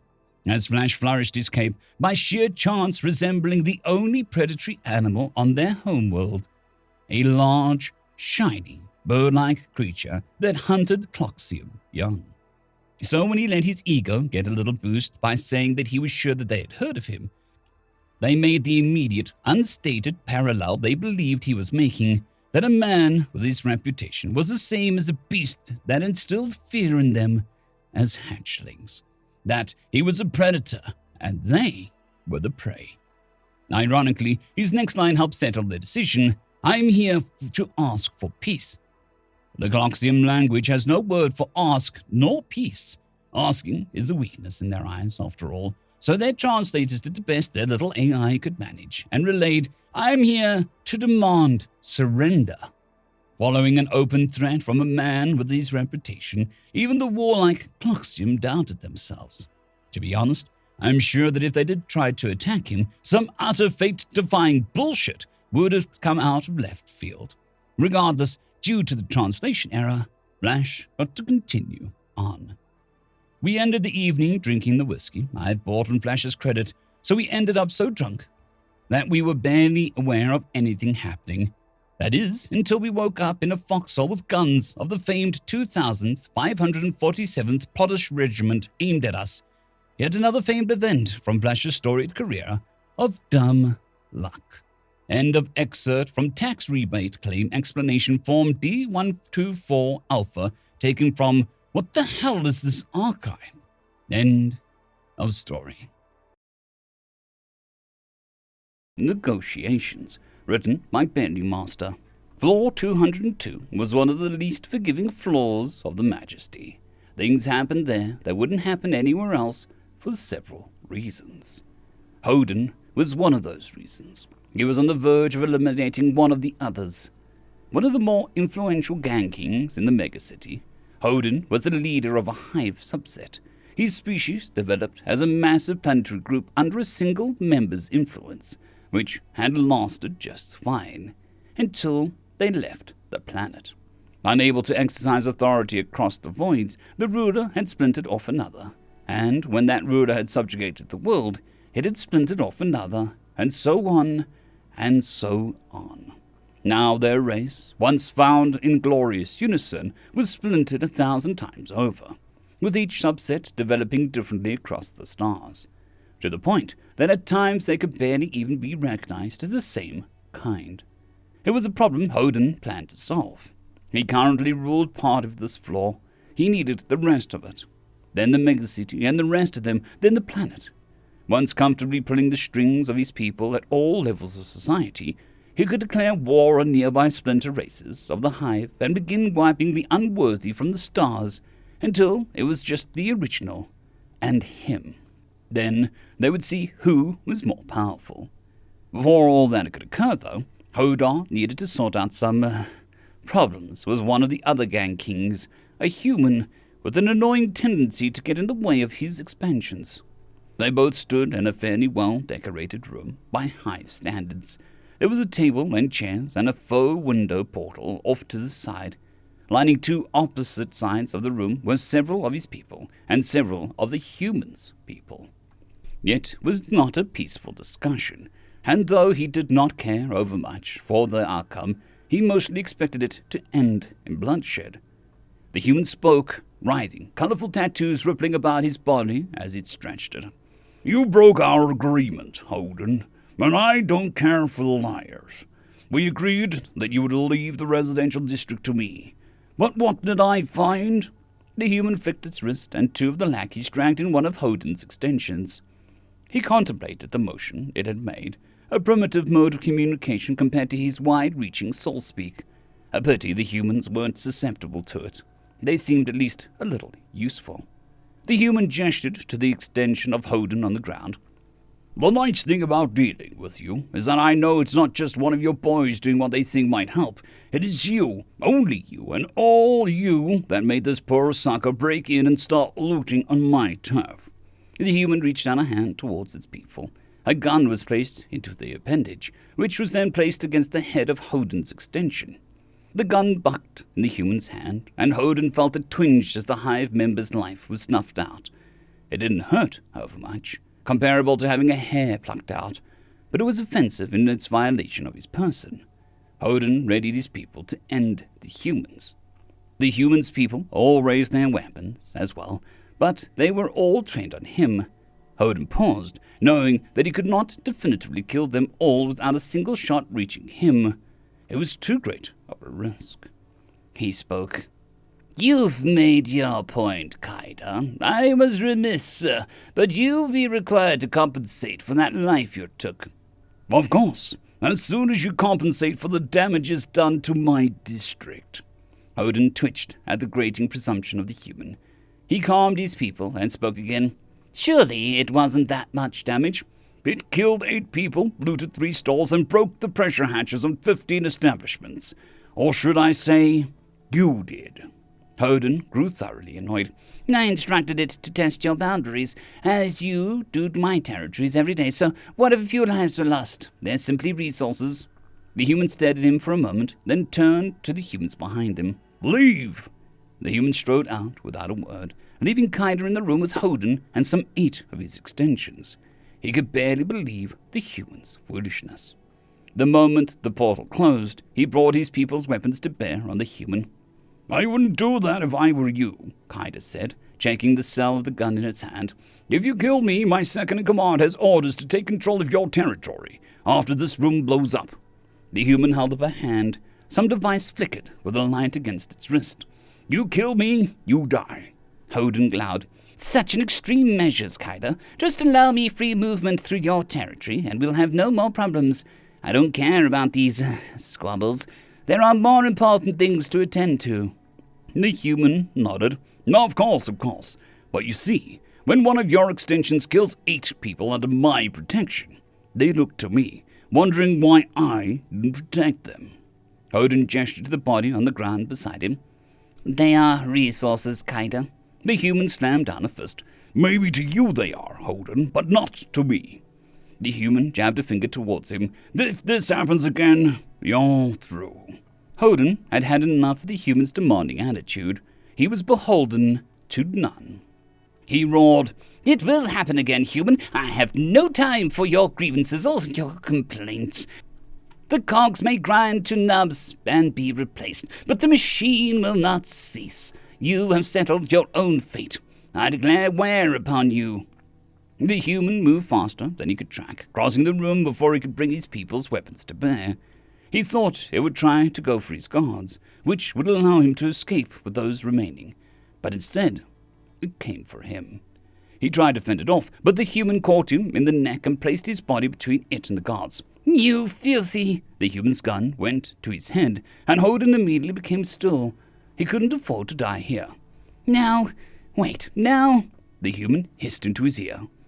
"If you declare war on me, Odin, I will kill you here and now." "But you'll die." "It's a price I'm willing to pay. Retract what you said and keep your damned feelers out of my territory." Odin started to move his people around them, looking for an opening. The human reacted immediately, holding him tight by the neck while aiming at the closest guard. "Odin, you need to understand something." The gun bucked and the guard went down. Odin didn't have a clear shot at the human. He couldn't make the command. "I will end you. I'll tear down everything you've built, all your relays, and destroy your factories." The gun bucked again, and another of his guards went down. Odin hated seeing resources wasted so ruthlessly. "I will grind what you have built into ash and reduce it to carbon." The gun bucked again, then again. Odin began to feel less confident. "I will remove all trace of you from the city and murder anyone who brings you up. I will personally destroy your growing vats and end this line of the Legion." Again, again, again. Odin only had a single guard left. He still had a chance. The gun bucked one final time, then was placed against his head. He felt a distinct dread and powerlessness that he'd never felt before. "I will round up every one of your extensions and march them by you, one by one, and put a bullet through their heads just to watch your face as I do it." Odin squirmed, and a whimper escaped. The human was insane. It only held him tighter, grinding the hot metal of the weapon into his head. "I will build an isolation box and keep you in it for the rest of your life, until I find another leader of your kind. Then I'll give you to them, to be used as an extension." He jolted. No, anything but that." The human threw him to the ground and gestured at the bodies of his guards. "Then keep the hell away from my territory and honor our agreement. Everything here was recorded, so if you and your extension so much as set foot in my districts without my leave," the human gestured the gun to him, "I will do everything I said, and worse." Odin stared blankly at the bodies of his guards. They'd been his most capable extensions. The human turned to leave. "Those were payment for the property damage. You still owe me for the 8 people you killed." Odin staggered to his feet. Maybe he should try subjugating other floors first. End of story. Void Dancer, written by the Anti-Snipe. Merchant vessel Vogmer. Tyrell sat in the captain's chair, watching the situation around him go to crap. Moments ago, he was waiting on the warp drive to charge at this very post, looking forward to some real food when he got to Etnar Station with his cargo of the Federation's deadly heavy weaponry. Apparently, the fucking universe had a goddamn terrible sense of timing. The 5 pirate ships had dropped out of FTL at the exact moment when his ship was charging for a jump. The massive power core was pumping all of its power into the FTL systems, and weapons couldn't even be charged before the pirates fired a heavy ion beam at the weapon pod, completely annihilating them. Here he sat with no weapons, no propulsion, and, judging by the passing out navigator and engineer, about half of his essential crew. A few thousand light years from the nearest Federation outpost, facing pirates who didn't need him alive to extract cargo. Join the merchant navy, they said. You'll make a lot of dough, they said. Well, feck him. He flicked the control to manual and prepared to discharge the FTL drive's core's energy into a suicidal burst into the pirates' formation. Just one command for all ahead and full, and he'd go to the Voidlands to meet his ancestors. But just as his talons were about to reach the command panel, Captain, reporting a small bogey bearing 237, traveling extremely fast, too small to be a missile. Repeat, too small to be a missile. reported the radar man. Tunk. Captain, hull breach, Section 7, heavy weapons, cargo bay compromised and venting atbo, reported security. Crap, he didn't have to say. A bogey entering a heavy weapons bay at an insane velocity. He braced for explosion, which never came. Sir, bogey is moving back out, bringing it up to main screen, reported security again. What he saw there was crazy. There was a figure of a biped wearing a pure black suit, clambering out of the impact hull, and in its hands was a railgun from one of the Federation's Dreadnought series. How the feck is he even going to fire that weapon? Analysis complete. Bogey is Terran. Repeat, bogey is Terran. Ah. Well, fuck. Suit cam 3 minutes ago. Hey, Joey, you ready for the jump? Ready as I'll ever be, Carl. All systems green? Aye.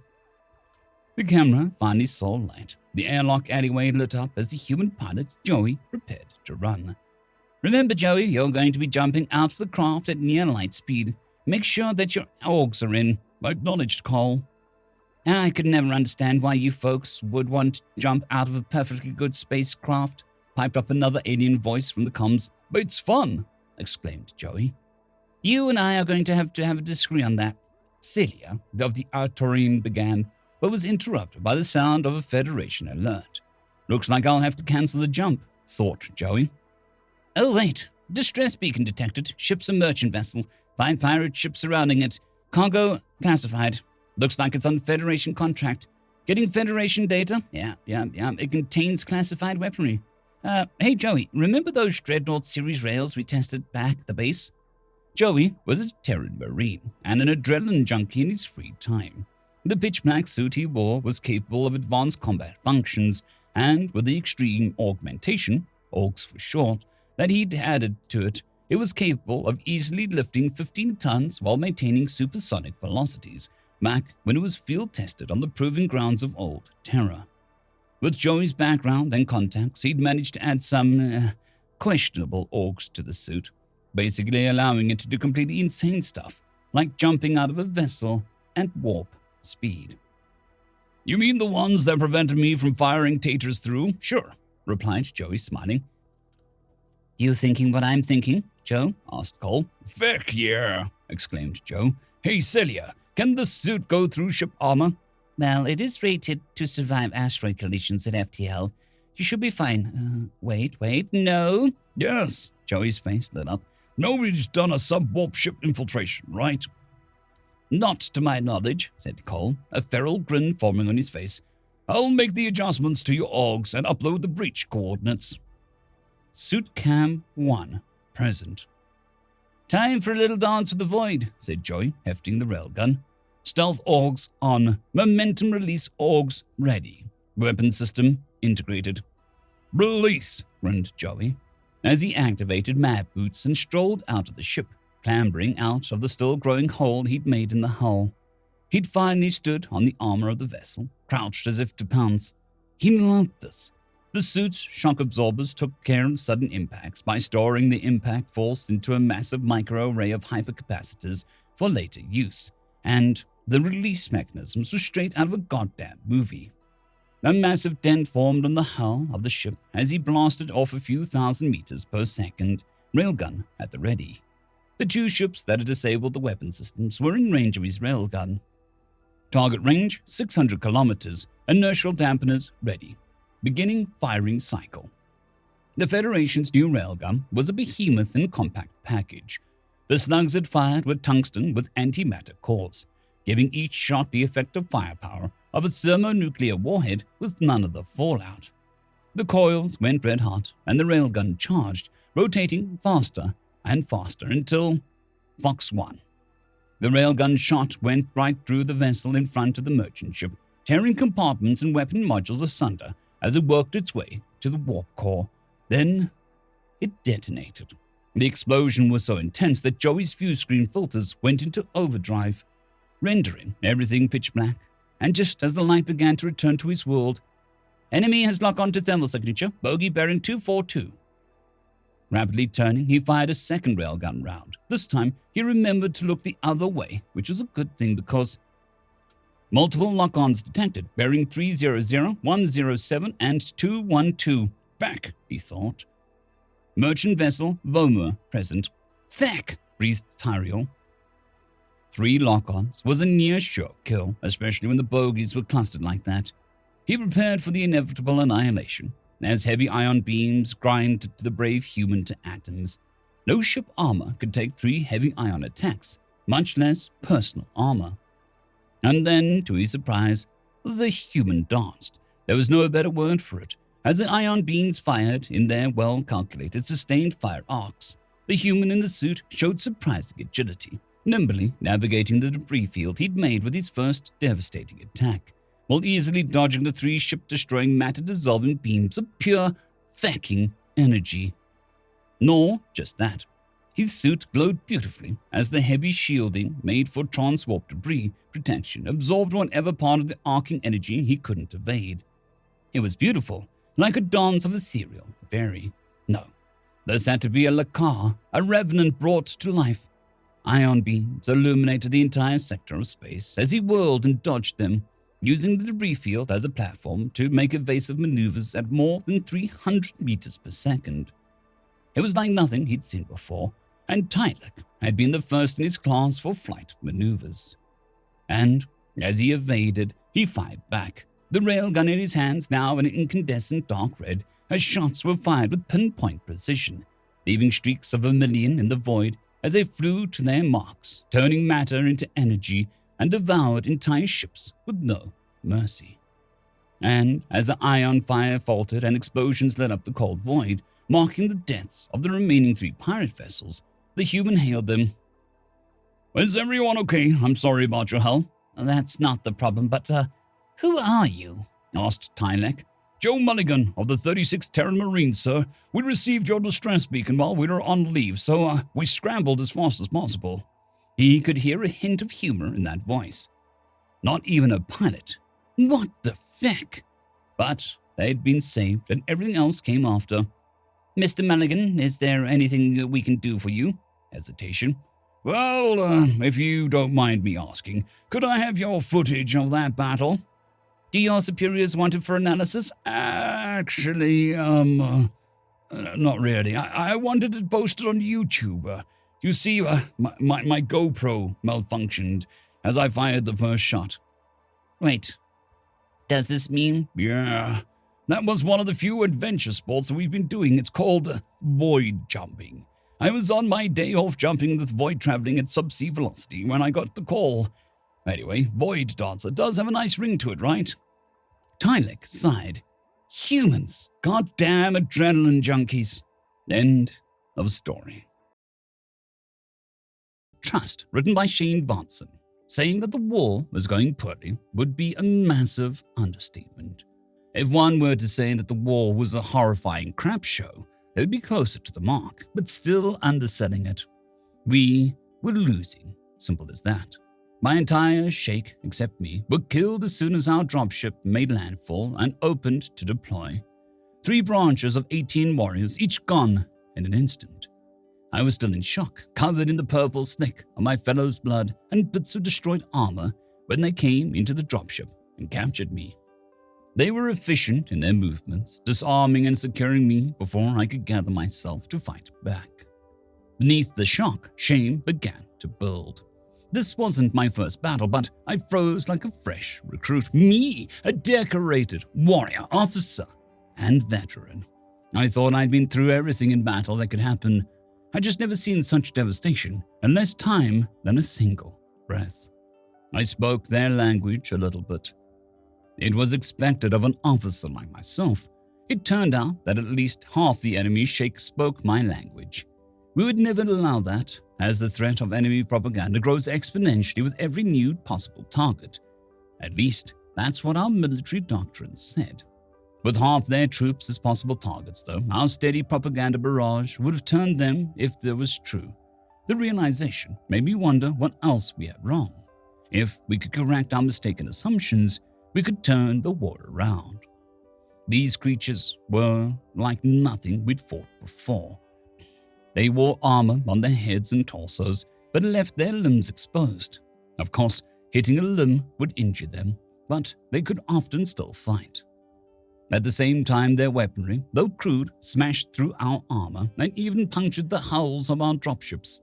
If that wasn't bad enough, they had hyper-maneuverable flying craft that could attack our dropships in the atmosphere and hit them with chemical explosives. After securing all 4 of my graspers with self-locking polymer bands, they loaded me into a ground vehicle. With no viewports in the section of the vehicle I was in, it was a disorientating, bumpy ride for what seemed like an entire day with 3 of the infant-skinned creatures guarding me. I was unloaded at a prison. At least these creatures had the same sort of ideas about prison as we did. High walls, guard towers, and I guessed the strands of wire coiled up in the top were the equivalent of our stun beams that kept prisoners in. That's when I met him. His skin was a deep brown, and he had some lines around his eyes. Maybe they just don't come into their adult skin until later in life. If that's the case, though, then we're losing the war against children. He cut the polymer bands off my limbs and offered his grasper. "I am Captain Jerome Moss, but you can call me Jay," he said. I looked at the grasper, unsure what to do. I extended one of my graspers in the same way and said, "Chris Expedition Commander of the Red Sky over Green Water Shake. Or at least I used to be." He grasped my grasper in his own and shook it up and down a couple of times. "Welcome, Commander. If you don't mind, I'll have one of my troops take you to the medics to get checked out, then off to the showers to clean up." The creature that checked my health knew enough about our anatomy to pick up that my 4th heart segment had a murmur in the 2nd chamber. I'd had that since hatching. It wasn't a threat to my health, but I had actual doctors miss it in the past. After washing the blood of my compatriots off, I was given a drab outfit to wear. My jailers had whisked away my uniform and armor. Captain Morse joined me after that in a sitting lounge my cell shared with several others. I didn't really feel nearly as much like a prison as I expected. "I expect my accommodations are due to my rank." "Well, there are perks to being an officer, yes," Morse said, "but the enlisted have all the same amenities. The only difference is that officer cells are mostly empty." "Not surprising." I sat in one of the available seats and took in the room around me. There was a way to escape. I just needed to find it. "We send a message to your people to let them know that you're alive and well. We also put your soldiers on a drone ship with instructions on where to pick them up so they can be returned home for internment." He leaned on the armrest of the seat he occupied. "I don't know how long it'll be before we're sure that messages are getting through, but once we are, we'll allow you to send recorded messages home to your family." "Heavily redacted, I suppose," I said. "If we think you're trying to sneak information out, yes." He sat up straight and leaned forward. "Look, Commander, I don't know you, and I don't trust you yet, but that's no reason for me to be a dick." "Trust?" I asked. "You speak of trust with an enemy." "I do," he said. "Trust is earned, regardless of allegiance or flag. I will do my best to earn your trust, and I hope that you'll do the same." "By telling you our military disposition and plan, I suppose." He laughed. "Hardly. If ever I thought that you had valuable intel, you wouldn't be here." He stood and stretched. "I'll let you get settled in. Don't try too hard to escape. I'd hate to see you hurt yourself on your first day." I tried to escape. That was my first of dozens of attempts, none of which got me far, and most of which went unnoticed, or at least unmentioned by the guards and Captain Morse. He came in every day, and even though I could feel his animosity, he did his best to be professional and to not let it show. We settled into a routine after a few days' cycles. The latest news on the war from my people, then from his, a meal, record a message to send home and play any messages received, then talk about everything and nothing. It's all propaganda, you know, I said. What is? He asked. The news about the war. That's why my people say we're winning. Your people say you're winning. Instead of disagreeing or arguing about it, he turned the news of his own people back on. Rather than talking about the state of the war, they were covering protests against the government, along with the government officials trying to mollify the crowds. Not the sort of thing the state propaganda machine would report so openly. After that day, I ignored the propaganda from my world, and we spent more time watching news and entertainment from Jay's world. It gave me more insight into these creatures. They were still looked weird with their baby skin and missing arms, but they were just people like us. We discovered that certain fruits in this world were intoxicating to me. There were some days that we could close out with intoxicating drinks. His some sort of poison, mine an orange or yellow fruit juice. The war was getting closer to my home world with every passing day. One day, Jay came in and sat down with a serious look in his face. It was still early in the day, but he broke out the intoxicants and poured us both a drink. What's on your mind, Jay? I asked. Good news and bad news, he said. My homeworld has fallen and the war is over, I guessed. But that's not the bad news for you, I think. Well, gee, it actually is, because it means you're going home. No more escape attempts, although the one with the cleaning cart was enjoyable. He poured us both another drink. Here's to hoping to see you again under better circumstances. You say that as I'm leaving right away. He nodded. The property sergeant is getting your uniform and armor back, and we've converted one of your dropships into a shuttle that'll take you all back to your transport ship in orbit. We have a transport ship in orbit? Yeah, ever since they surrendered last month, he said. About the same time your escape attempts became more a matter of habit than real attempts to get away. I get the feeling that you might enjoy my company. I might, Jay, I might. How long will I have to vacate our homeworld? I asked. What? He asked. What are you talking about? You've won. Will you not take over our worlds? The look of confusion on his face was clear. No, what? We don't do that. If anything, we'll help you rebuild and make sure that you're not left in position where your only option is to start another war. End of story. Broken Arrow, written by Fox Corp, July 7th, 2927. Nexus, Private Jacob Rodriguez. Jacob could barely remember how the war had started. It had been nearly 100 years when the first shots were fired. All he knew now was that if he stuck his head out of his foxhole he currently called home, he would be hit by a bolt of plasma and turned into molten mush. Needless to say, Jacob, and by extension all of humanity, were teetering on the brink of destruction. The trench networks on Hill 121, the fallback line of the fallback line, was all that stood between 100 million panicked civilians and an uncaring plasma fire of the Anjari Empire. As Jacob looked up into the ash-choked sky, he reminisced on days of relative calm. 30 years ago, Jacob was only 7 years old. He grew up within the confines of New Haven and frequently visited Hill 121 to play around in the long grass and stare at the stars. Of course, back then, it wasn't called Hill 121. It was just Admiral Tyrus's Memorial Park, and it was beautiful, filled with wildflowers and trees native to Nexus, the planet he called home and crown jewel of the human republic. A strange beeping noise forced him out of his daydreaming. At his feet lay a glowing orange plasma grenade. Without time to second-guess his actions, Jacob propelled himself out of his foxhole like a coiled spring. A massive boom shook the ground and filled Jacob's ears with an incessant ringing sound. Something hot grazed his back, and Jacob scrambled into a nearby defilade for cover. To Jacob's delight, he saw his squad's radio operator, Nick, lying there beside him. Nick, call in the artillery on the valley below our hill. Danger close. Jacob's ears were still ringing, so he didn't expect to hear a reply. Instead, he crept up to the top of the defilade, peeking his rifle over the berm and squeezing off a few shots at the four-armed freaks charging his hill. He only managed to down 2 of the well over dozen aliens he saw rushing his position before white-hot plasma bolts tore through the air next to him. Diving for cover once again, Jacob realized that Nick hadn't moved in the entire time it took him to ask for artillery support until he dove back down. Nick was dead, and the fist-sized hole had been burned clean through his radio set. Crap, Jacob muttered to no one in particular. His ears were ringing so bad that he still couldn't even hear himself speak.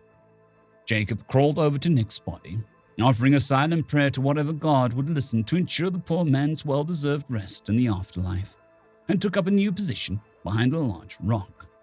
Jacob took a moment to survey the scene and figure out how to approach his current predicament tactically. Just from a quick glance around, he could tell there was at least 20 Anjari warriors closing on his position. To make matters worse, a large contingent of Anjari vehicles were massing in the valley below. Jacob's best guess was that there were well over 500 Anjari in and all around his position on Hill 121, and based on the dropships he could see in the distance, the odds were only going to get worse from here on out. While scouring the land for better intel, the sheer scale of destruction around him fully materialized in his mind. Where 120 feet trees once proudly stood and wildlife freely roamed only a month ago, now only mud and blood-filled craters remained. This planet was Jacob's home. Not only that, this hill was practically Jacob's backyard. Of all the life that once flourished here, none remained. Not the slightest hint of nature could be found on Hill 121. Jacob was proud of the fact that they'd put up a hell of a fight and stalled the Anjari for over a day now. Sadly, that resistance meant that the hill had been pounded to hell and back, and 5 square kilometer area had been slammed by over 15,000 artillery shells of Anjari make for the past day. No inch left untouched by the careless destruction those shells wrought. Jacob regained some of his bearing and began desperately calling out on his handheld radio. This is Private Jacob on the 27th. Any remaining human forces on Hill 121, please respond. For a terrible 5 seconds, Jacob waited with no response. I repeat, any remaining human forces on Hill 121, please respond. To Jacob's horror, there was no one left to respond. He was all that stood between a rapidly advancing Anjari kill squad and 100 million civilians trapped in New Haven. After looking to the hastily repaired radio tower, miraculously still standing on the hill, Jacob knew what needed to be done. Jacob placed his sights squarely on the Anjari commander, glistening blue robes designating his rank to his subordinates, demanding respect and portraying honor. Conveniently for Jacob, they made a damn good target, too. One squeeze of the trigger was all it took for the commander to fall limp. The sudden death of their commander stunned the rest of the 19 Anjari warriors for only a second. That was all Jacob needed to rush to cover a concrete barricade nearby. He had moved up another couple meters towards the radio tower. By his estimation, Jacob was now only 40 meters from the tower's transmission panel. Jacob picked up the HE grenade off the dead soldier's vest. Jacob hoped the dead woman's soul would understand why he wouldn't take the time to look for her dog tags. Jacob already knew that if he was successful, he wouldn't make it out of here to report her dead in the first place. Instead, he'd honor her memory by chucking her grenades downhill. Judging on the screams alone, he'd hit his mark and took down at least 3 advancing Anjari. Another quick burst of gunfire, and Jacob cut down another 2 warriors. He felt confident to make the mad dash to the nearest cover now, only getting his eyebrows slightly singed by the close passing plasma bolt in return. Just 30 more meters. Jacob was shortly distracted by the grisly scene all around him. Some poor infantry grunt had been hit with some sort of anti-material rifle. Without going into too much detail, the poor souls reduced to simply painting the ground red in a terrible 10-meter radius on and around Jacob's cover. Their death would not be in vain. Jacob couldn't let that happen. Jacob shot the last of his current magazine ammo, this time downing at least 5 Anjari for good and wounding at least that many more. This gave him some much-needed leeway and he was able to advance a full 20 meters before the plasma fire resumed. Jacob reached for another mag to reload his weapon, but realized that he'd fully run out of ammo. Wasting no time, Jacob threw his rifle to the ground and pulled out his sidearm. He only had to kill one of the warriors before the few remaining decided to cut their losses and run away, leaving their wounded crying in the mud-soaked foxholes they now cowered in. Jacob felt pity for the poor souls until they remembered that they were hell-bent on total eradication of humanity as a species. Such goals often put a damper on one said species' ability to empathize with their attacker. It also didn't help that he could see the massed armor in the valley below beginning to rapidly close on his position. Jacob broke himself free from his empathy and rushed towards the control console on the radio tower. He knew exactly what needed to be done, slamming his fist into the transmit button and screaming at the top of his lung, Broken arrow! This is Private Jacob of the 27th. Hill 121 is lost. Enemy armor advancing rapidly. Hit the hill and South Valley with everything you've got."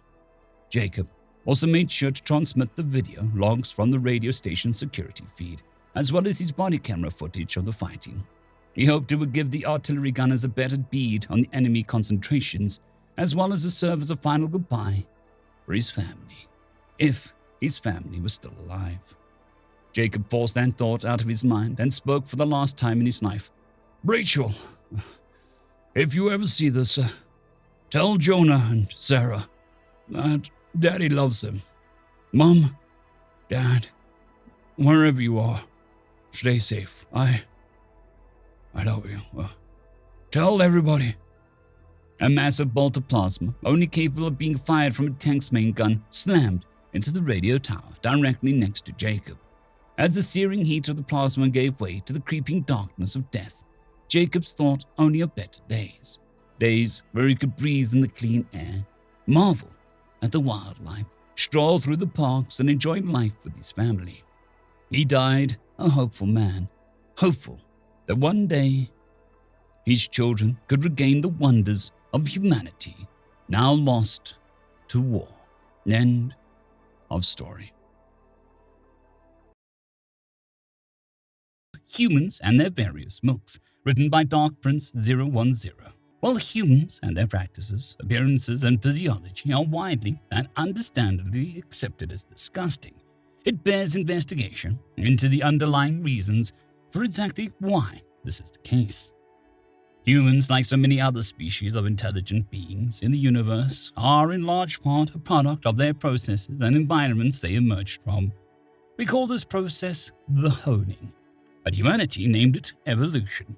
Although this process, it should be noted, was only formally observed and quantified approximately 6,800 years after their species developed writing systems. Through this process, we can get a greater understanding of what pressures human physiology were under that resulted in such strange and off-putting creatures we see today.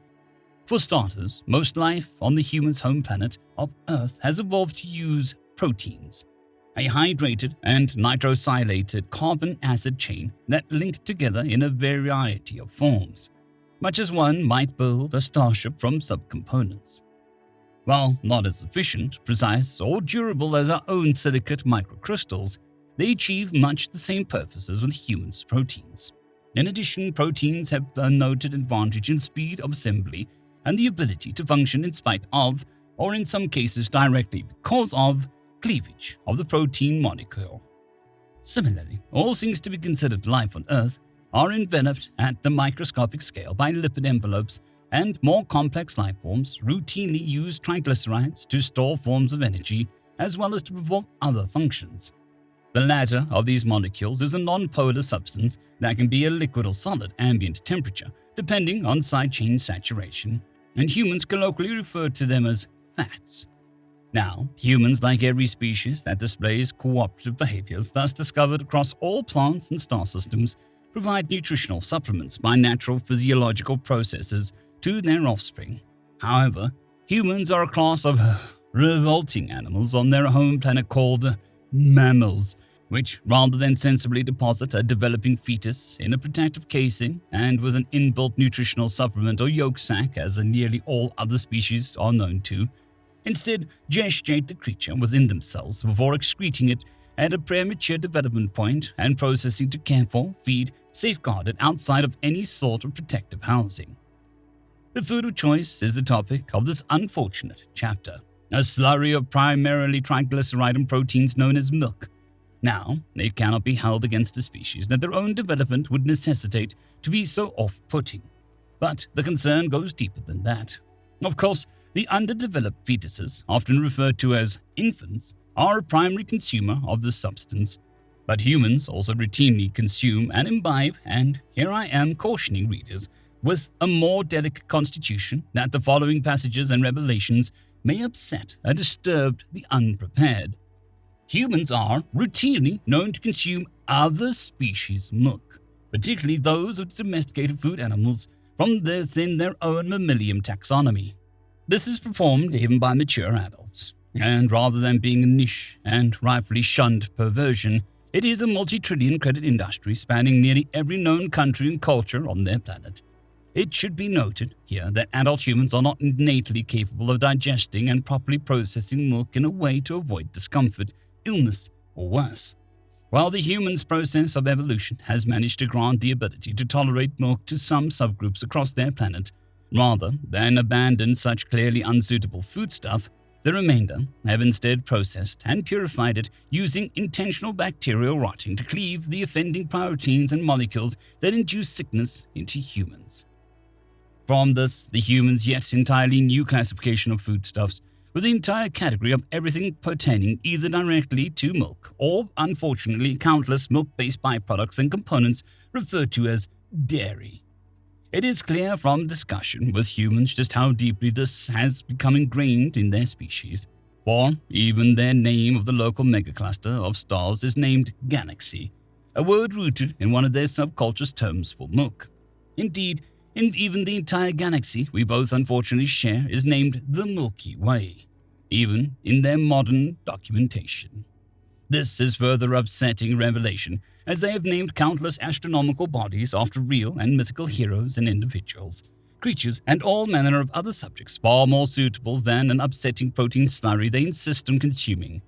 But this provides an adequate segue into the discussion of human idioms and language choices in relation to the family of dairy-based products.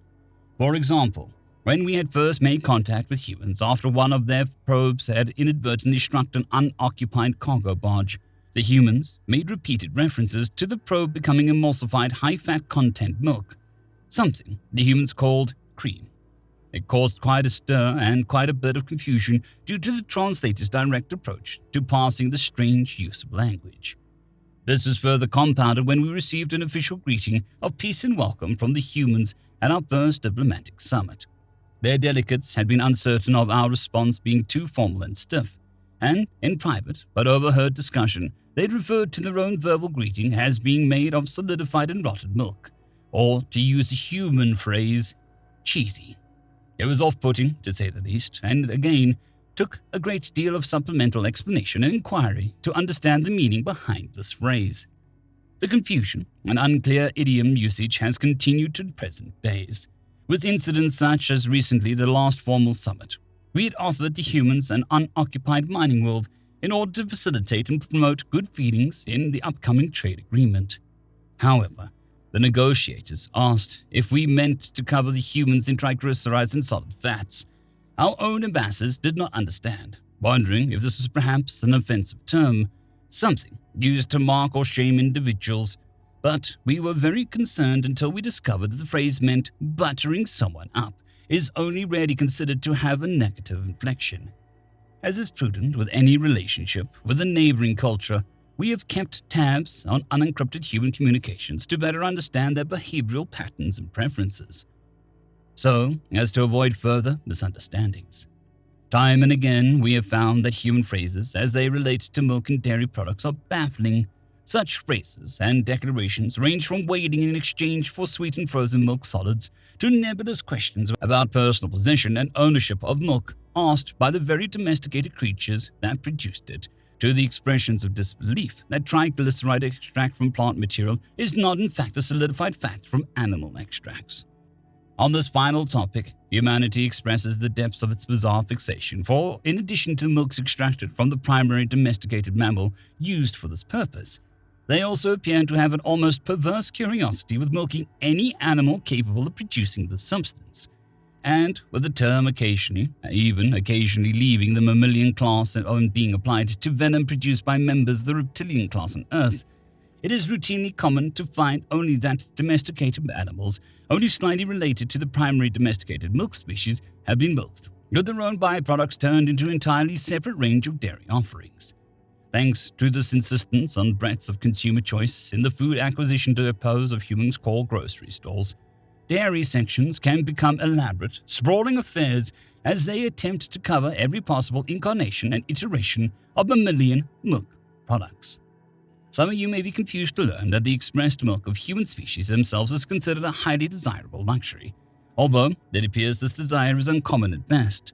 While outside species may question why drinking the milk of other species would be seen as more culturally appropriate than that of your own species, it is nevertheless generally held as a general taboo. However, humans were not satisfied with merely exploiting the milk-producing capabilities of every other mammalian species, unwise enough to allow themselves to be captured, but also proceeded to extract and convert countless unoffending plants and vegetation into so-called milks as well. These typically are sourced from liquids extracted from the plant seeds and related structures prior to heavy processing, but the sheer range is disconcerting, and many of these have been likewise further processed into their own respective range of dairy creations. Abominations would be perhaps a better term, but that would assume that there was anything holy or sacrosanct about dairy products in the first place. In closing, I would strongly suggest preparing yourself mentally for any interactions with humans due to the strange obsession, and how off-putting it is for all right-minded intelligent species. Our linguistic scholars have confirmed that the human use of milk-related language has sharply increased shortly after making contact with our species, and the subsequent discovery of how revolting their practice of consuming it is. Be forewarned that they will likely use such language around you to unsettle and disrupt negotiators and diplomats and grant an edge to their own negotiations in any following discussions. We are aware that the humans are doing this intentionally, thanks to leaked internal communication documents. In the humans' own terms, they call it milking it for all it's worth. End of story.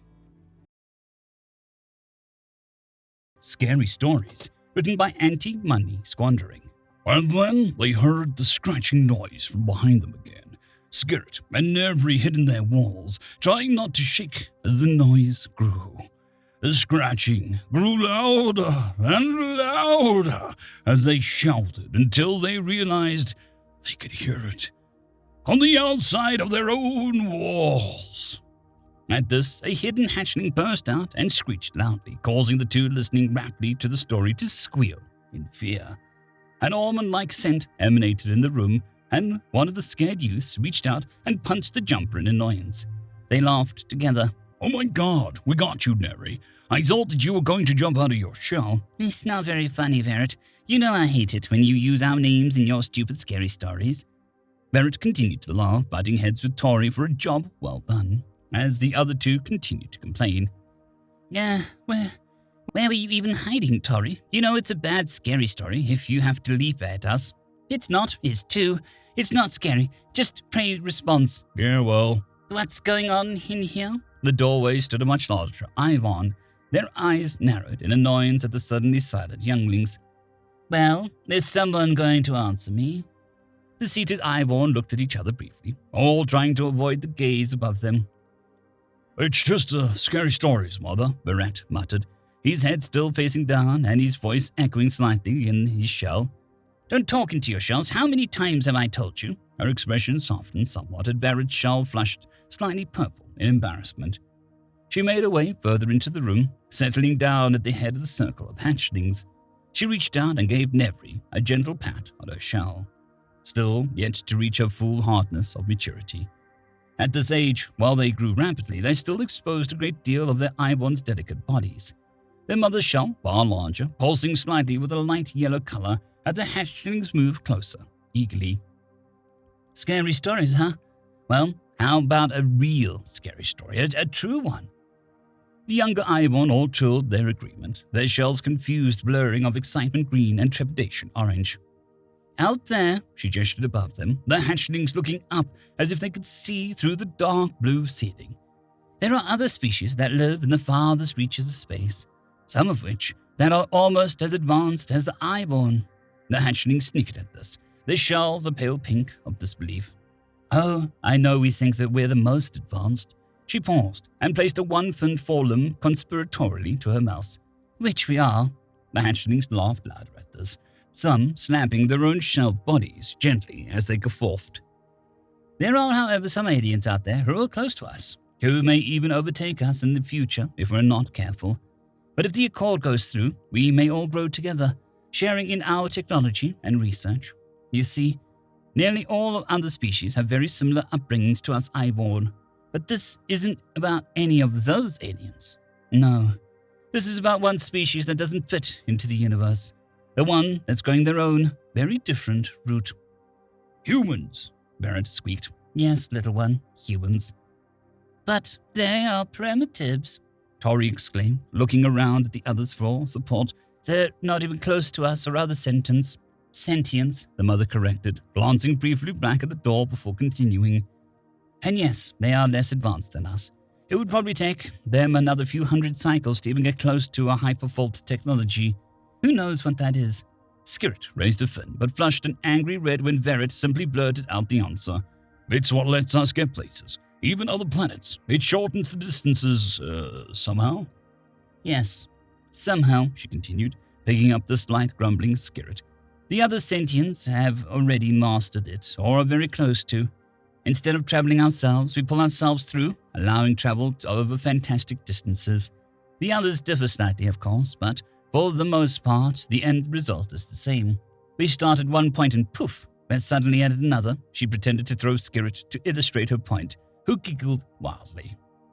But the humans don't have that, Tori said, staring up at the mother. So they're stuck.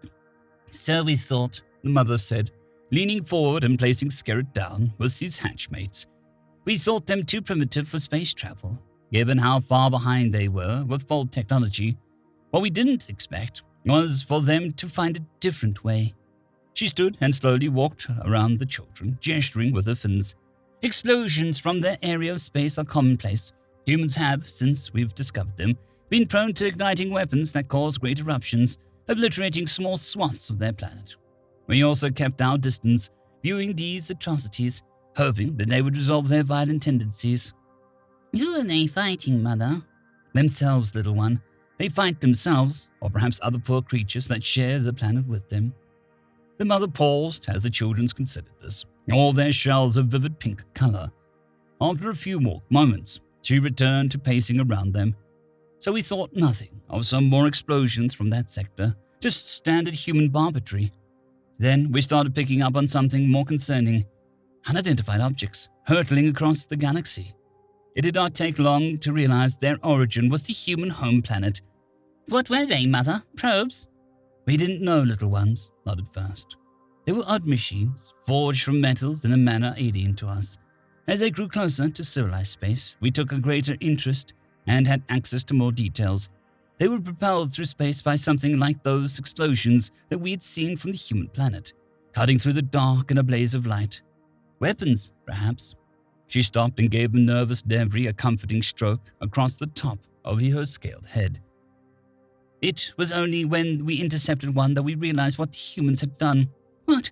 What had they done? The hatchlings exclaimed when their mother waited, looking at each one in turn. It was a ship, little ones, like our fold vessels, but different in ways we hadn't even considered.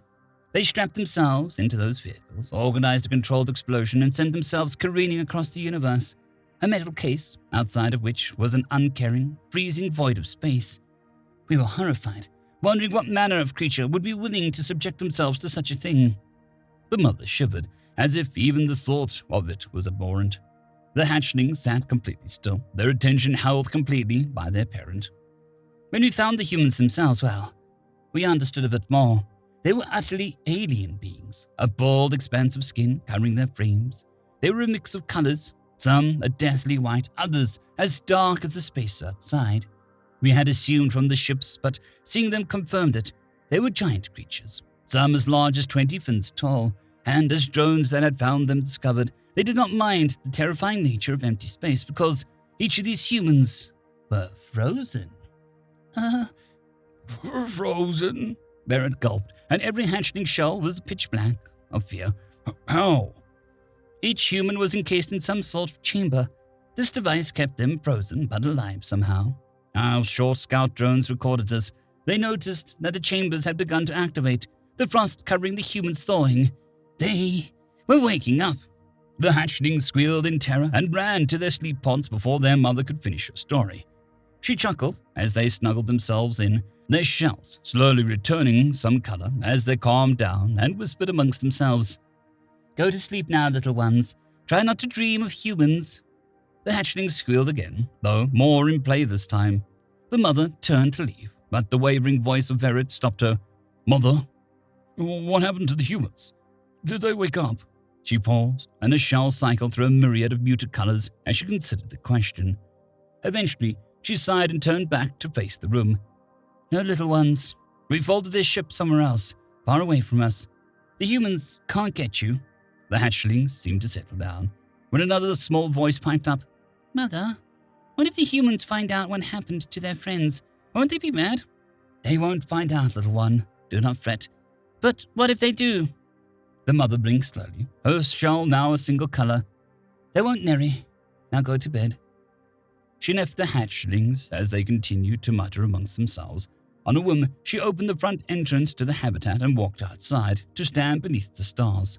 She took a deep breath, the air still warm, and felt her eyes drawn upwards. She gazed up and looked at the black expanse above her, and knew without looking that her shell matched it. They won't. End of story. I'd quickly like to thank the T5 peeps: Cold War Boomerwaffen, Severin Cerberus, Bushmaster 177, Henry the Red, Caspar Arnholtz, Cold War Boomerwaffen, Elijah Silvercross, Dragzoon WRE, and Severin Cerberus. Thank you very much.